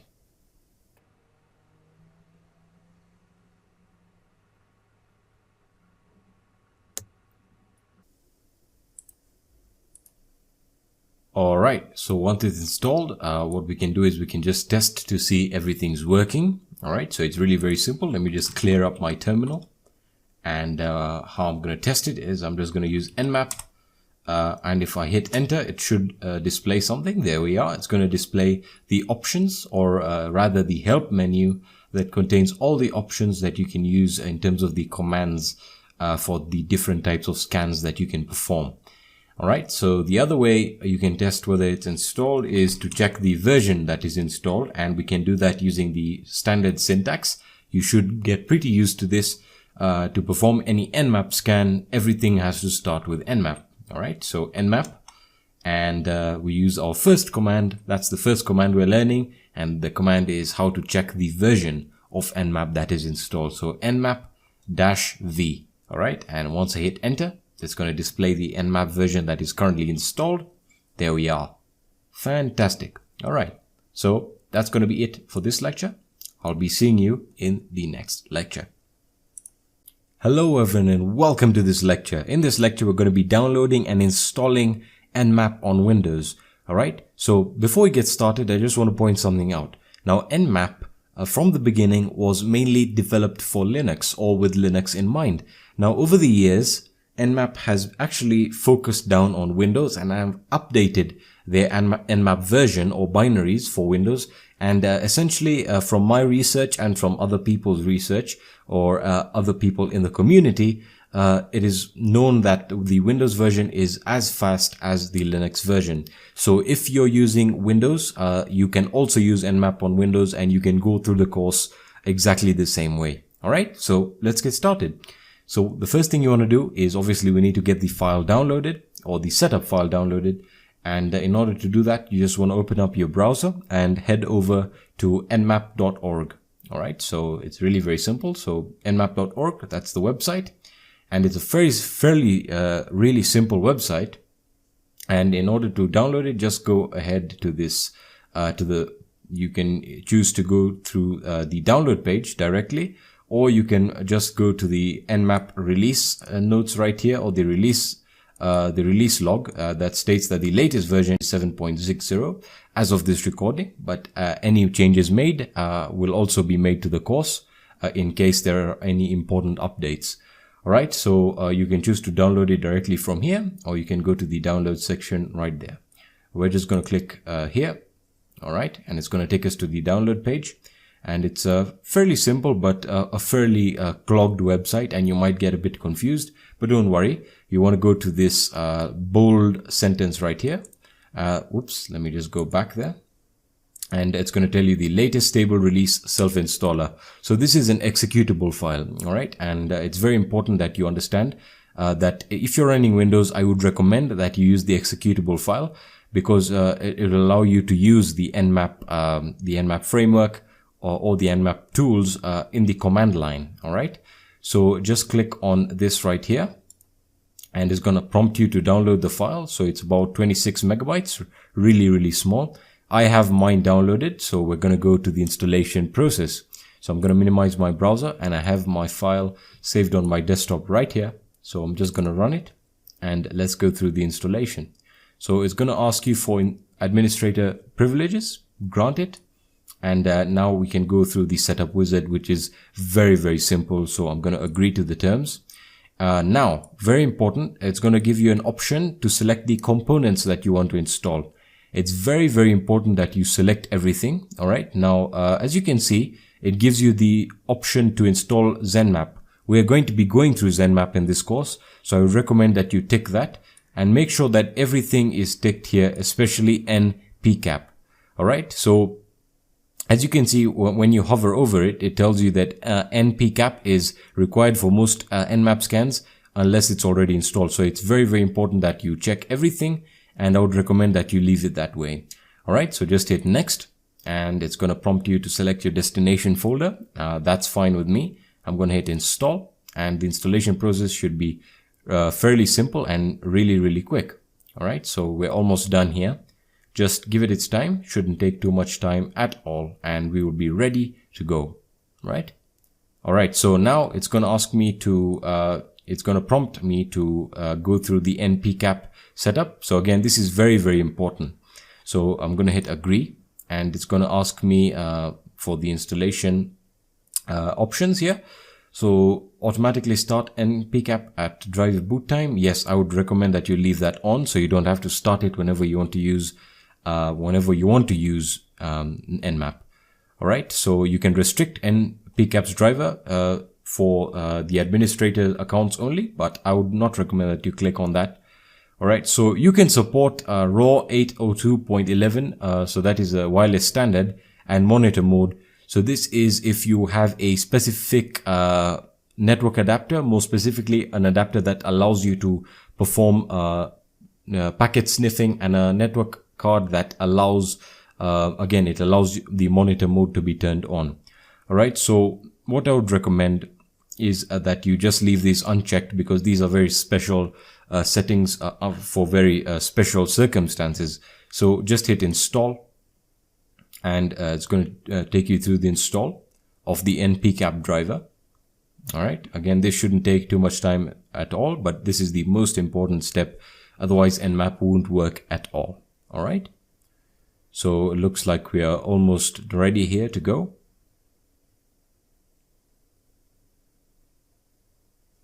All right, so the npcap setup is complete. Finish. All right, and it's going to complete the Nmap setup, and what we're going to do is just hit next, and it's going to prompt you asking you if you want a shortcut on your desktop, or if you want one on your start menu. I'm going to like both, so I'm going to hit next and finish. Excellent. So as you can see, it's given me a shortcut on my desktop for Nmap.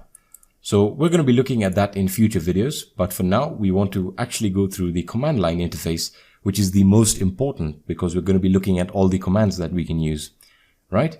So open up your command prompt, or if you don't have it already on your taskbar, which I'm guessing you do not, what you want to do is you just want to go onto your start menu, or you want to use your keyboard shortcut, your Windows button or your Windows key plus R, and it's going to prompt up your run service box right here, and you just want to hit CMD, all right, and just hit OK, and it's going to open up your command prompt. Excellent. All right, so now we can get started. So in order to perform a quick test to make sure that everything's installed, all we have to do is just hit Nmap, and it's going to print out some text here, which is essentially the manual or a command line manual that it comes with, and essentially this is all the options that you can use. So do not be overwhelmed at all. We'll be going through all of this.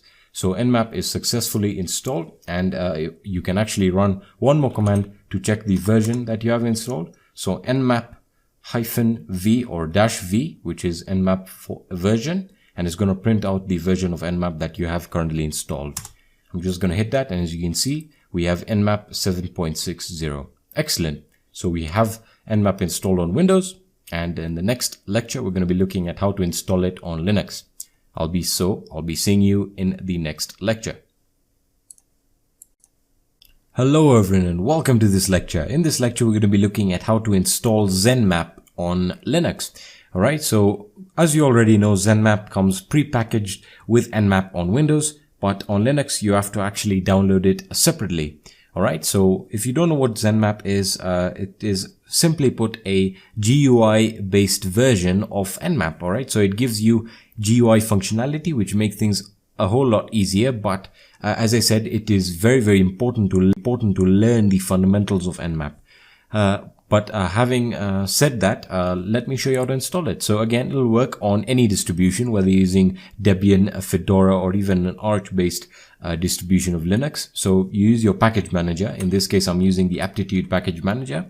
Apt get install and Nmap. All right, very easy. And once that's done, again, it's automatically added to the repositories of any Debian distribution. or any of the Linux distributions. All right. So it's a very, very popular and very powerful network scanning tool. So it's going to ask you to download the files that are required. So I'm going to hit yes, and it's going to connect and start downloading the files. Again, depending on the speed of your internet connection, it can take, a few seconds up to a few minutes. Hopefully you don't have as bad as a connection as I do at the moment. But again, it is a relatively quick process and shouldn't take too much time at all. All right, so we're almost done here, just getting the files downloaded. All right, there we are, 24 seconds and 95.7 kilobytes per second.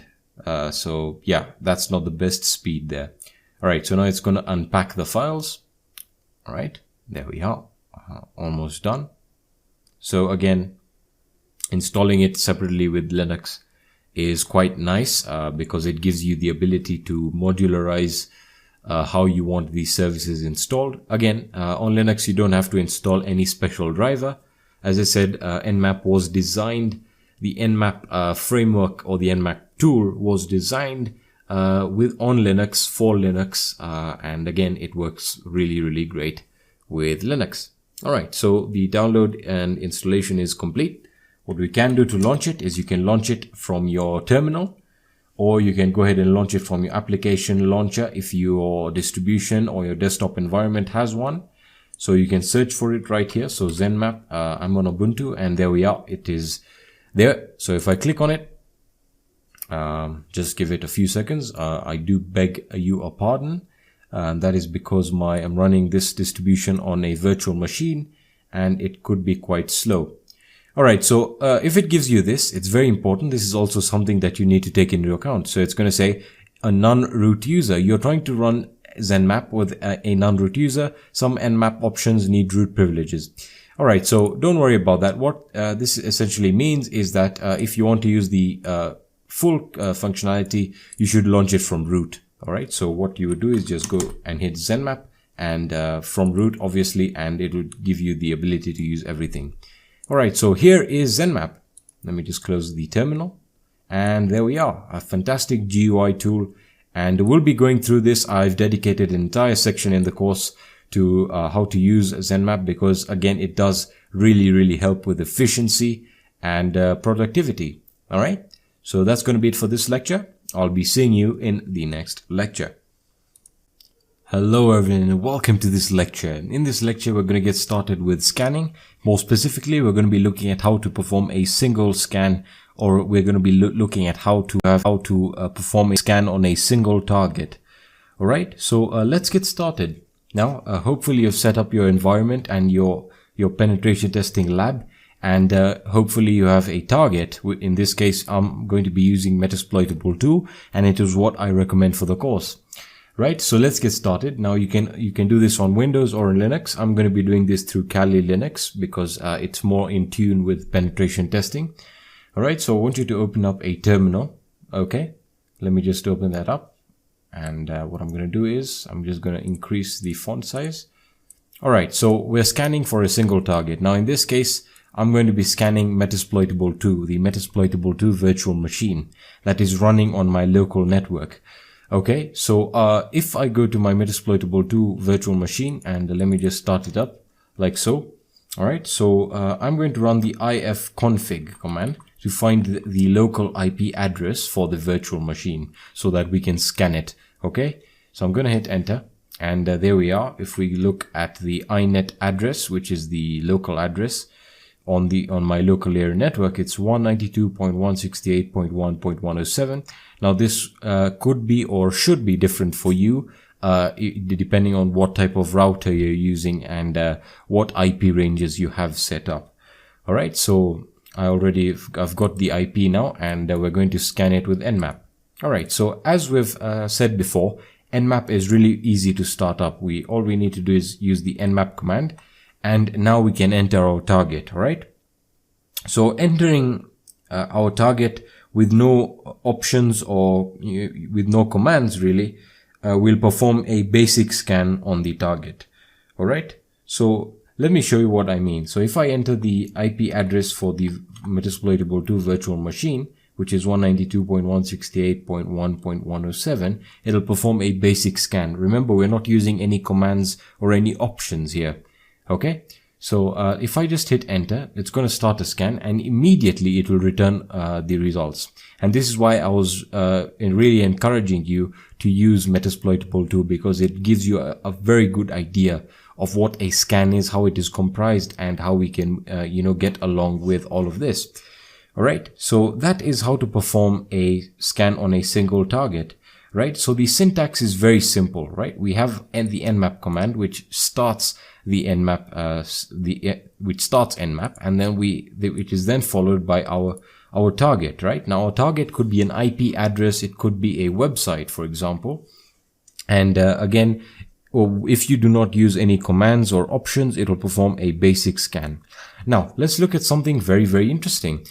Once we've started the scan, it's going to give us some information. So it's going to give us information about the Nmap version, and it's going to give us a timestamp here. So 2018, the 16th of January 2018, and the time. All right. Now, looking at the scan report, it's going to give you the scan report, and it's going to start up with whether or not the host is up, whether or not the IP address is currently up, and the latency connection to the IP address, which, as you can see, is very, very small, which means the connection is very, very good.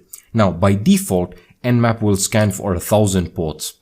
Okay, 1,000 of the most common ports. As you can see, it has scanned 977. It has scanned 1,000, and it has returned more than you can see over there.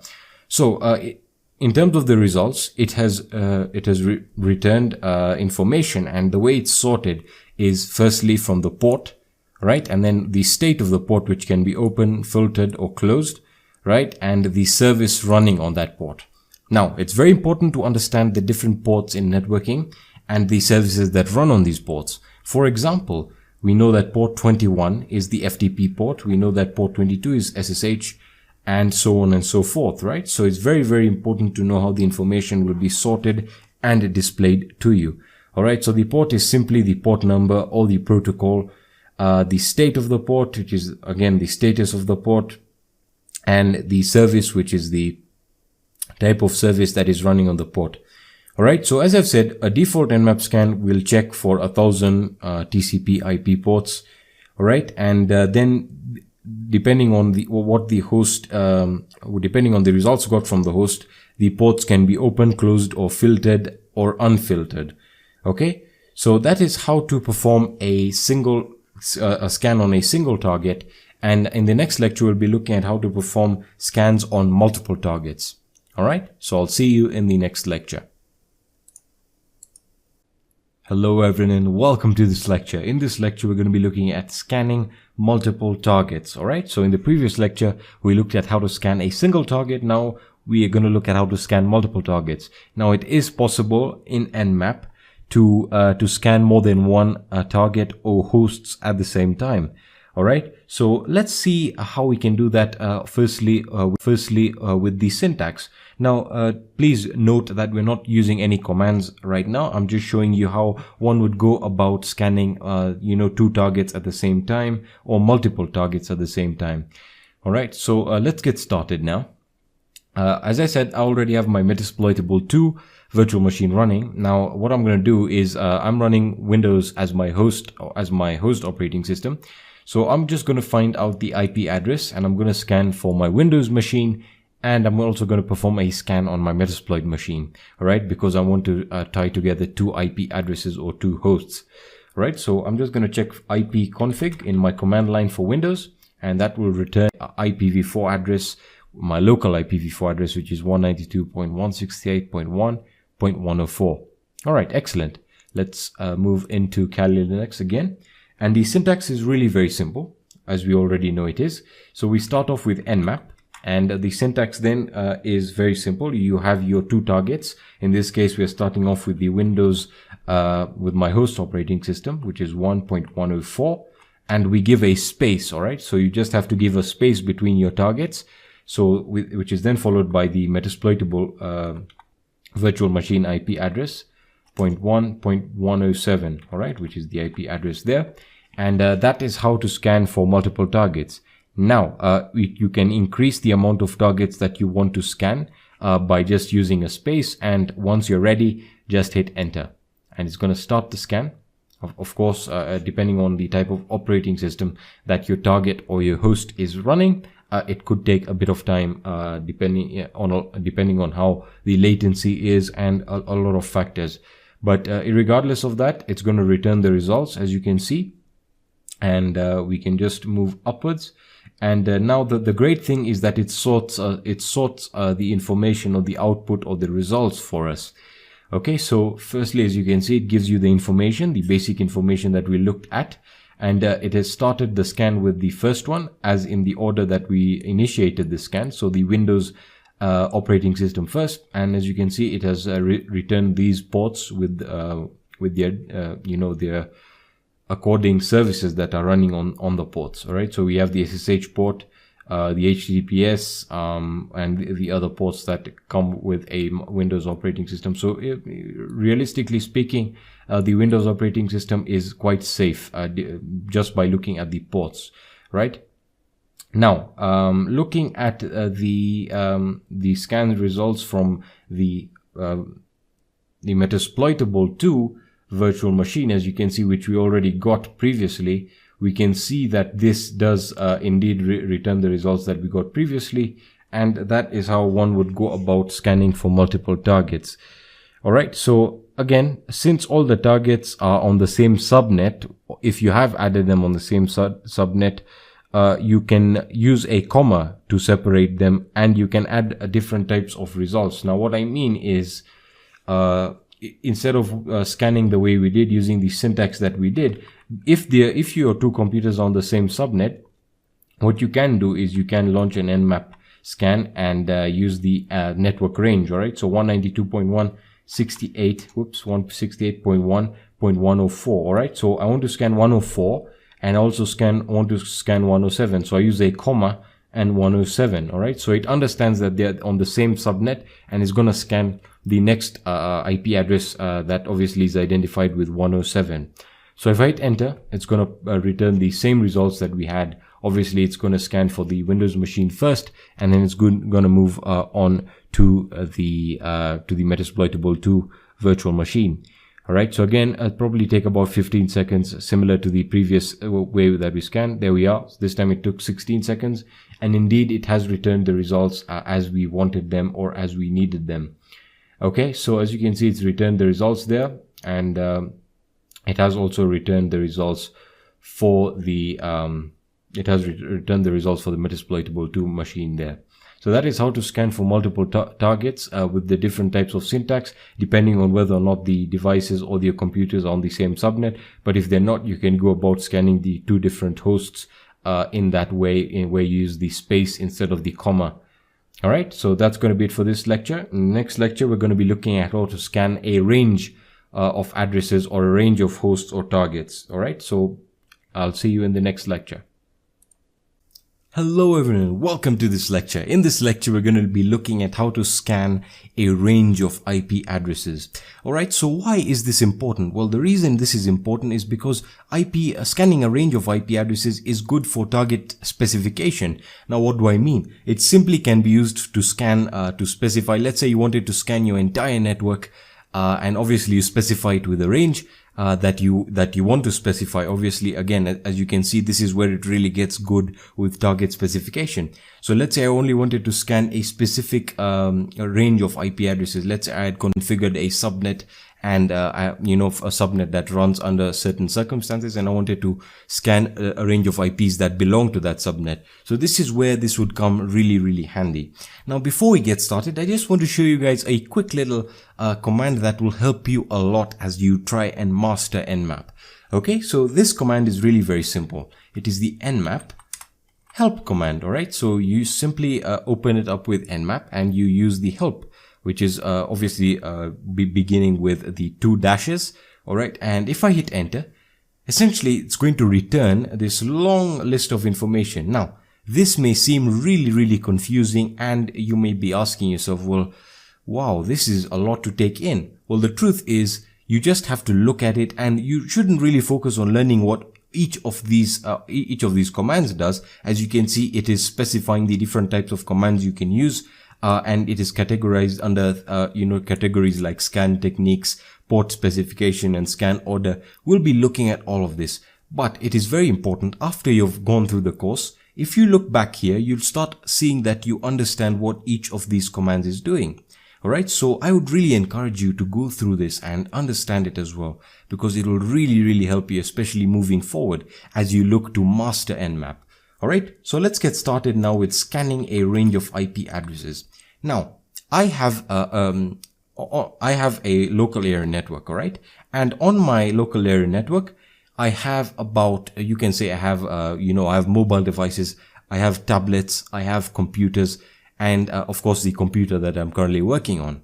Now, if I opened up the ifconfig command, alright, this would display what my IP address is. Alright, so we really don't care what this IP address is, because we are not scanning this. We want to scan a range of IP addresses. Okay, so let's say on our, let me just clear that out. On our local area network or on your network, you want to scan a specific range of IP addresses. How would you go about doing this? Alright, so on my network, I have actually created a subnet where I have two routers. Alright, so on my first router that I use for my Wi-Fi connection. On my second connection, I created a subnet that runs under a different IP range, and I'll explain that right now. Alright, so let's get started. So in order to obviously use the command, we have to start it off with Nmap, and then we specify the range. Now, probably you already know what your default gateway is. Your default gateway is the IP address structure, and it's going to be pretty much similar here. So 192.168, all right, and 0.1. Now this is where I specified my own subnet. All right, usually with routers they go about 0 and 1, okay, and then you specify the range. But with mine, I'm using a 1.1, and then here is where you specify the range. All right, so let's say you had you can, depending on the size of your network, I would recommend that you scan for a range of 100. That will probably make sure that you discover all the devices on your network. Now, as I've stated before, on my network, I use DHCP, which means that my IP addresses are randomly, all the devices are randomly given different types of IP addresses, and that is to help with security. So I'll go for a larger range, like 200, alright? And as you can see, we're not specifying any commands, which means it's just going to perform a normal scan, the most basic of scans. So once I hit enter, this will scan all the IP addresses on my network range, and will obviously, if it discovers a computer, it's going to scan it and it's going to return the results. So let's hit enter, and for some reason I'm not getting a result. All right, so I can actually show you my mistake here. Again, it's very important to get syntax right. So my mistake was not specifying the range properly. So 1 to 200. All right, that's how you properly assign a range that you want to scan. So I'm going to hit enter again. And it's probably going to take a long time, because there are 200 IPs that it has to scan through.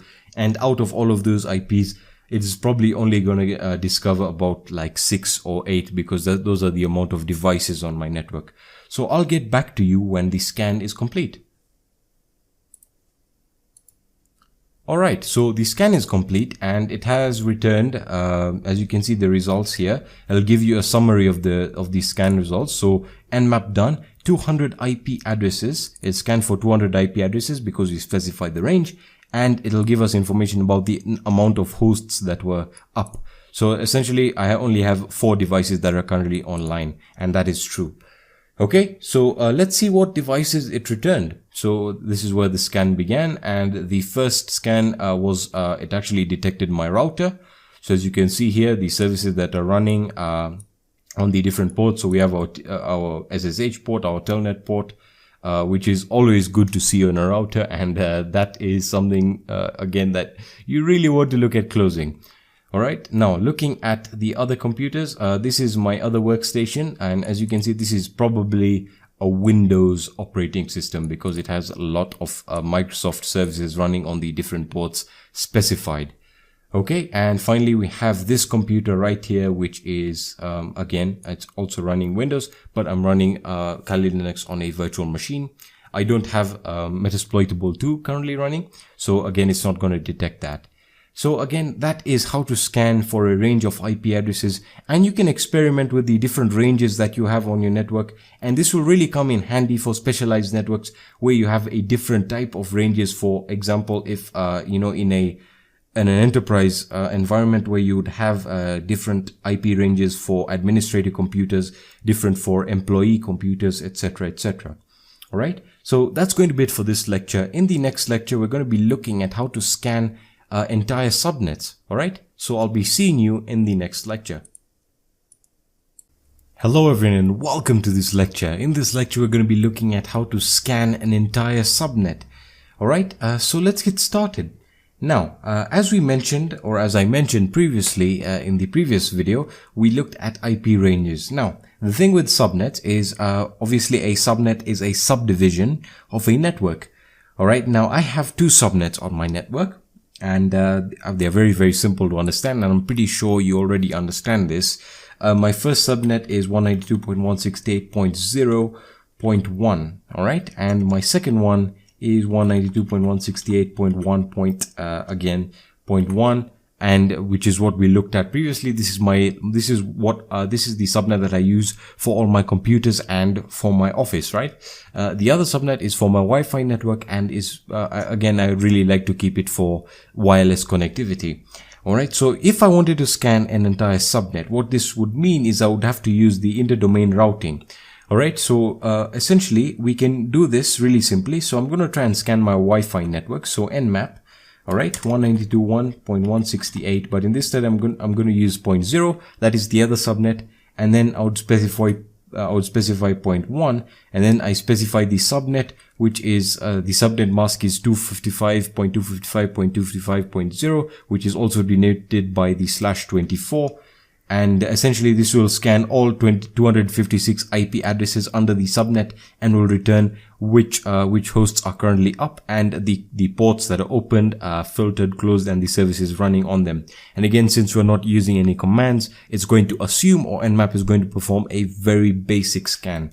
So once I hit enter, it's obviously going to start up the scan. And, the scan is going to take quite a while because it's going to scan through all the 256 IP addresses. So again, I'll get back to you when the scan is complete. All right, so the scan is complete and it has returned results. So let's take a look at what it returned. So it scanned the subnet, and as you can see, it scanned the entire subnet, which was 256 IP addresses, and it detected that only 4 hosts were up in the time of 102 seconds. All right, so not too long there.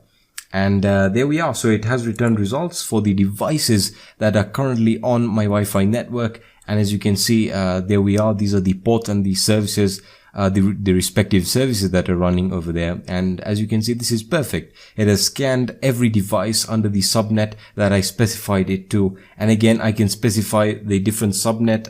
For example, if I wanted to specify my older or the subnet that I use for my office, I can do that, and it will return all the IP addresses under that subnet.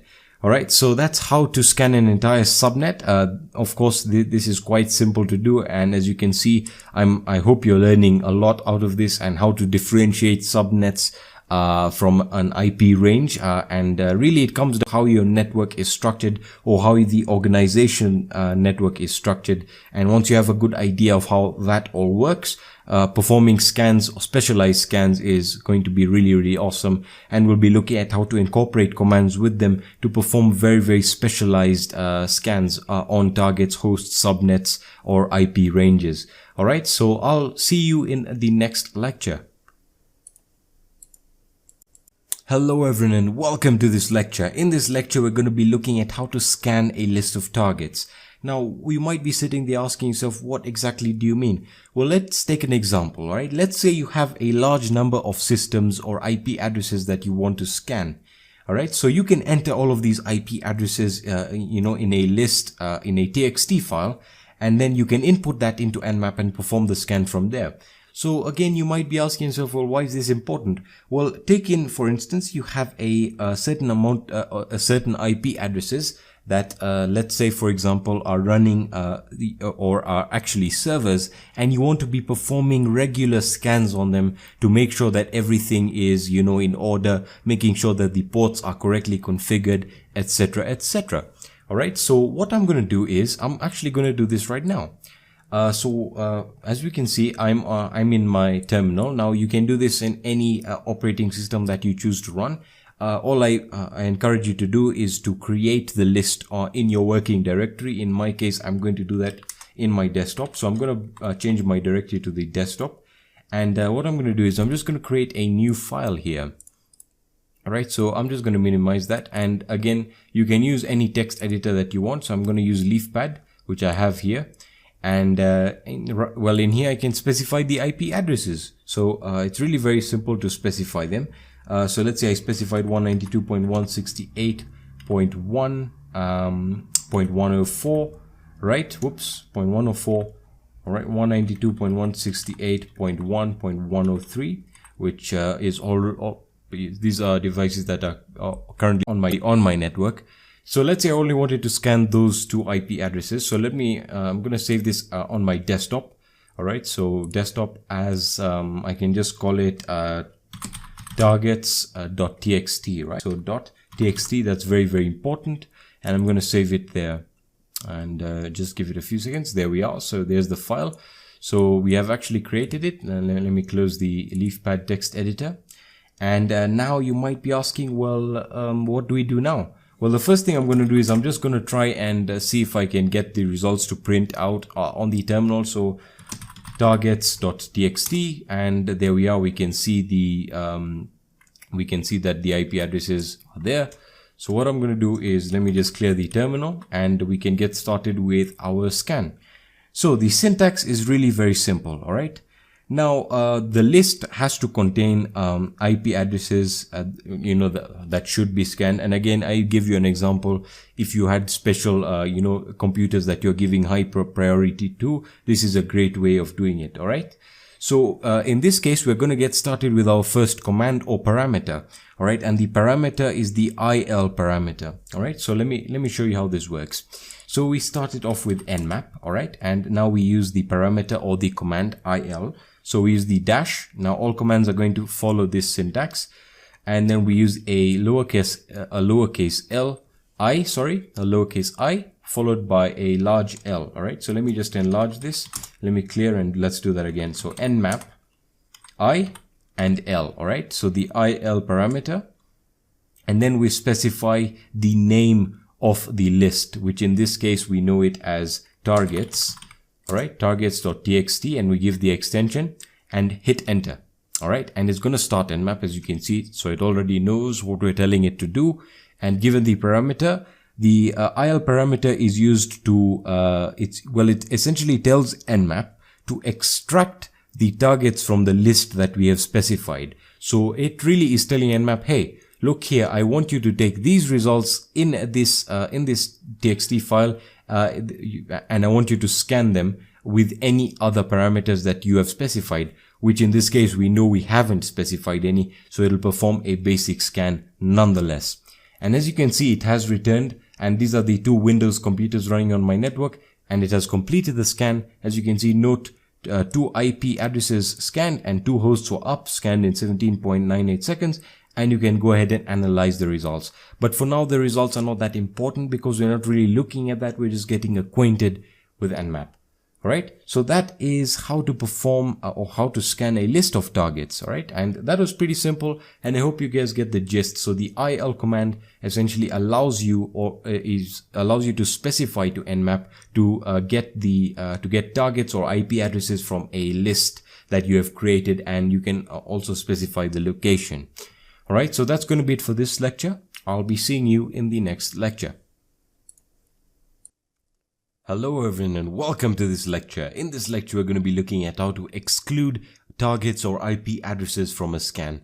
Alright, so simply put, we're going to be looking at how to exclude a certain IP addresses or a specific IP address from a scan. So let's say you wanted to scan a subnet, but you wanted to exclude some IP addresses for the, for the sake of saving time, or you just want to specialize your scan onto a certain number of computers and obviously excluding one. Alright, so let's get started.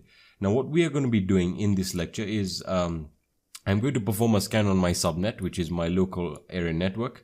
All right, so let me just zoom this in so we have a good picture of what's going on. All right, so essentially what I'm going to do is I'm going to scan my subnet and I'm going to exclude my Windows operating system or my current host operating system in which I'm running this virtual machine on. All right, so I'm not going to exclude my Kali Linux. Of course, it's not going to scan the own computer, but nonetheless, I'll be excluding my Windows computer so that you can see that it does work. All right, so simply put, we're going to be using the nmap command, and let me just enlarge this so we have a better idea of what's going on. So I'm going to enlarge this nmap, and now we specify the target, and then we use the parameter exclude, and then that is also followed by the target that we want to exclude.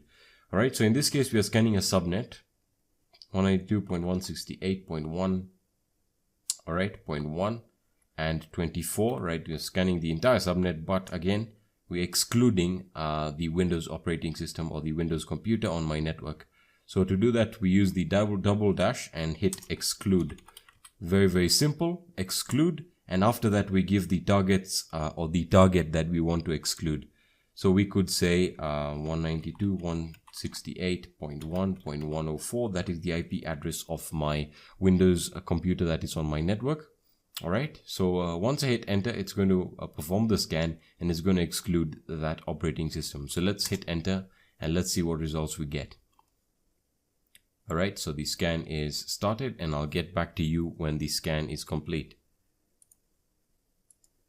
Alright, so the scan is complete, and as you can see, it returned the results, and it's the only devices that it managed to get on my network. And I did that purposely. I only left my other Windows workstation currently online, and the router, obviously. So as you can see, it did work.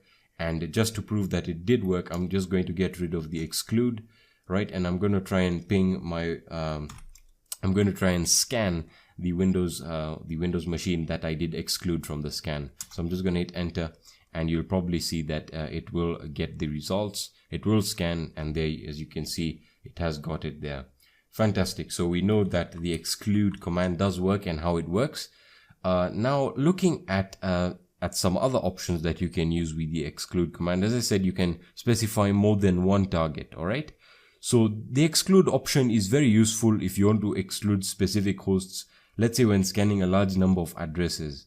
All right, so let's look at an example here in which we can use this. All right, so what we're going to do now is we're going to just scan an entire subnet. So nmap, again, 192.168.1.1, the subnet 24, and we're going to exclude. Right now, we are going to exclude a range. All right. So we've looked at ranges, at IP ranges, and how to incorporate them into your nmap scans. So let's say we wanted to exclude a range. Let's say a range of 103 to 104. So essentially, we're getting rid of the two Windows workstations because I know that the IPs are 104 and 103 respectively. All right, so I'm going to exclude 192.168.1, all right, 0.100. So I'm going to say 103 to 104, right? So that's the range of IPs that I'm going to exclude from the scan on the entire subnet. So once I hit enter, whoops, my mistake. I actually forgot to use the correct syntax there. So I have to use a / there, and I'm going to hit enter, and it's going to start the scan. And the results will be very, very obvious. Essentially, what's going to happen is it's going to scan the entire subnet, but it's going to exclude the IP range of 103 to 104, which is essentially two IP addresses. But on my network, they account for the computers that are the two Windows computers that are running on my network. All right. So as you can see, it has returned my router and one of my mobile devices that is currently on my network right here. And yeah, that's essentially how you how to exclude a certain range of IP addresses. So that's going to be it for this lecture, and I'll be seeing you in the next lecture. Hello everyone and welcome to this lecture. In this lecture, we're going to be looking at how to exclude targets using a list. Now we've actually looked at how to use a list for certain, for certain specifications using Nmap. Alright, so in this lecture, we're going to be looking at how to use the exclude function. But in this case, we're going to be using it to exclude targets using a list that we've created. So the list will contain a list of IP addresses that you want to exclude from a certain scan that you want to perform. Alright, so I'm pretty sure you're familiar with what we're going to do. We're going to create a list that is going to contain a list of the IP addresses that we're not currently, that we do not want to scan. Alright, so let's get started. So I'm just going to open up my text editor. So I'm just going to be using LeafPad. You can open up whatever one you want. And I'm just going to give a list of the IP addresses that I want to exclude from the scan. Alright, so I'm going to exclude the current host operating system, which is Windows, or the current host computer, which is Windows, which is running Windows, that is 1.104. And I'm going to also cut out my other Windows computer, which is 1.103, similar to the previous one. And we can also get rid of, yeah, you know what, that's pretty much it. We can also get rid of the router, right? So 192.168.1.1. All right, so I'm going to save this. I'm going to save it on my desktop or in my working directory. So I have to actually switch. So I'm just going to call it exclude and .txt. All right, that extension is very, very important, and I'm going to hit save. All right, fantastic. Now let me just close that up, and as you can see, the txt file exists here. And what I'm going to do is I'm going to change my directory to desktop. Awesome. All right, now we can get started. So essentially, if I just display the contents here, so exclude.txt, you can see that it does display the IP addresses that we have set to exclude. Now, looking at the syntax that we're going to be using, we're going to be using the Nmap, obviously, followed by the targets, and then the exclude file parameter, followed by the name of the file and the extension. All right, so let's get started. So I'm going to be scanning my subnet. So 192 Nmap 192.168.1.1, and in the subnet of 24, which is obviously we know is an aversion. All right. So we're then going to use the exclude file. So instead of exclude, we're going to be using the exclude file parameter. So that is the exclude file. All right. Let me just maximize this window. Oops, let's do that again. Let me just clear it out. So Nmap, and we're scanning the subnet. So 192.168.1.124, and followed by the parameter exclude file. So exclude file. All right, and then that is followed by the list or the name of the document in which you have stored the list of IP addresses that you want to exclude. In this case, the exclude.txt. Whoops, there we are. Exclude.txt, which is on the desktop. All right, so fantastic. Now we can actually just hit enter, and this should essentially scan the entire subnet and exclude the IP addresses that we have provided in the exclude.txt file. So I'm going to hit enter, and it's going to start the scan. All right, and obviously it's going to take a few seconds, and this time, because it's going through the entire subnet and it's excluded probably I have two Windows computers on my network, and I have two Linux computers, so probably one of them is up, and no, actually it's only my Samsung device and my Nexus 5X that is currently online, as you can see. So indeed it did exclude the router IP address. So we actually, this is fantastic. We're getting to learn how we can, specialize our scans and to, just scan what we want to scan. All right. So as you can see, it's discovered my Nexus 5X device and one of my Samsung mobile devices. And there you are. Fantastic. So that is simply how to exclude targets or IP addresses from a scan using a list. Alright, so yeah, thank you so much for watching this lecture, and I'll be seeing you in the next lecture. Hello everyone, welcome to this video. In this video, we're going to be looking at how to perform an advanced scan on our target. More specifically, our target is going to be the Metasploitable 2 virtual machine. So again, make sure you have that up and running, and you know the local IP address after you've bridged the connection. In my case, the local IP address is 192.168.1.100. Alright, so let us just open up our terminal, and we can just open up the nmap help command. Alright, so the nmap help command, as simple as that, and just give it a few seconds. There we are. Alright, fantastic. So as I said, in this video, we're going to be looking at how to perform an advanced scan, or an aggressive scan for that matter. Alright, so in order to perform an aggressive scan, we're going to be using the A command, or the A parameter. Alright, so as you can see, the A parameter here, which is again for aggressive scanning, has several options that it gives you, or results that it will scan for. It enables OS detection, so it will detect the operating system that is running on our target that we're scanning, the version of the software that is running. So again, if your target has an FTP port that's open, it's going to detect what version of the software or the service that is running on the FTP port. It'll scan for scripts, perform a trace route, and more specifically, some of the other fantastic options that it does give you is the ability to use the O command. So it actually includes the O command right here. So if I can just find the O parameter, again, it enables OS detection. So it is a combination of a multiple types of commands. So in this case, it's a combination of the O command. It is a combination of the trace route command, etc., etc. All right. So in order to use it, it is really very simple. All we have to do is firstly, let me just clear that up. We just start off with the nmap command, and we use our target IP address. Now your target IP address could be local, or it could be a public IP address if you're trying to target a computer that is outside of your network. So in my case, the IP address for the Metasploitable 2 virtual machine is 192.168.1.100. Fantastic. So we're going to enter that in really simply, like so. And now you might be asking, well, what's happening here? Well, aren't we supposed to specify the parameter? Well, yes, we specify the parameter before the target. So the parameter is the A command, as you can see, and there you are. So it's nmap A 192.168.1.100, and you just hit enter. Now, by default, you can also run this on a network range or a subnet if you feel that you need to scan it on the entire network. Again, you can choose an IP range if you feel the need to as well.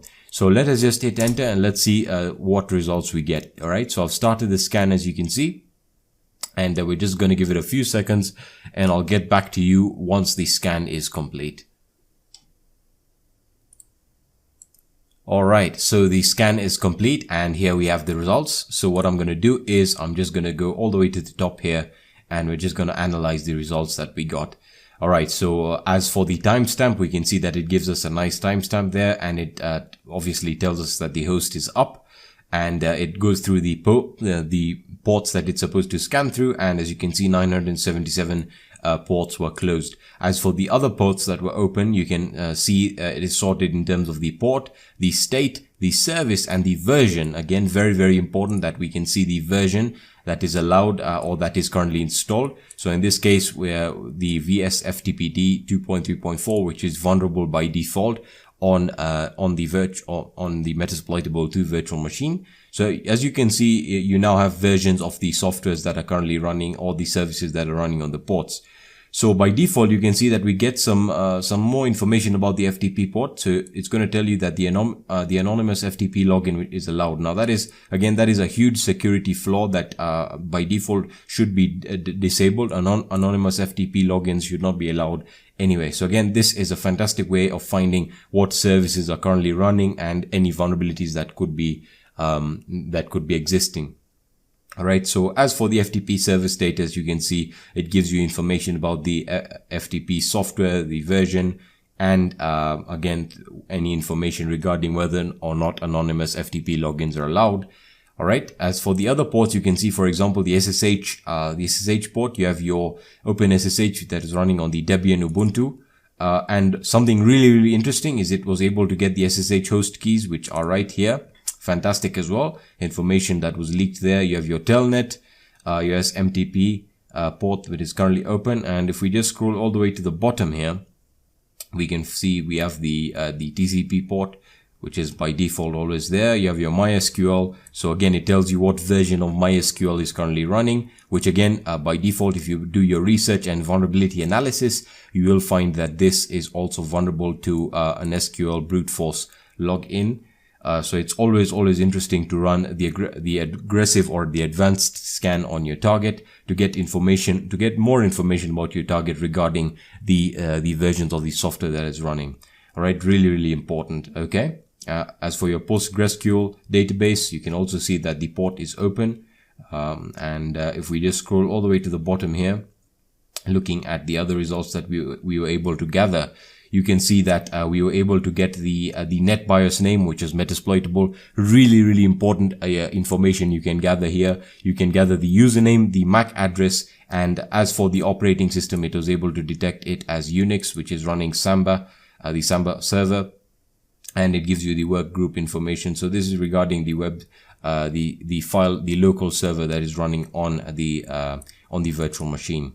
All right. So as you can see, it then also performed a trace route here with information regarding the trace route, which you can also analyze for yourself. Again, depending on what target you're scanning, the results will vary. All right. So that was how to perform the aggressive scan on a target.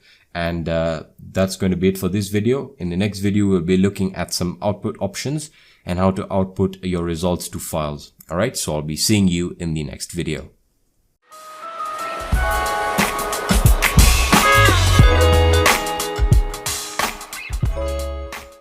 Hey guys, Hackersploit here, back again with another video. In this video, we're going to be looking at Metasploit, alright? Now, this is going to be the complete Metasploit course, and this is going to take you from, guys, an advanced user of the Metasploit framework.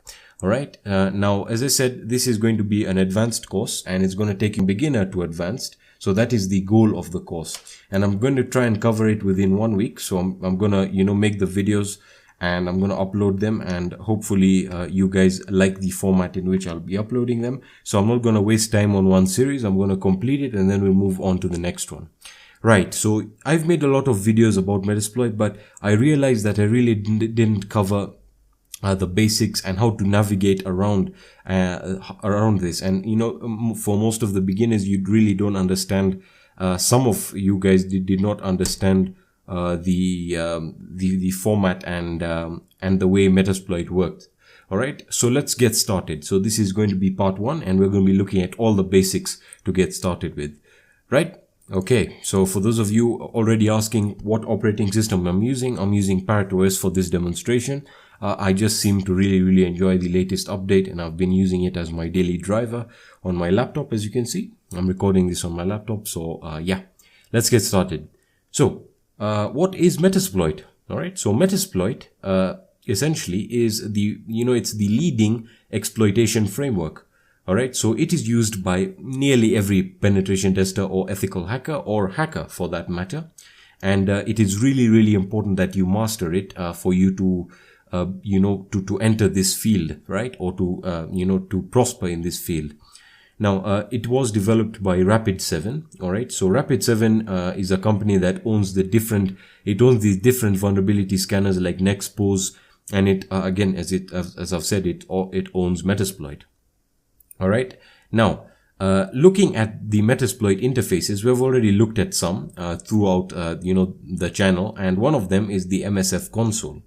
All right. So these are the multiple Metasploit interfaces. So we have MSF console. We have Armitage. All right. So Armitage is simply put a GUI framework that allows you to use the Metasploit framework. The MSF console it gives you an interactive command line like interface that allows you to also use the framework, which is what we're going to be looking at because it's the easiest to set up. You then have the MSF CLI, which is going to be a very literal Linux command line interface that also allows you to use the Metasploit framework. You then have finally the MSF web, which is the browser-based interface, which is what we looked at, where we set up the community version and we were able to scan for our targets and find the vulnerabilities, right? So as I said, we're going to be focusing on MSF console. Now, the first thing to understand is that Metasploit, as we've looked at in previous videos, I really didn't show you how to set it up correctly and how to make it faster, because most of you realized it. And a lot of you guys raised that question, do I need to start any services? Yes, you do need to start the services, all right? Now, you need to start the PostgreSQL database service, which does come with the major penetration testing distributions. So if you're running this on a normal Linux distribution, I recommend that you switch to a penetration testing distribution, because these tools will be already pre-installed, right? So you don't need to run this on your main computer like I am. You can also run it in a virtualized environment. Moving along, so we have to start the PostgreSQL database. All right. So what this will do is it will allow Metasploit to run faster searches, and that will allow Metasploit to store the information while you are performing the scanning and or exploitation. All right. So I'm going to open up my terminal here, and what I'm going to do is let me just try and zoom this in. So I should have done that before I started the video, but you know what? We're just going to run this through the Parrot terminal because I don't want to confuse you guys, right? So let me just zoom that in so we can have a good view of what's going on. All right, so it's very, very simple to start your PostgreSQL service, as you know with Linux. So it's service post, very, very simple, Postgres, whoops, my bad. Sorry about that. Oops. There we are. All right. So service post. Please forgive my typing. I'm on a laptop right now. PostgreSQL. All right. And we can start. Whoops. My bad again. All right. And you want to start the service now. And it's going to ask you for your root password. So make sure you enter that. And once the service is started, we can then move on to use the MSF console, all right, which is the command line interface. So again, start it up. So MSF console, and you'll see that it will load much, much faster than when if you didn't start up the PostgreSQL database. All right. So just give the first run a bit of time, because again, it's building the database, and it should load up immediately, right? So as you can see, it's starting the Metasploit framework console, and give that a few seconds as always. Now, one thing I want to just tell you, and a lot of you guys have been asking me, is what are the system requirements, if you want to become a penetration tester? The truth is, the thing that you'll need the most is going to be RAM. Now, the minimum I would recommend, 2 GB works fine, but if you're going to be running a lot of penetration tests, I would recommend that you get a minimum of 4 GB of RAM, and then you can possibly upgrade to 8, and the ideal one would be 8 to 12. All right. So again, you also want to make sure that your processor can match that. So I would recommend, an i5 or an i3 processor, a good one, quad core, hopefully, depending on, on what you can afford. It really doesn't matter. But if you want some great efficiency, I recommend you get a computer with some good RAM. All right. So once it starts up, it's really very simple, and we've gone through this before. Now, if you're wondering what are the other ways of launching it, what you can do is go to your, in Kali Linux, it's simply your menu. In ParrotOS, they lie in the same category. They lie in exploitation tools. All right. So once you open exploitation tools, you can see that the Metasploit framework exists, and it gives you the various options that you can use. You have Armitage, the Metasploit framework, and you can update it, and this is another way of accessing it if you don't want to go through it through the terminal. All right, now let's look at the Metasploit keywords that are very important. Now this is something that I did not fully cover, so I'm going to do it right now. Now Metasploit has 6 types of modules. We use mostly 4 of them the most, all right, but I'm going to explain them to you. So the first thing we have is exploits. All right, it has exploits, it has payloads, it has the auxiliary, it has NOPs, it has post, and it has encoders. All right. Now, let me explain what they are very simply and very quickly. Now, an exploit is a model is a module that will take advantage of a system. All right. So it'll take advantage of a system's vulnerability. All right. So it's not going to, just take advantage of a system that is patched or does not have any vulnerability. It needs to have a vulnerability. All right. And then it will install a payload on the system. All right. Now the payload can either be a reverse shell or a metasploit. All right. So it'll give you access to that computer in form of the payload. Now, usually with other systems or in other environments, you would usually call these payloads things like rootkits and stuff like that. But for now, just understand that the payload is what the exploit will try and plant on the system. All right. So that will give you that access to the system, obviously through an exploit, through a vulnerability that is then exploited. All right. So hope that's simple. Now, once I've explained that, now let's look at some of the basic commands. Now, one of the best commands that, you can use is the help command. And if I open up that up right now, you can see that, there we are.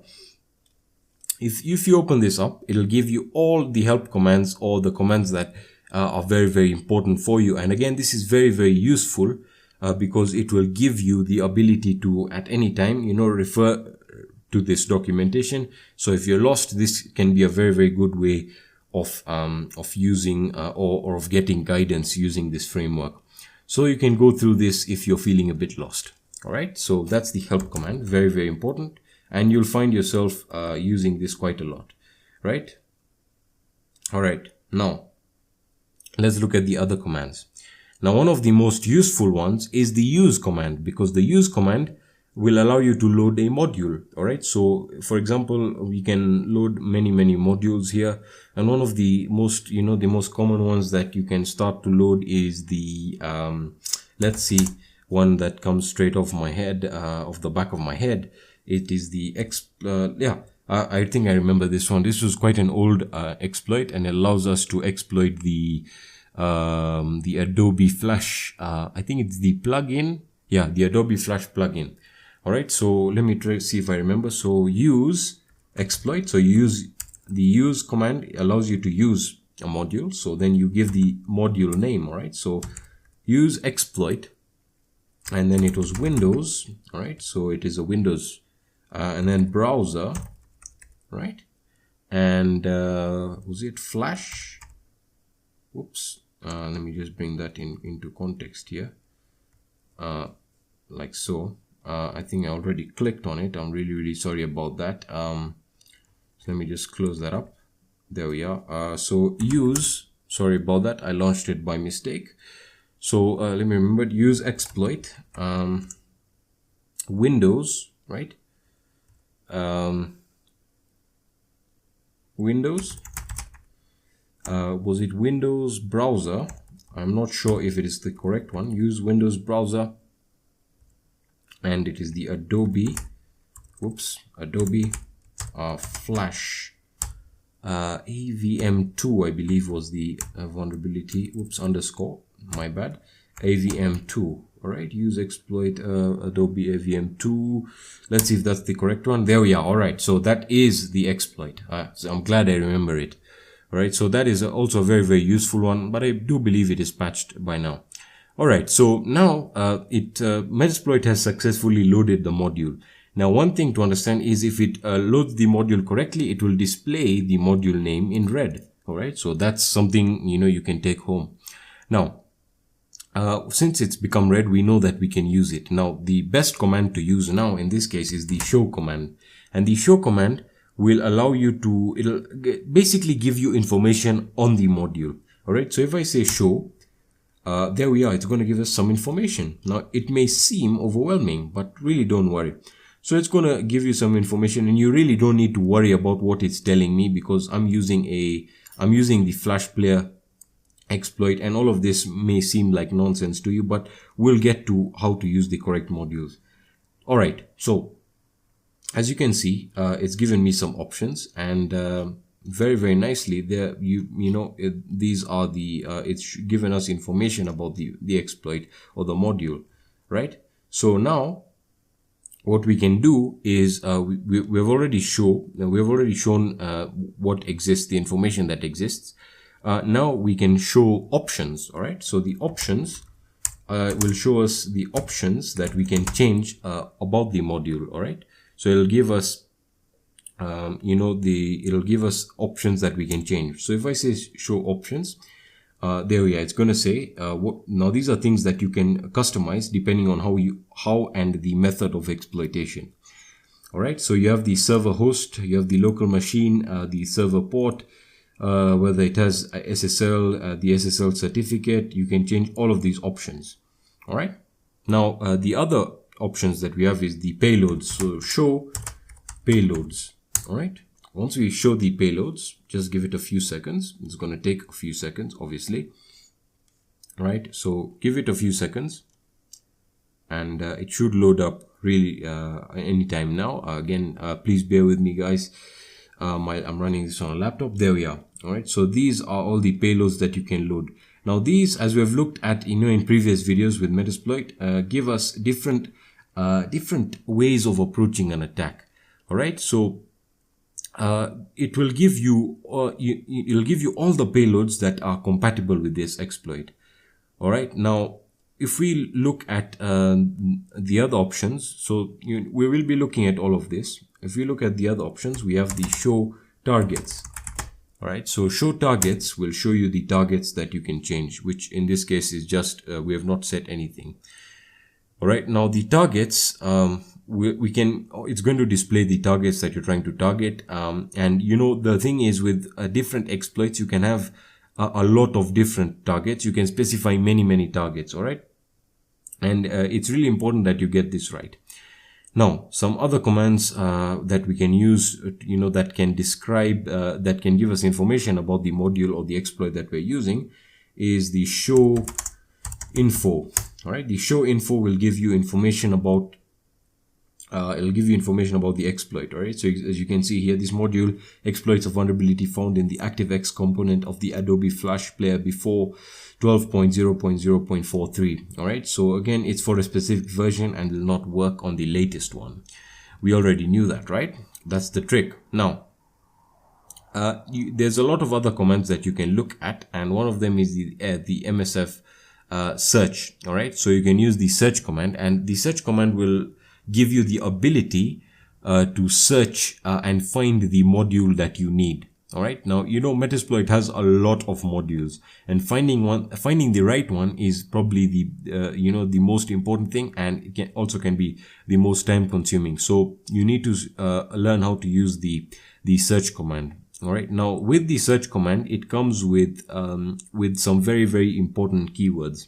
The search command comes with the keywords like the platform. All right, so this is to target or to search for the platform specifically. You then have the type. All right, this will give you the type of module, for example, exploits, payloads, as we already discussed. You then have the name, and this is if you're searching for a specific name. Right, so we can do this very nicely right now. All right, so what I'm going to do is I'm just gonna Control C. Whoops, let me just exit this. All right, so I'm going to start the MSF console again just to show you how this would work. All right, so I'm going to start that up again, and let's just give it a few seconds, and I'm going to show you how to do this. All right, so as I said, using the search command allows you to search for exploits, so that's great. And then we'll be looking at the other ones. Right, so let it start up. Really sorry about the slow startup times. Again, just bear with me. It should start up. There we are. All right, so as I was saying, the most important one is the search. Right, so if we search, it's very simple. So search type. All right, so that's the keyword type. The type is going to be an exploit. We're going to search for the same one. So type exploit, it is an exploit. The platform was Windows. The platform was Windows and Flash. All right, so if we search for that, whoops, my bad, pardon me guys, my typing today is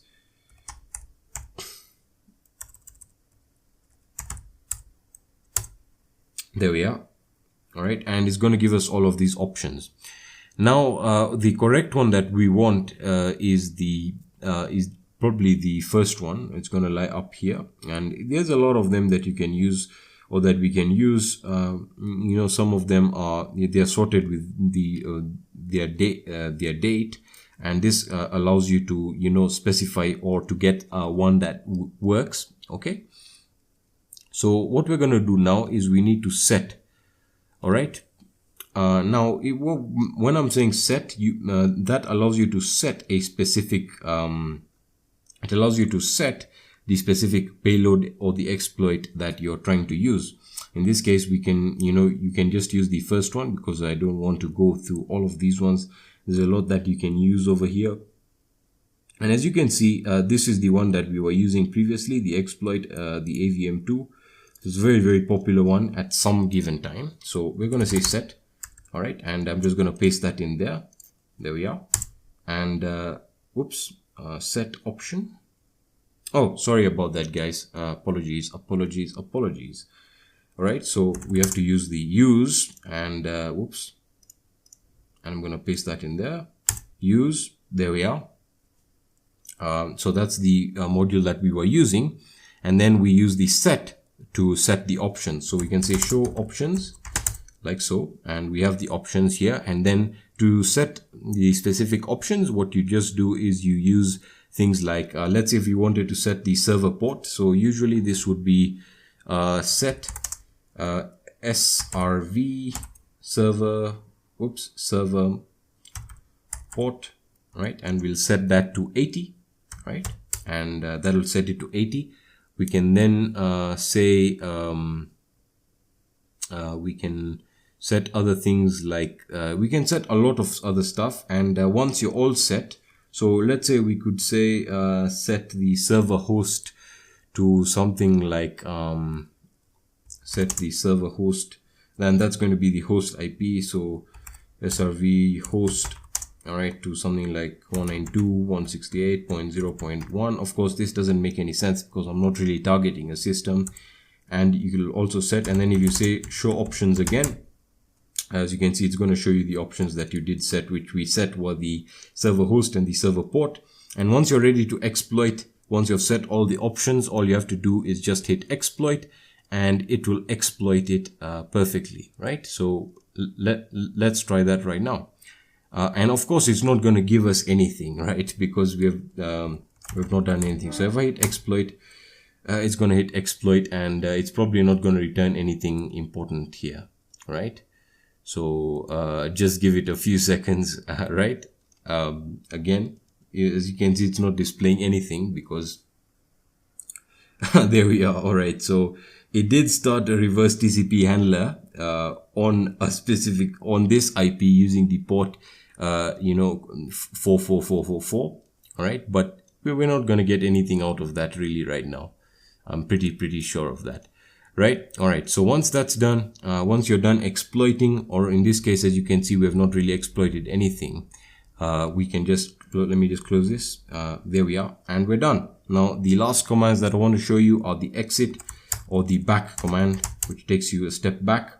And you can use the exit command to exit the Metasploit or the MSF console framework. All right. And that is all the basics that I needed to cover in the first video. Now in the next video, we're going to be looking at some really advanced stuff. So we're going to be looking at the module types. We'll be looking at performing reconnaissance, the Armitage GUI, and we'll be looking at exploiting some Windows systems. And then finally, we'll be building our own custom payloads with the MSF Venom framework or interface. All right, so thank you so much for watching this video, guys. If you found value in this video, please leave a like down below. If you have any questions or suggestions, let me know in the comment section down below, or you can hit me up on my social networks.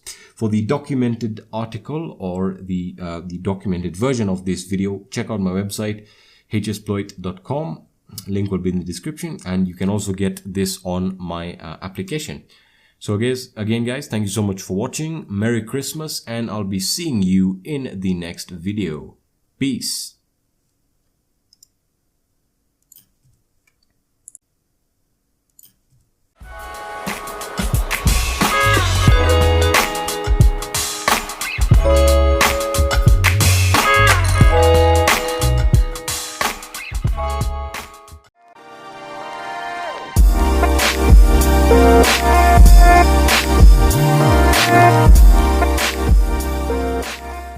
Hey guys, Hackersploit here, back again with another video, and in this video we're going to be looking at modules in Metasploit. So this is part 2 of the Metasploit series or the Metasploit course, and in this video we're going to be looking at modules. So as we touched upon in the previous video, we looked at what modules are very basically, and the purpose of that video was to take you through the interface and get you comfortable with using Metasploit.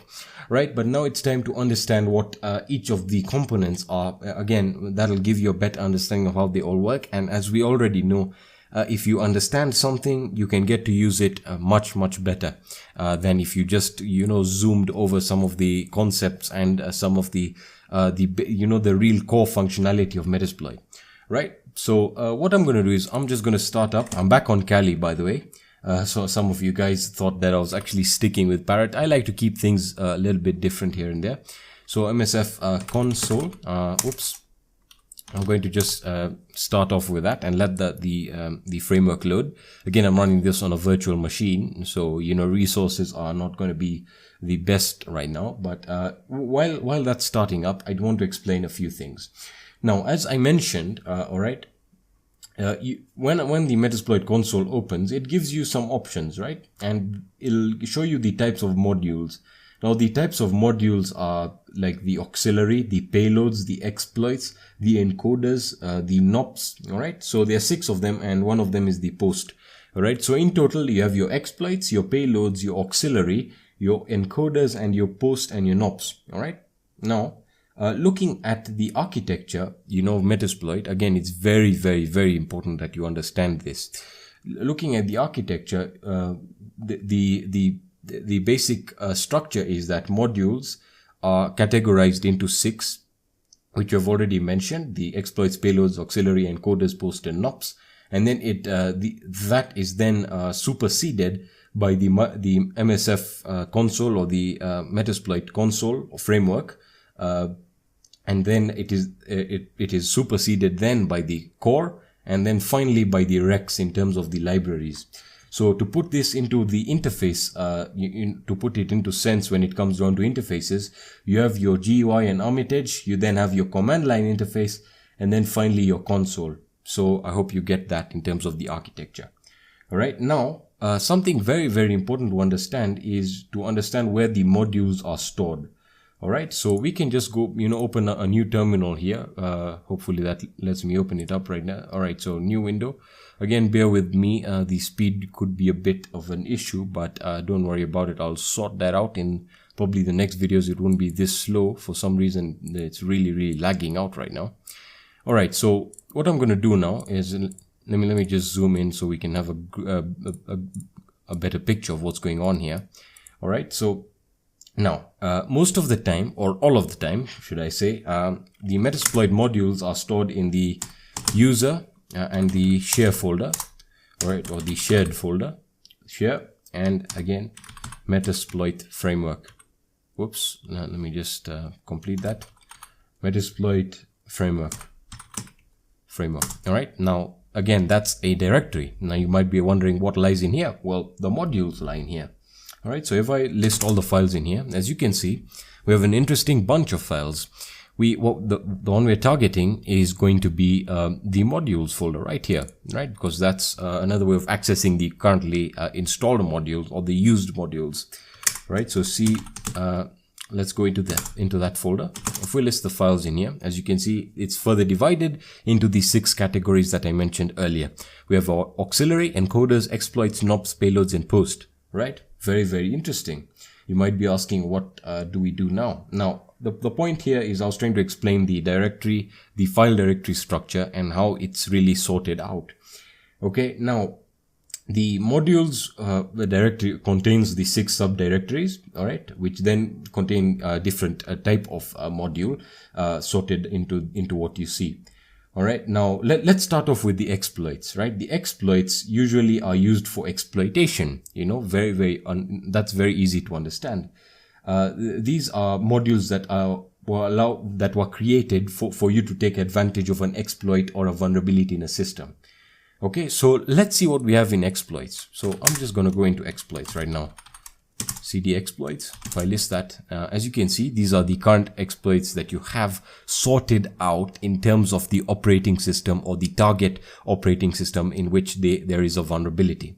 So, you know, for example, you have Apple iOS, Android, Firefox, FreeBSD, Linux, you have your Solaris, Unix, Windows, and obviously Mac OS X. All right. So as you can see, this lists everything really, really well. Let me just list that correctly. I wanted to list everything. There we are. All right. So as you can see, they're listed into further subdirectories, which are sorted in terms of their operating systems. Now we'll be looking again, these are just meant you know, specific to the operating system you're trying to target. So if I was to try to target Windows, and I list what's in here, as you can see, you're going to have a lot of other files, and the again further subdirected into their different forms of vulnerabilities. Like you could exploit the Oracle, PostgreSQL proxies, the firewall, etc., etc. You get the idea. So exploits are used to take advantage or to exploit a vulnerability in a system, right? That's one type of a module. Now I'm going to back out. And I'm just going to clear that, and let's look at what other modules that we have. The other modules that we have are the payloads. All right. Or you can go into the encoders, but let's look at payloads first. All right. So payloads, these are files that are left on the exploited system. All right. And basically speaking, what they allow you to do is they give the attacker access or control over the system. Right. Now, these are usually called rootkits well, most of the time they're really separated from each other. So basically not all payloads are rootkits, and simply put, payloads allow the attacker to own the system, all right, in which they are left in. So let's see what we have in the payloads folder, right? cd payloads, and if I list all the files there, as you can see, you have your single stages and the stages. So let's see what we have inside each of these directory. Now, as I've said, they've been divided further into 3 directories. Singles are these are small, well, I don't know how to explain it to you. These are like these small, these are small pieces of code, or I don't want to say exploits. They're usually designed, they're designed to take like one single action. All right. Now stages are used for performing or you creating a communication between the attacker and the target, and this can be then further used to deliver another payload. All right. And stages are very, very large payloads that can give the attacker like a very, very, very good control over the target. So for example, this can allow you to have Metasploit instances. You can have VNC and stuff like that. Right. And that's what payloads offer in terms of singles, stages, and stages. So singles are very, very small. They're used for performing one specific attack, like, you know, key logging, for example. That's a very, very vague example. Stages allow you to perform or to create a communication, an instance of a communication between the attacker and the target that can then be used to send another payload to the system, the target system, right? Stages are very large payloads that allow you to perform large or, you know, potentially more dangerous types of attacks, the likes of, you know, VNC connections or Metasploit shells, or even reverse shells, to be very, very basic, right? Now let's go back here. Okay. And I'm just going to go back. And again, we're looking at the other types of modules here. The next one that we're going to look at is the auxiliary. And the auxiliary, oops, let me just go back into modules. I seem to have gone further out. All right. So we have looked at the exploits and the payloads. Now let's look at the auxiliary. All right. The auxiliary is something very, very interesting. All right. The auxiliary will give you a very, very, very unique types of attacks. In the sense, they give you things like DOS. They give you DOS functionality. They give you fuzzer functionality. They give you scanners. And again, this is becoming really, really popular because again, they're giving you things that that you cannot find in any of the other categories, whether it be payloads and exploits. All right. So the auxiliary is giving you very, very robust tools, things like, DOS functionality, as I've said, scanners, so, vulnerability scanners and stuff like that. So things that can really, really come in handy. So let's explore this further, right? So cd change directory into our auxiliary. All right. And I'm going to list that in there. And as you can see, it's sorted into something very, very interesting. So you have your crawlers, you have your sniffers, parsers, your scanners, your spoofers, and you can check them out. They're they're divided further into these awesome directories, right? Now, again, they're going to be categorized into, directories that you will find familiar if you've been hacking for a while, things like sniffers, fuzzers, etc., etc. And the primary use of the auxiliary is to scan the target system. All right. So they allow you to scan for vulnerabilities and to perform probably most likely denial of service attacks.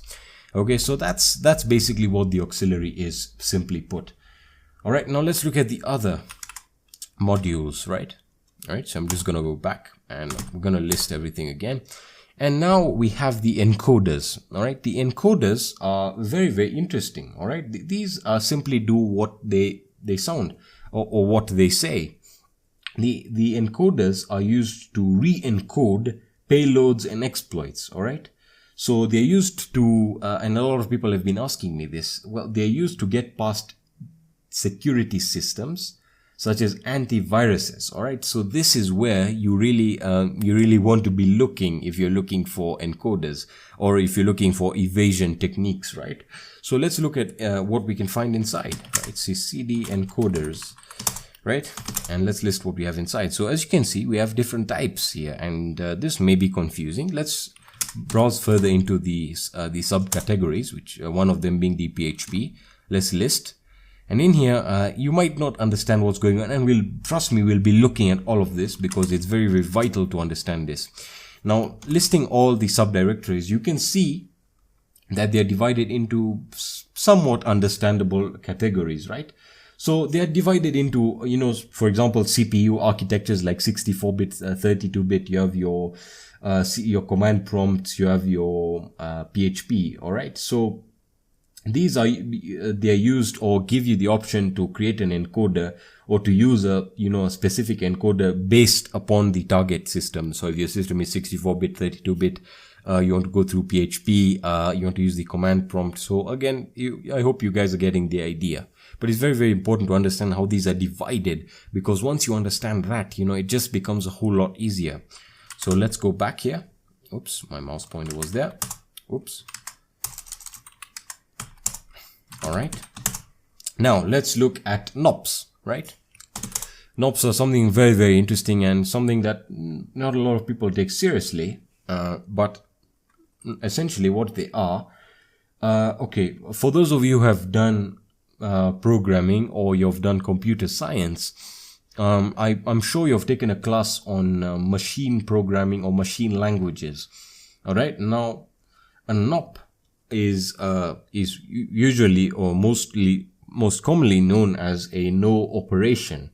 All right. Now this, what this allows you to do is what this means is a NOP causes the system's processor or the CPU to do nothing for an entire clock cycle.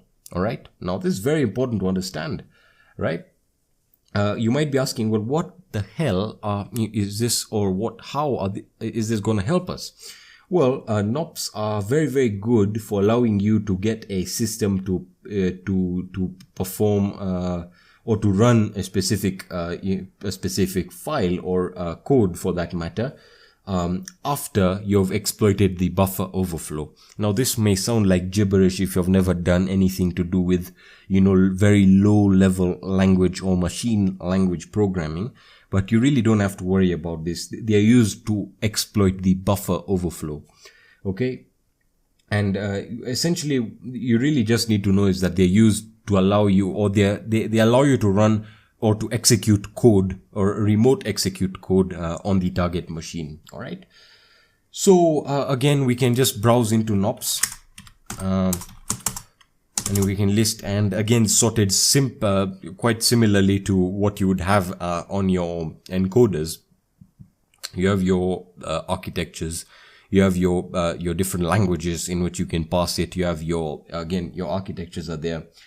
All right, so they are subdivided into multiple architectures and stuff like that. All right, now going back, all right, let me just go back. So you just know that this is used to exploit the buffer overflow. There's nothing really interesting there, but we'll be using it also because they do come in very handy when you're talking about much more complex and very, very, very tightly secured systems. Now, again, we've looked at these module categories, and again, they all provide you with a different way of getting into a system, and also, you know, they give you a lot of functionality, and understanding how these are subdivided. For example, the auxiliaries, the encoders, the exploits, the NOPs, the payloads, and the post are very, very important for you to understand. And I hope you guys have understood what they all do. Now, talking about posts, which is the last one here.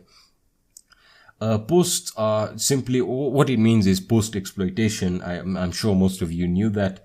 And these are, you know, they're going to be used after the system has been exploited. So you get it, duh, you know. They allow you to perform extra pieces of functionality, or they give you extra pieces of functionality once you've exploited the system. All right, so in hackers or in penetration testing terms, it allows you they allow you to perform you know, further attacks on the system after the system has been owned.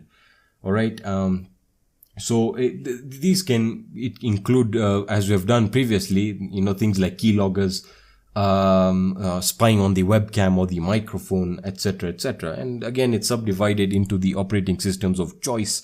We can check out, for example, Windows, which is probably the most vulnerable operating system ever created on this planet, but that's for another day, right?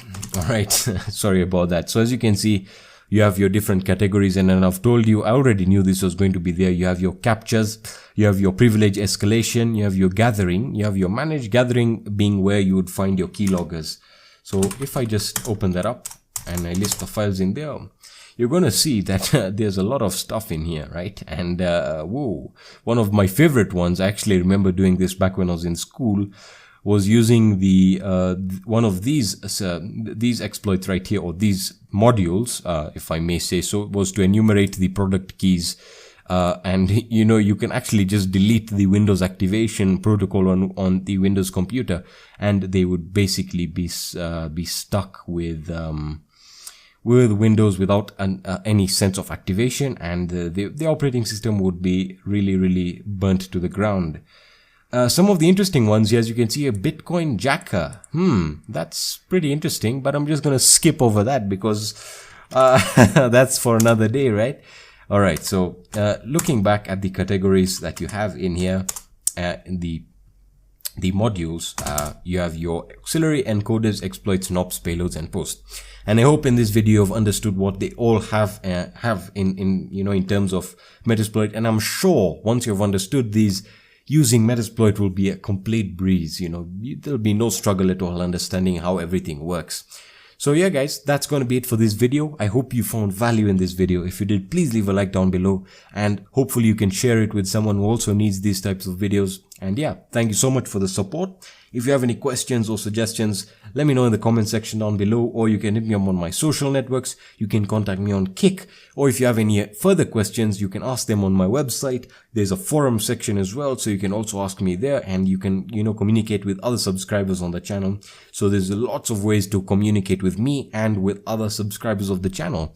So again, for the latest hacking news and resources, please check out my website. The link will be in the description, hsploit.com. And yeah, thank you so much for watching, and I'll be seeing you in the next video. Peace.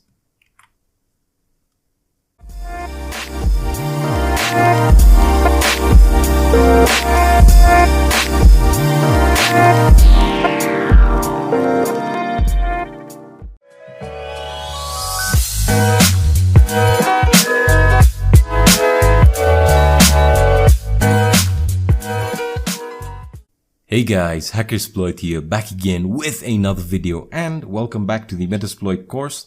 Now in this video, we're going to be looking at information gathering with the Metasploit framework, more specifically the Metasploit console.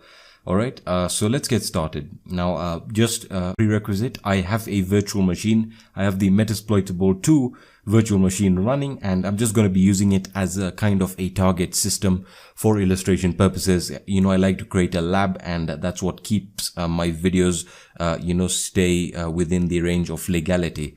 So again, I'm just demonstrating how this all works. Alright, so information gathering. More specifically, for example, we can look at using the Nmap. We can look at using how to use Nmap to perform port scanning. We can look at how to scan for SSH services. So we'll look at all of that. So you might be confused and you might be asking yourself, well, how is this even possible? Right? Now, again, using a framework like Metasploit to perform information gathering it tends to keep things in a modularized fashion. All right. Now, what I mean is let's say you're dealing with a target directly. All right. So this is a fantastic way of using for frameworks like Nmap, for example, to perform port scanning in this case, which is what we're going to do. All right. So I already have my Metasploit the MSF console open here, and it's really very simple, right? Like if I wanted to perform an Nmap scan, let's say we had we already have a target, right? And again, I'm going to use the Metasploit 2 IP address here. So let me just get that up. Again, it is bridged to my adapter. So there we are, 192.168.1.107. Okay, so that is going to be the bridged. It's bridged to my network. That means they're all going to be on the same network. All right. So for those of you having trouble with that, that's how to fix that issue where you can detect it on the same network. All right. So I could perform a simple port scan on Nmap. So I would say Nmap just as you would. All right. Nmap. And then I would use the commands S and capital T. What these commands do, I'm pretty sure you already know them. It initiates the three-way handshake and will essentially just detect the open ports on the target machine. Now, the target machine being Metasploitable 2, it'll have a lot of open ports. All right, so 192.168.1.107. Okay, and we're going to start that, and it'll just open up the Nmap framework, and there we are. Those are the results. So you can see all the ports that are open, probably all of them. We have your FTP, SSH, Telnet. You have your login, your MySQL, etc., etc. Right now, that's pretty cool. That we can actually use the Nmap framework in information gathering, right? So I'm pretty sure you guys already know how to use Nmap, but I'm going to show you one more command because a lot of people ask me this, and this is when a site has probably a firewall and you want to perform a stealth scan. All right, so a stealth scan essentially allows you what it'll do is really it'll give you a connection between the target and the scanner. All right, so it'll give you the ability to perform it in a more promiscuous manner, while still maintaining, I don't know how to explain this. It'll not do it in more of a direct way. So the target will not recognize it so much as a scan. All right. So in order to do this, we're going to obviously use the Nmap, and we use the commands, the SS. All right. So a small s and a large S. I'm pretty sure if you're familiar with the syntax, you know what this means. And again, we'll just target the system. And again, Metasploitable 2 not being, very, very secured, it should return us, there we are, really, really quickly. All right. So that's if you want to perform a stealth scan. All right. So that's very, very interesting. Now, looking at the other type of information gathering that we can, carry out, we can actually use auxiliaries. We can use the auxiliary modules, or the scanner modules that come with Metasploit. All right. So you might be asking yourself, well, what do you mean exactly? Well, what I mean is we can actually use the inbuilt modules that come with Metasploit, or in the form of auxiliaries where you have your scanners, as I explained in the previous video. They allow you to use the inbuilt scanners, which are considered to be information gathering tools. Now, probably not a lot of you guys have actually used this, and that's fine. it's really very simple to do, and that's what we're going to do now. All right, so what we're going to do is I'm going to demonstrate this. Let me just clear the console. I'm going to demonstrate this very simply using the SSH scanner. All right, so this is an inbuilt scanner that comes with Metasploit. I'm pretty sure probably most of you have gone through it. It's a very it's taught very early when you're using the Metasploit framework. All right, so essentially what it'll do, it'll allow you to detect the SSH versions that are running on a target. Okay, so if you don't know what SSH means, SSH is secure shell. All right, it essentially uses cryptography and authentication to connect between two computers, as a connection between two computers, right? So let's get started. Now, we're going to be using the auxiliary called SSH version. All right, so I'll show you how to do this in a few seconds. So what we're going to do is we're going to utilize the search command. The search command allows us to search for modules. In this case, we're using the auxiliary and furthermore the scanner. All right, so what we're going to do is we're going to say search SSH version. All right, search SSH version. And again, you can start up the database if you want to, or the PostgreSQL database if you want to, or if not, you can just you can just let it perform the normal search, which is, again, it's a slow search, but nonetheless it'll return the results that we want. All right, so just give it a few seconds. It shouldn't take too much time at all. Again, you'd be much better off if you started up the database and you had it properly configured. Right, but I didn't, so I'm sorry about that. Again, it shouldn't take too much time. In fact, it's probably taking quite a while now, but the search results are pretty much standardized. There we are. So we have the search results. Now what we're going to be using is the auxiliary scanner, because we don't want fuzzers. We already discussed what those ones were. We want this auxiliary scanner. All right, so I hope you guys remember the syntax. So we're going to say so this is the one we're going to be using, the auxiliary scanner SSH version. So what we're going to do is we're going to use the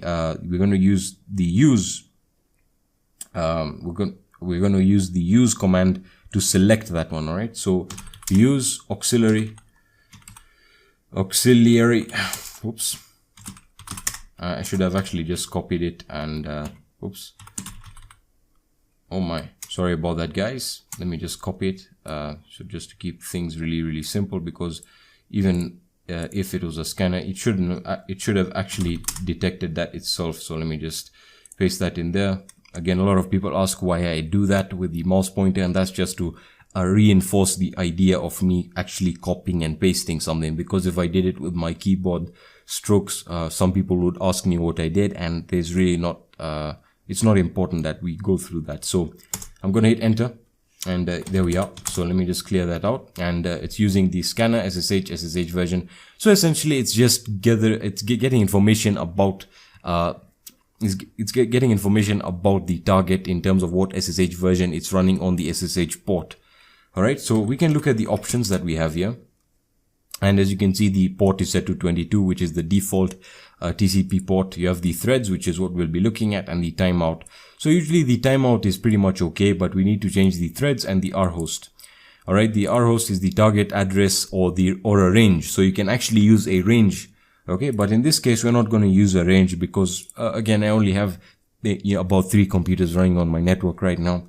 So, it's probably going to get only like one of them, because my SSH ports are all closed on the other computers. So let's set the rhosts like so, and I'm just going to use the Metasploitable 2 target machine 0.1.107, right? And once that's done, we want to set the threads to something quite high, like something like 100. Yeah, that sounds about right. There we are. And finally, once we're ready, all we have to do is hit run, not exploit, because we're not exploiting anything.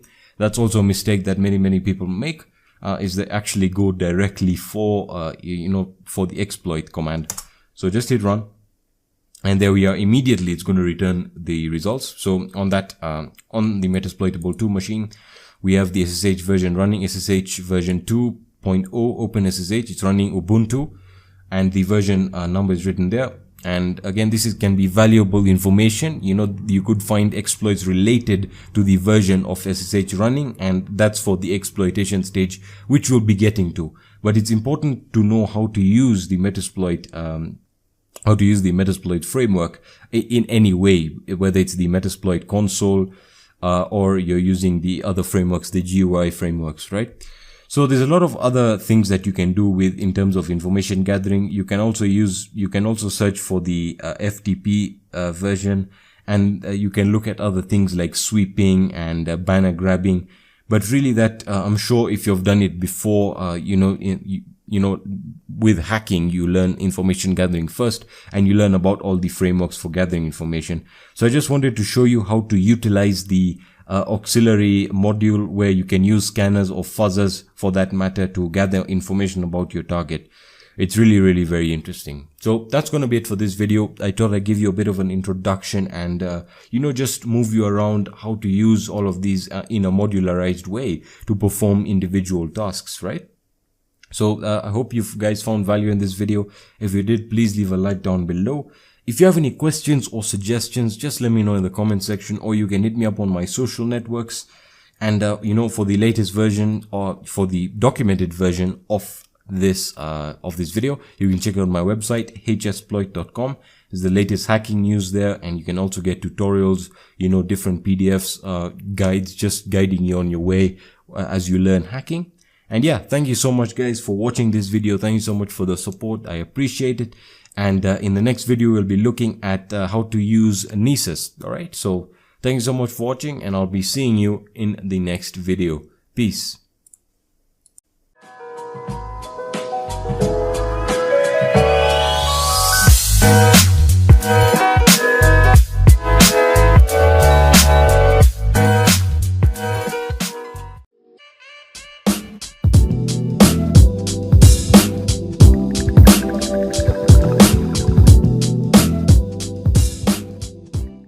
Hey guys, Hackersploit here, back again with another video, and thank you so much guys for all the support. Just want to throw that out immediately. We've finally hit 30,000 subscribers. That is incredible. And I just can't thank you guys enough, and I promise to make even more informative and obviously more videos on the channel. Alright, that being said, let's get started with today's video. So in today's video, we're going to be continuing with our Metasploit, and today we'll be looking at some basic exploitation. Alright, so again, following up from the information gathering section where we learned how to gather information, we're still going to be touching up on information gathering using web vulnerability scanners, or for example OpenVAS, and we'll be looking at all of that, right? But for now, let's focus on some basic exploitation.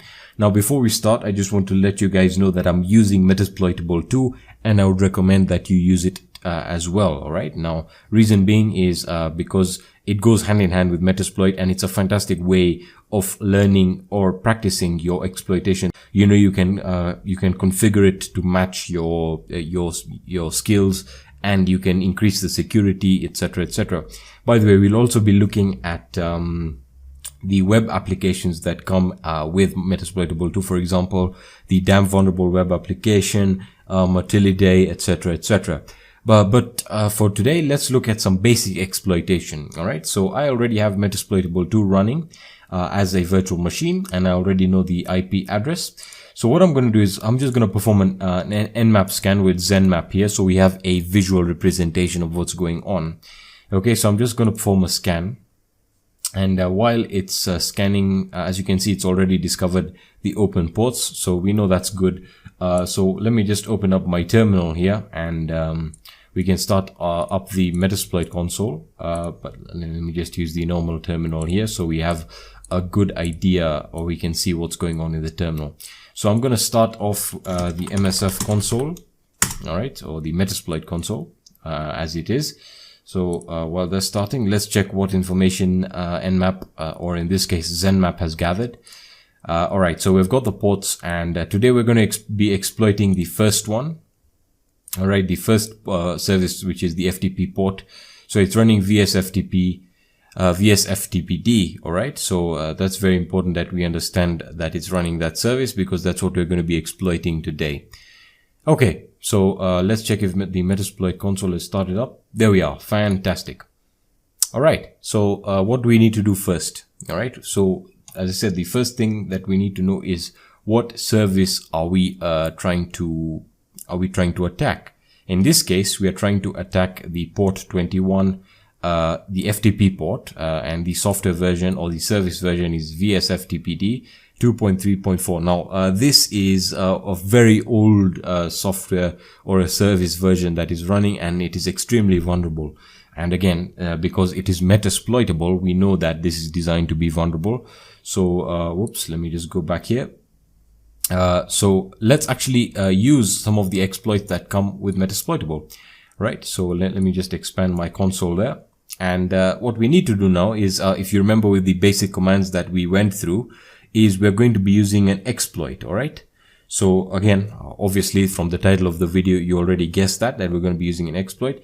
So from this stage onwards, I'm guessing that you're familiar with the syntax that we're going to be using. So the first thing we need to do is we need to search for an exploit. All right. So it's really very simple. All we do is hit search, and now we go with the information that we have. All right. Let's say we did not know at all what we're doing here.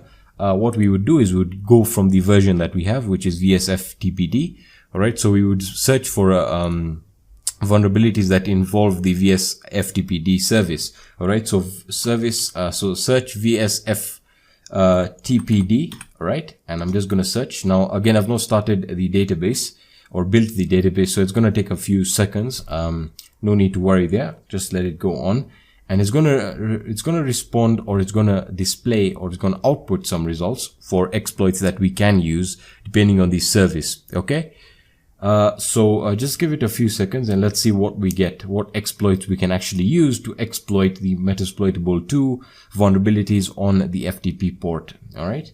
Now going back to the ports here, as you can see, we can see that the state of the port is open, which is pretty obvious. That's how we'll be able to get the attack. But when we'll be moving on to more advanced states, when when we have port states can be open or filtered, we'll be looking at how to determine whether or not we can perform an attack on it. All right, so it looks like we've responded. There we are. That's the exploit that we are going to be using. All right, so let me just enlarge that so you can see. All right, so matching modules. All right, so it's found one. Now it's going to ask us, and of course this is an exploit. So it's an exploit for Unix. All right, fantastic.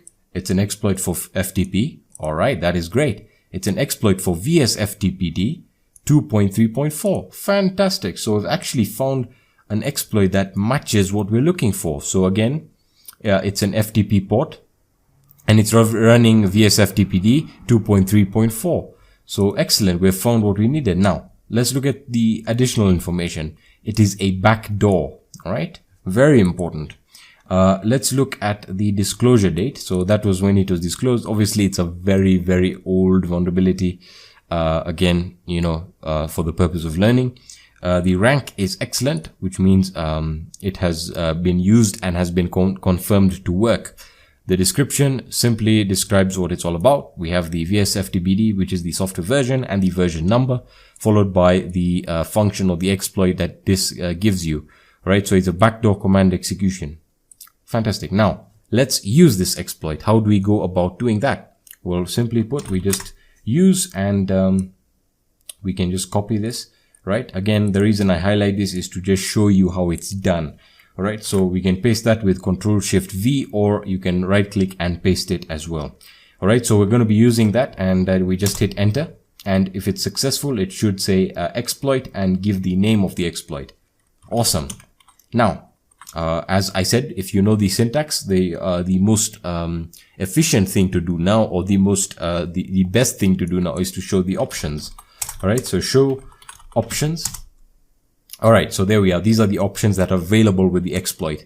So we already know that let's go through this stage by stage. All right. So when it shows you the options, usually with different exploits or different modules, you'll have different options that you can customize depending on the attack vector. All right. So for example, here we have the name. All right, the name of the option, which in this case we can change the R host, which is the IP address or the target IP that you have to set in order for you to perform the exploit, right? And then for the R port, since it already knows it's running, the FTP port is running on port 21, it'll already set that for you. But if a port is miscorrectly configured, which I've seen, it is incorrectly configured, which I've seen many times before, trust me, on many top servers. I've actually seen this with, myself, that where the systems administrator actually configures the FTP port onto another port number. Now, when this happens, it's very important that you get to know this. And that's why I said information gathering is critical. All right. So now we need to actually set the R host, which we've looked at before. So it's simply put set R host. All right. So set R host. And finally, you have to know the IP address.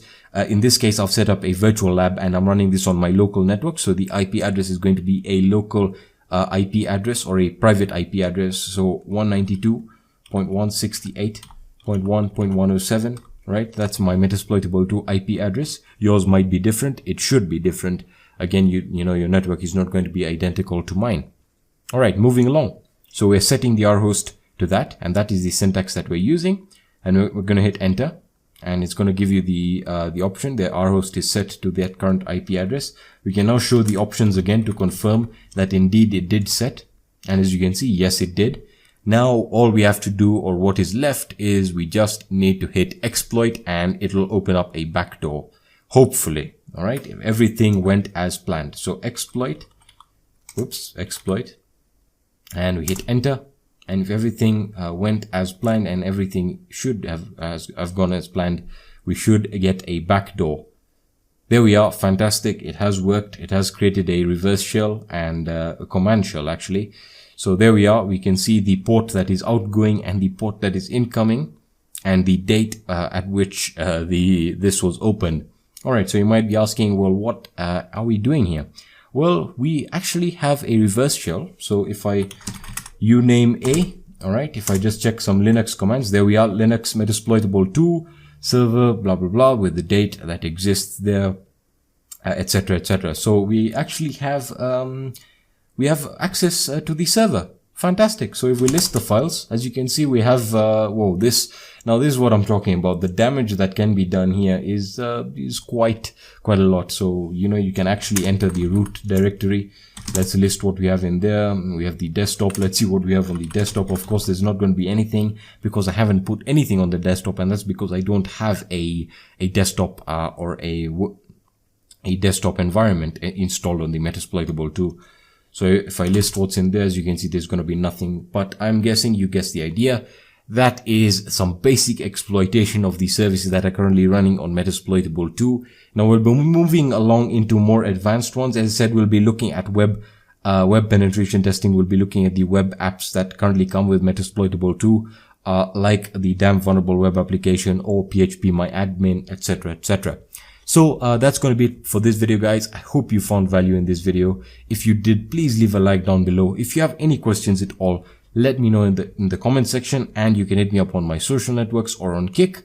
For the documented version of this tutorial or of this video, you can check out my website, hsploit.com. The link will be in the description as always, and I'll be seeing you in the next video. Peace.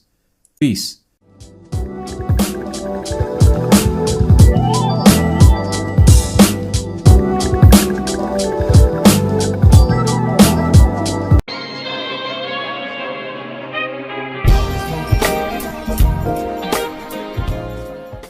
Hey guys, Hackersploit here, back again with another video, and in this video, I'm going to be showing you how to install and configure Metasploit community or the pro version, depending on which one you want to get installed. And you might be asking yourself, well, what exactly is Metasploit? I thought we already knew what Metasploit is. Well, that's true, but what you're looking at, or what you use on Kali Linux or on Parrot OS, is the Metasploit console, alright? So that is essentially Metasploit for the command line. Now, what I'm talking about is the Metasploit framework. That is a GUI framework that will allow you to discover open ports on a network, and then it will find out the installed services on the target or the server or website that you're trying to scan on. Alright, so Again, you might be asking yourself, well, what's different? What's the advantage? Why do I need to use this? Well, the main or the best part is that it maps the services that will be installed on those ports to the Metasploit modules or exploits, and will allow you to execute the exploits on the port that you choose. So to put it really simply, it will allow you to scan your network. Okay, so once you've scanned your network, what will happen is it will show you the ports and the services running on these ports. So let's say you had a port running an FTP, you have your FTP port, and it was running a specific service. What it will do is it will get all the exploits that are compatible with the service that is installed on that port, and then will show you the exploits that you can use to perform your attacks. And it's very similar to what you'd find on the Metasploit console, but in this case it will show you the best options. All right, so it's really awesome, and it's more of a professional based tool. All right, so what you want to do is it's completely free. The community version is completely free. There is the pro version, but that's if you're really into this on a more professional level. I have used the professional version, and if you're moving into network penetration testing, it is a really good option. All right, so let's get started. It's really very simple. All right, so I'm just gonna be putting the links in the description to make it easier for you. You want to go to rapid7.com. Again, they developed Metasploit, so this is their products, Metasploit download and community. All right, so as you can see, Metasploit community download, and it'll give you a free 1-year trial. So it'll actually give you a serial key for you to use and to test.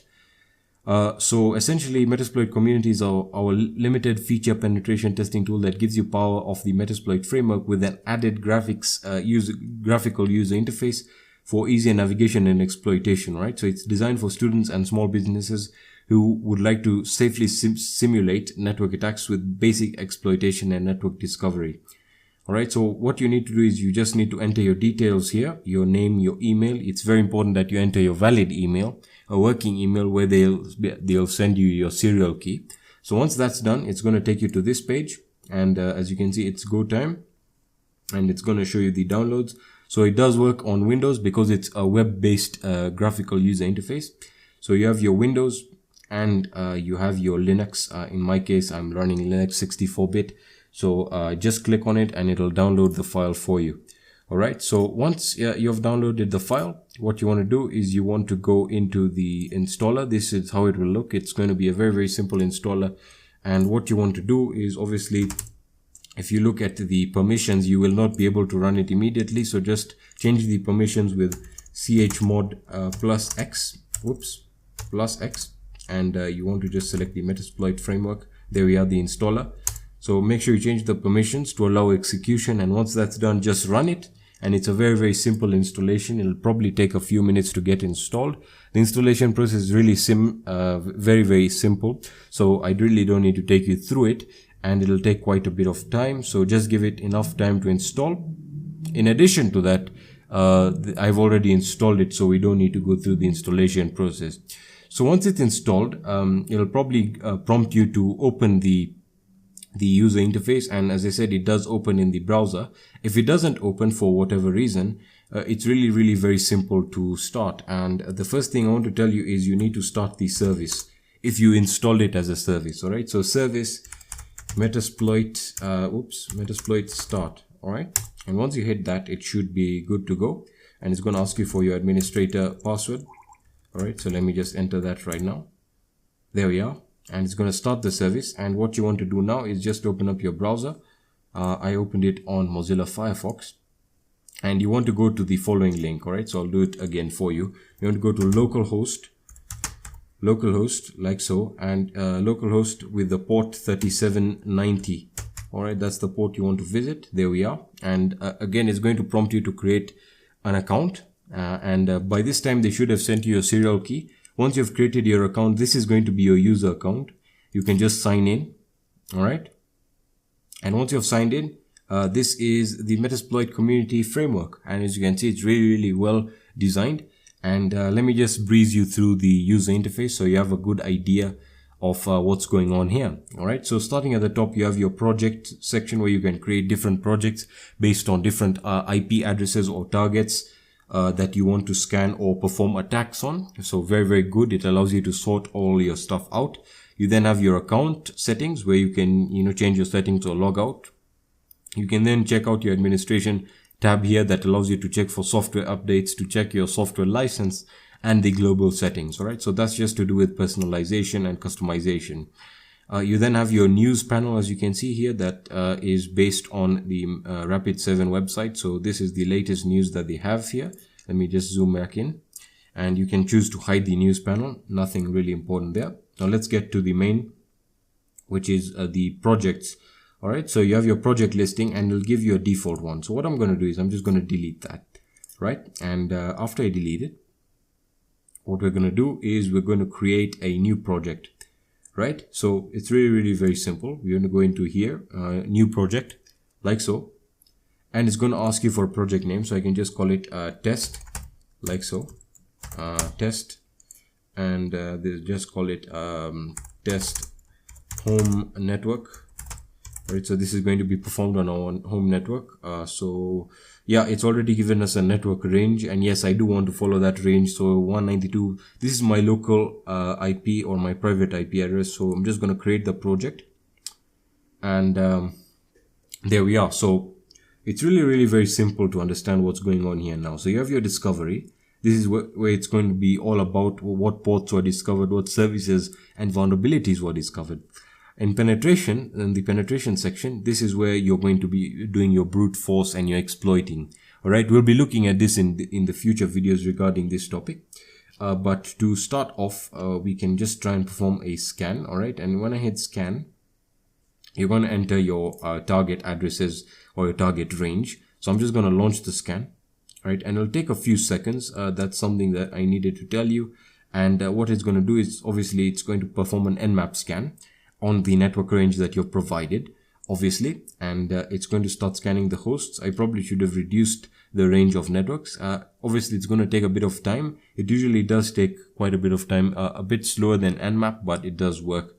All right, so once you've scanned, it'll then give you the vulnerabilities that you can access. All right, so I'm just going to stop this because, again, it's not very important for us right now.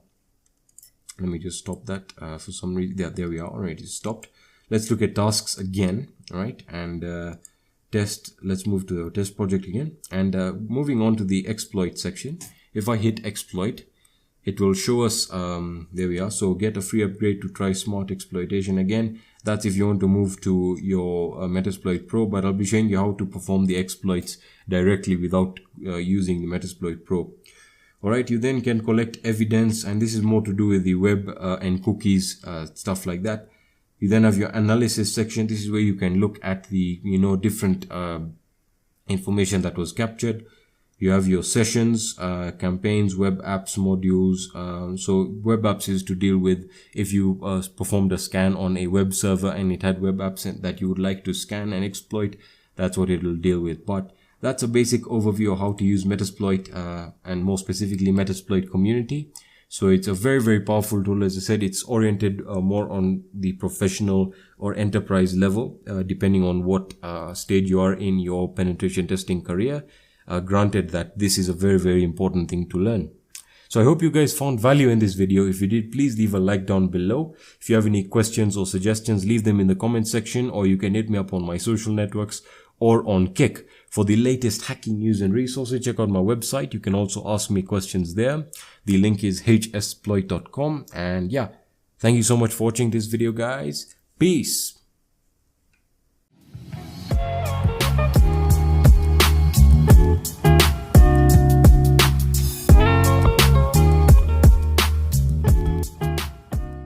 Hey guys, Hackersploit here, back again with another video, and in this video we're going to be looking at hacking web servers, or basically gaining access to web servers. So let's get started. So this video is going to be about gaining access to web servers. So essentially these are going to be server-side attacks. Now this essentially means that the real thing that you need here is the target or the server's IP address, which we are lucky in most cases is usually going to be static or will not change very much. So for example, if you had a domain like facebook.com and I'm just saying you wanted to attack facebook.com, the first thing you would do, I'm running ParrotOS as my operating system of choice for this video. Again, I just wanted to have some a bit of mixing here with Kali Linux and ParrotOS, etc, etc. So as I was saying, to get the server IP address, you essentially need to check if it's running, and one way you could do this is by pinging it. So we can try and ping something like facebook.com, and if let's see if we get a response. Yeah, we do get a response, so we know that facebook.com is up and running, and we have the IP address, and this IP address may be changing here and there, but for the most part it'll stay the way it is. So that's a very good thing. Now, the difference between server side and client side is that the client side requires a bit of user interaction. So for example, if we wanted to exploit a person's computer, it would require the user to perform a bit of interaction, like running a program or running a file that contains malware or an exploit, something like reverse TCP shell, something like that, etc, etc. I hope you guys are getting the idea. Now, as I said, when we're talking about servers, one of the best ways to practice this is by using Metasploitable. Alright, more specifically Metasploitable 2. Now, Metasploitable is an operating system, a Linux operating system that is essentially made to be vulnerable and is there to allow you to customize your lab. So it works as a virtual lab that allows you to learn and to practice your pen testing skills against server based systems. So it comes pre-installed with a whole lot of services that are vulnerable, and the operating system, as I said, is designed to be vulnerable. So that's what we're going to be using to be testing out our attacks. Now I'm going to be linking the download in the download link in the description for Metasploit, so go ahead and download it. It's a virtual machine file, so you can only open it through a virtual machine, and it really does not need a lot of system resources. As you can see, I have it opened here, and I'm just using the default login credentials. I haven't created a user, and it's as vanilla as can be. So the most essential thing, as I said, is getting the IP. So I'm on my local network. Again, you can use your public IPs to target machines, which is one of the ways we'll be using for client-side attacks and also for server-side attacks. But I'm going to be working on my network because the virtual machines are on my network, obviously. But the principle stays the same. Now, make sure that your virtual machine is running in the NAT mode on your network, essentially meaning that you've created a domain for it. Alright, so it's going to share the host IP address.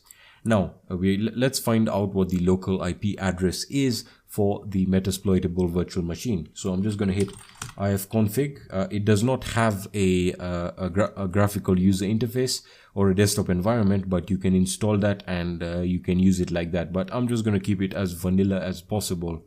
So ifconfig, all right, to get the local IP, and as you can see, the local IP is 192.168.2.129. All right, so that's what we're going to be trying to connect to. Now, as I said, this is a web server. All right, Metasploitable is going to act as a web server or a server. So if we go back to ParrotOS and I open up a browser and let this open up Firefox really quickly. I don't know why it's taking so much time. This is all right, there we go. So now what I'm going to do is I'm going to enter the IP address of the Metasploitable machine. All right, so I'm just going to hit 192.168.2.129. I already have it in my search bar, and as you can see, if I enter the IP address of the Metasploitable machine, it's going to give me the web server. So I entered the IP address of the Metasploitable machine, and we can access it as a server. So that means it's working. And the first thing you'll realize is that there's no security. So anyone can essentially log into this server, which is why Metasploitable is encouraged to be run in a virtualized environment. So Metasploitable, as you can see, warning, never expose this VM to an untrusted network, and you can contact it then. So it basically comes with all of these cool things like PHP My Admin for PHP. You have Matilde, which is awesome for testing your PHP scripts and vulnerabilities, which we'll be looking at. no doubt about that. We then have the damn vulnerable web application, which again is one of the things you'll be trying to crack. And here we are. We have a notification from YouTube, and we have one of these fake comments saying for fake driver's license. Oh, I'm gonna deal with him later. Anyway, that's beside the point. So this is essentially the server.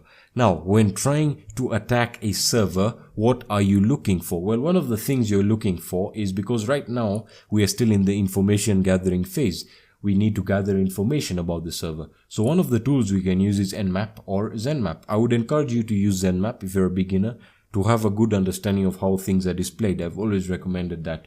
So let's move, let's just go to applications, and in ParrotOS, it's in information gathering and Zenmap. All right. So it's starting up Zenmap, and all you have to do is just enter the IP in the target. Again, it can be a local IP address or a public IP address. And we can just go ahead and use the intense scan. And here are the commands if you want to use it in Nmap. You're pretty much scanning, you're verbosing the information, you're getting all the services and the IPv4 information. So if we scan for this, it's going to essentially show us all the what ports are open, what services are running, so you can then move on from there. So let's give it a scan, and it'll essentially show us what's running on this server. So as you can see right off the bat, you have a plethora of awesome ports open here. Like if you saw this on a server, of course not a server built for vulnerability, this would be like the, you know, the gold mine for a pen tester or an ethical hacker, or a hacker for that matter. So as you can see, you have all your TCP, you have your FTP ports open, which is super to say the least. So as you can see, I believe the scan is done. Let's see, is it done? Yeah, there we go. So you really can just scroll through the results that it gives you, and if you go down here to the port, so there we go. So we have it has port 21 is open, which is the FTP. I believe it was configured wrongly. That's the way it's designed to be. So with FTP, it means you can basically upload and download files from the server using this software right here, which I'll get to in a second. You then have SSH. Awesome stuff there. So SSH is essentially secure shell, which means you can connect to the server. Alright, granted you have the username and the password to go along with it. So we can actually try that out right now from my ParrotOS. So let's say we wanted to, we can see that the SSH port is open, and let's say we have the username and password. So what we can do, or if there was an exploit we could use, that would be even better. So I'm going to just use SSH. All right, and the username for the Metasploit virtual machine is msfadmin. All right, at the IP address, which is 192.168.2.129, and that should connect us. We don't have to specify the port. The port is always going to be port 22. And if we hit enter, yes, it's going to ask us for the RSA key, and there we are. So the password is msfadmin by default, and there we are. We are in the Metasploitable machine, and we can list the files, and those are the current files in there. We can also view the IP address if we wanted to, like so. Ethernet, there we are, that's the IP address. Who am I? Uname R, and there we are, that's the server. So awesome. So that means we can actually, go through SSH. But again, some of you may be saying, yes, it is vulnerable. And I understand that. I'm just showing you how one would approach it. So let me just log out of the Metasploitable machine there. And if we go back here, again, you can just move on to the ports and hosts tab right here. And it's going to show you all the ports with the services that they're running.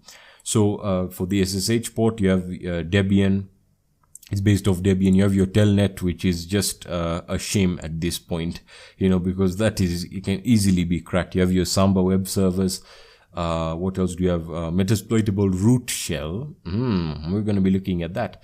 So we have MySQL databases. So this is really Metasploitable is really an operating system designed to be vulnerable, and you can customize how vulnerable it is to test your skills. Now, the essence here, or what I was getting at is, as you can see, with the information that we have gathered already, we can perform a plethora of attacks. Now, we have this FTP server here, and what a hacker would do in this case is he would look for an exploit for this software or for the service that it's running. In this case, it's using VSFTPD, alright, which is version 2.3.4. So we can actually just Google it. It's as simple as that, you know. So we can just Google it. I know I don't encourage you to use Google, but you know, we're not doing anything really dangerous right now. So VSFTPD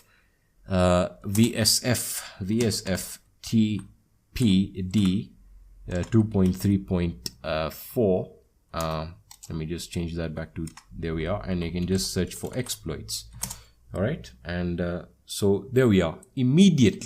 Immediately, right, just right off the bat, you have Rapid7, the company that or the people that made Metasploit,